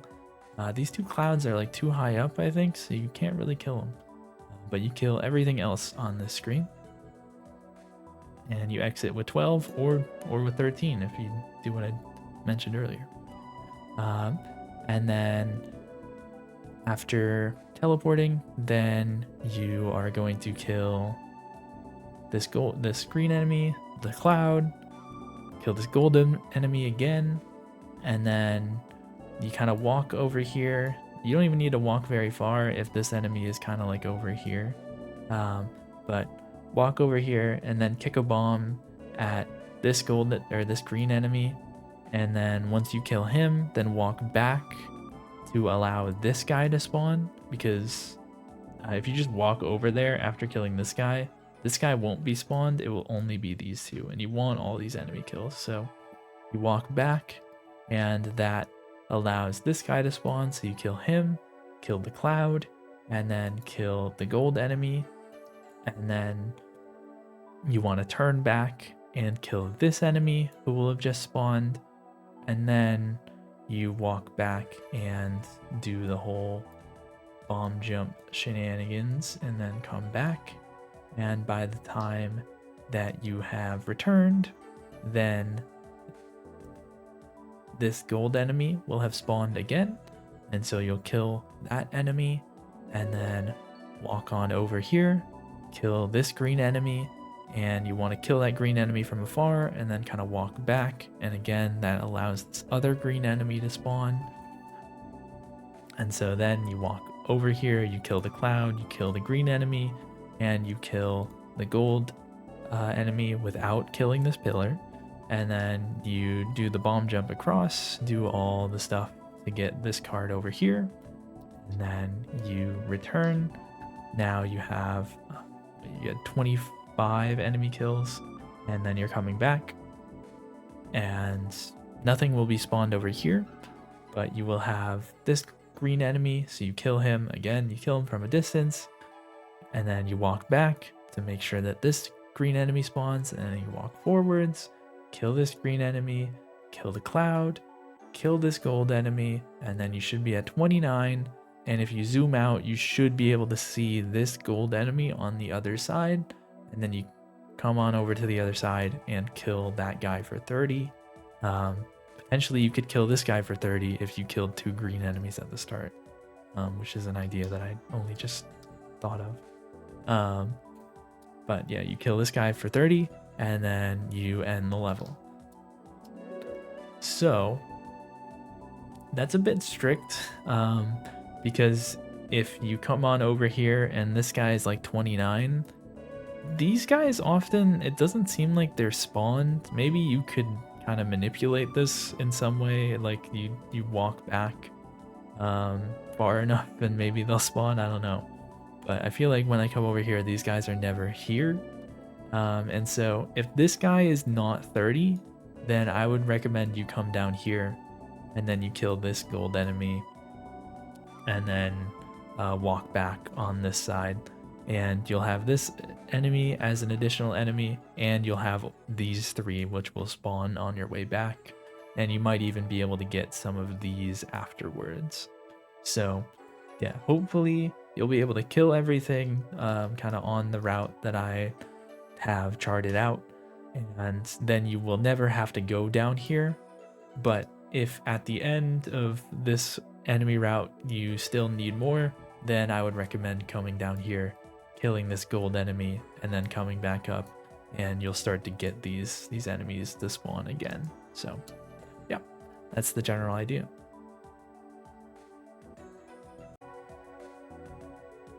Spellmaker is a very silly boss, and he can be pretty frustrating. So the gold cards for Spellmaker, one you get at the very start of the fight for free, and as long as you don't pick up any of the upgrades that he spawns as part of one of his attacks, then you get that one for free. So don't pick up any of the upgrades if he does that. Then there is a gold card for putting a bomb in his hand. There's a gold card for burning his head, and there's a gold card for burning his cape. The gold card for burning his head is probably the hardest one.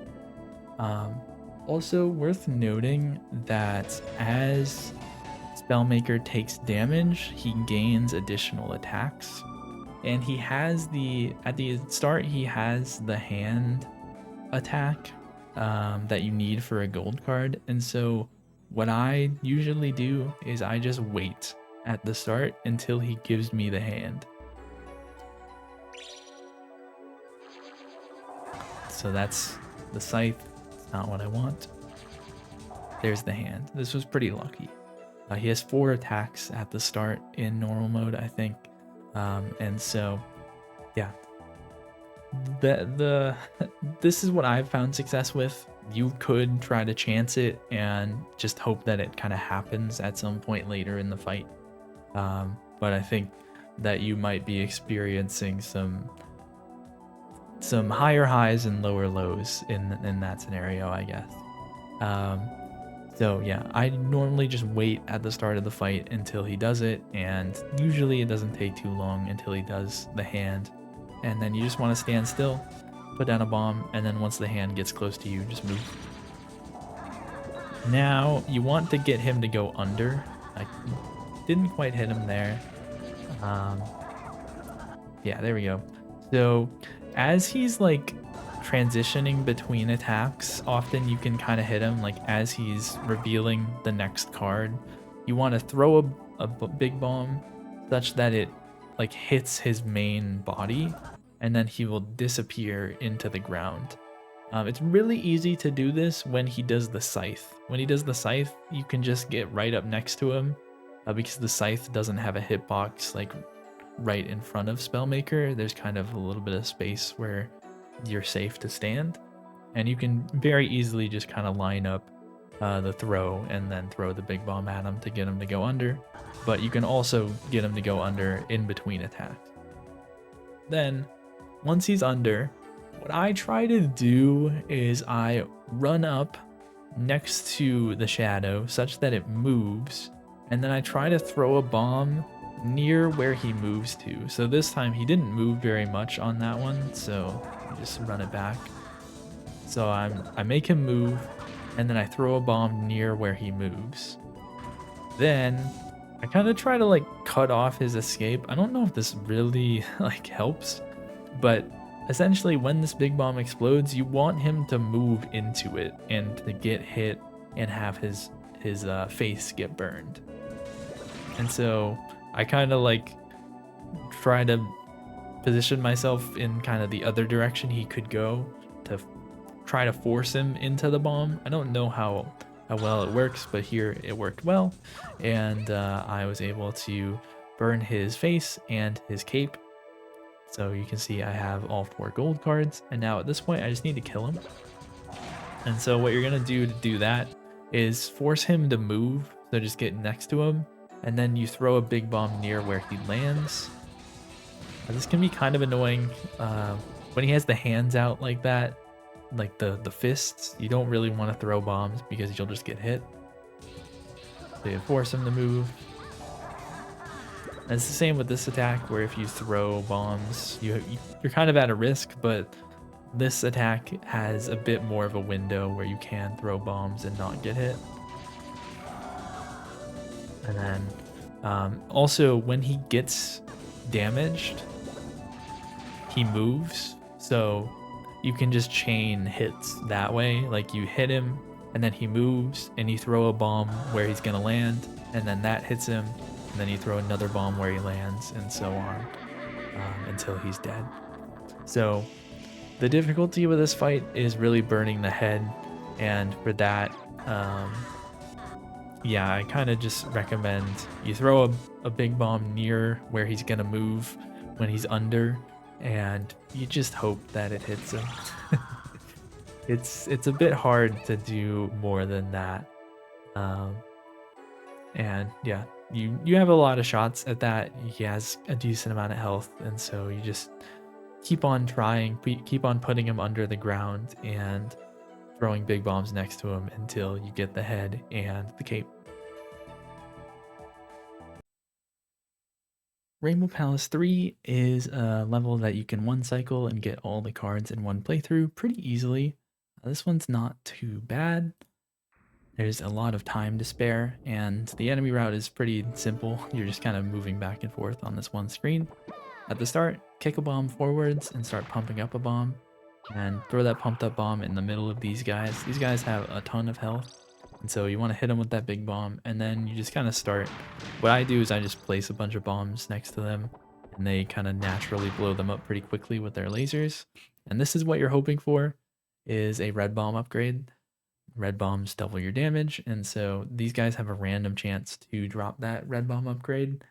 And so getting it early speeds up the rest of the level by a decent bit. And then just want to finish killing those guys, kick a bomb into this green guy, and also blow up this block so you can get remote bombs. Then get the gold card from that block and the other gold card from this block and kill that green guy. There's going to be another green guy here, kill him, and get the gold card, and then come over here, kill this gold enemy, and then I kick bombs at this box and these boxes over here usually. Oh, I guess I left that box for later. Worth noting, I probably could have gotten another enemy spawn here if I walked back a bit. There's 2 gold enemies that can spawn over here. So definitely could have gotten another enemy kill if I was really wanted to, but don't really need to. And then, okay, just asleep at the wheel. For these triple bomb jumps, you want the top of your shadow, the edge, to be aligned with the kind of edge of the tile here.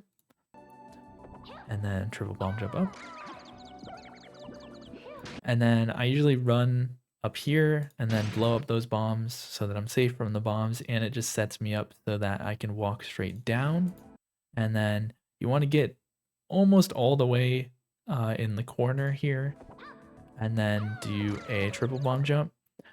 If you instead, like if you're not quite as close to the corner, you could instead do a normal bomb jump instead of a triple. It will be slower, it will take like a few bounces to get you up, but it's a little bit less punishing in the spacing. This triple bomb jump spacing isn't too bad. You just need to be like pretty close to the edge. You don't need to be, it's not like pixel perfect or anything like that. It's relatively easy once you kind of get a hang of it. But if you are struggling with that and you're having a lot of times where you're not getting on top of this bomb, then you could try doing a normal bomb jump instead of a triple bomb jump, and that might help. Then I walk down towards the bottom of the screen here, then kick another bomb and pump up a bomb, kill those guys, and get the red bomb upgrade if you don't have one already. Kill the 2 green guys, and then I kind of walk down here to make sure that I can get some more enemy spawns. And for whatever reason, like I don't get very many. So I walk back and hard enemy is here, so I kill him. And then now I get the green enemy, and now I get the other gold enemy.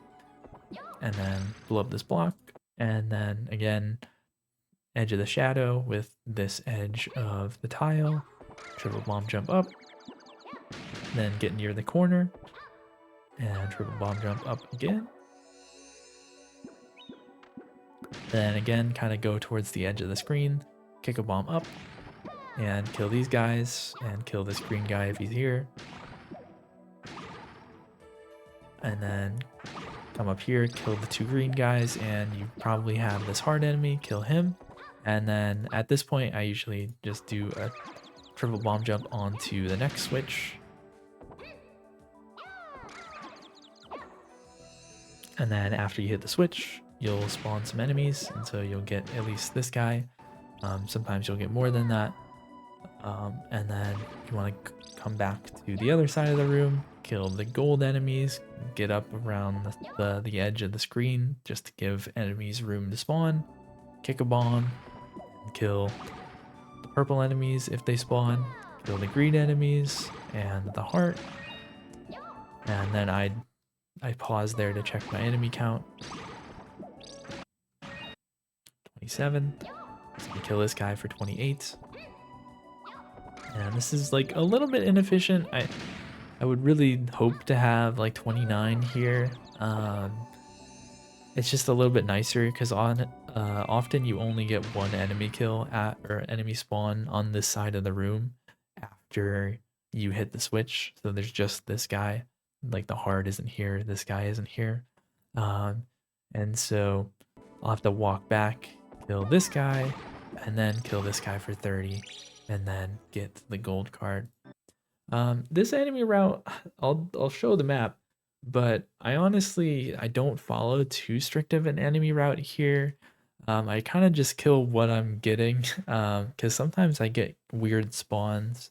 But the thing to know is like, so at the start, you're killing everything, and then you're kind of looping back to the start of the level, and then doing the bomb jump, hitting the switch. And then after you've hit the switch the first time, you're again going to the end of the edge of the screen, and then coming back to the other edge of the screen. This time I like walked back because I just wasn't getting enemy kills. But then you walk over here and you kill everything, and then you do the bomb jump to hit the switch. And then after you've hit both of the switches on this side of the room, for this one I normally just walk up here, kill anything that's on the screen, and then immediately hit the switch this time instead of like going back. And then killing whatever spawns, and then going back to the other end of the screen, and then coming to the other side yet again, and then killing anything that's on the screen, and then I'll usually hit the button at this point as well. You could like loop back again and you might get the gold enemies, but you'll get them for sure if you hit the button. So yeah, then you hit the button here, kill 1 or 2 enemy kills to get you to 30, and then end the level. And this time card is like super lenient. I ended the level at 150 seconds. The time card is 250. So you have plenty of time. So here's the enemy route, and I'll keep this one pretty brief, since you're just kind of going back and forth and killing whatever is here. So you start and you kill these 3 guys, and then you kill both of the green enemies. And when you come here the first time, I feel like you don't normally see the heart enemy, and so you don't have that counted in here. So you kill this one for 5, and then you come back over here, kill this green enemy, kill the 2 gold enemies, and then hit one of the switches, and then come back over, and normally I get 2 of the purple enemies when I come back after hitting the switch, and then kill both of the green enemies. And sometimes the heart is there at that point, but I feel like often it's not there again. So you kill these 2 green enemies, come back, kill the green enemy here, and then kill the 2 gold enemies. And if like you only get one of the gold enemies, you can walk back and walk forwards, and hopefully that will kind of induce the gold enemy to spawn. And then you hit the switch again, come back over, kill the purple guys, um, kill the green guys, kill the heart, then do the bomb jump up to one of the switches, and then after you've hit one of the switches, I usually hit this one actually first, then you kill the green enemy that's on the other side of the room, and then I kind of like walk over here a lot of the time just to make sure that I'm getting all the enemy spawns. Then I kill the green guy, kill the 2 gold enemies, walk to the end of the screen, and then walk back. And usually I get like 1 purple guy on the way back, kill the purple guy, kill the 2 green enemies, kill the heart, then bomb jump up again. And then after hitting the switch, then you kill the green enemy here and one of the green enemies over here and get to 30. So yeah, it's basically just doing this loop over and over again until you get to 30. I don't follow like a super strict enemy route because I find that like sometimes the enemy spawns are a little funky in this level. And there's no shame, like, you know, if you hit this switch and you only have like I don't know, let's say like 26 enemy kills, then you can kill this guy and then walk to this side of the screen and kill these guys and you'll get to 30. And even if you need more enemy kills after that, then if you walk forwards, then you'll probably get this guy and this guy. So yeah, this one, I don't follow anything too strict. You just kind of walk back and forth, kill the enemies as they're there, and you'll get the 30 in under the time card very easily. For the real final boss, Sirius, he has 2 phases. The first phase just has a time card, and then the second phase has most of the cards, and we'll get into that in a second. But for the first phase, you can kill him in like 3 seconds if you get lucky with his movement and you kick a bomb at the right time. So you're just going to want to run forwards at the start of the fight, and then after like half a second, kick a bomb. And what can happen is he gets stunned by the bomb and then he launches himself off his own bomb. And then you can just kind of bounce him on your head all the way down to the bottom of the screen. That's one form that this quick kill can take. Another one, which is faster, but it's not as cool, so you know, you make your choice, is you kind of walk a little bit farther and then you kick your bomb and he gets hit off to the side, and then you pick him up and hold forwards and he'll jump out of your hands and then land on your head and then go off the edge and die. So both of those are pretty hard, and again, they're luck dependent on the way that Sirius moves. So if you don't get that, what will probably end up happening is you could try, like, if you miss the 3-second quick kill, like sometimes you can still get him off the edge, but a lot of the time you're not going to be able to really do much to him until he flies away. And so once he flies away, you pump up a bomb, and then I usually just kind of walk towards like the bottom of the screen to avoid his flame. And then you want to walk kind of across this line here above the shadow of the Omni Cube, and then line yourself up with where he is. And then as he's about to drop, pause buffer to see what direction he's going. And so he's going down here. And so then I use the big bomb to just carry him off the screen and kill him. So that's what the fight looks like when you don't get the super quick kill. Then you move on to the second phase of the fight.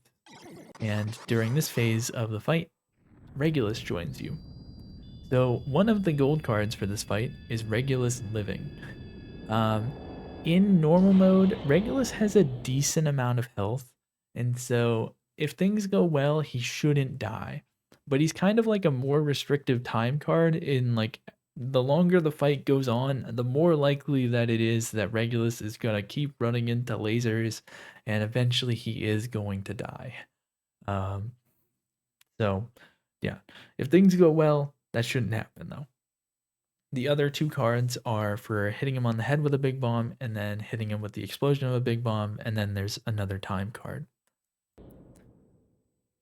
So at the start of the fight, you're going to want to hold up left and start pumping up a bomb. After a little bit, so you hold up left and then you pick up a bomb and then you start pumping it. And then I kind of like run over here to this corner of this like rectangle. And then once I get there, I weak throw the big bomb down, and then I start pumping up another big bomb in this corner. And I was a little late there. Ideally, you want him to get hit by the explosion of that big bomb like right as he gets out of the laser. So I was a little late getting to the spot there. And so it might be hard to hit him with on the head with the big bomb. And he actually just didn't really move the way that he normally does. Often what happens when you sit in this corner is he'll kind of walk over towards you. Let me see, does this video have it? Okay, he'll get hit by that big bomb and then he'll walk over towards you, and kind of like a lot of these mini bosses, like when you just hang out diagonally from them, they'll just kind of walk diagonally towards you. You throw the big bomb and hit him on the head with it. And then at that point, all you need to do is kill him. And so, yeah, the example I showed earlier, it's going to be a bit of a struggle now. Now I need to hit him on the head with a big bomb. And so I'm just trying to figure out a way to do that. And then Sirius does the laser, which isn't good. So I'm just going to position myself in the other corner and hope that he kind of walks down towards me as he's doing now. And then I hit him on the head with a big bomb. And then from there, I can just kill him. And usually what you want to do is just kind of stand diagonally from him, start cooking a bomb, and then kick it at him as the fuse is about to expire. That timing was a little off, but it did work because a lot of the bombs ended up chaining. We can watch the end of this fight to see a slightly better Sirius fight, I think. Never mind, Regulus killed me.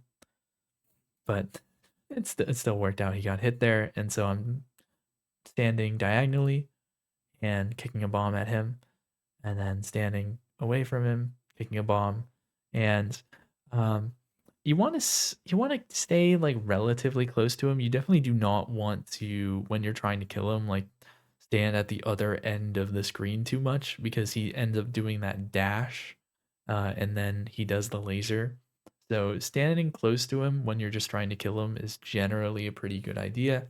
So stand relatively close to him and kind of diagonally away from him, and then start cooking a bomb, and then just kick it at him, and then start chaining a bunch of bombs, because he'll put down a bunch of bombs, and then you put down a bunch of bombs, and he'll probably get hit, and you probably have a heart, so even if you get hit, then you can afford to tank it.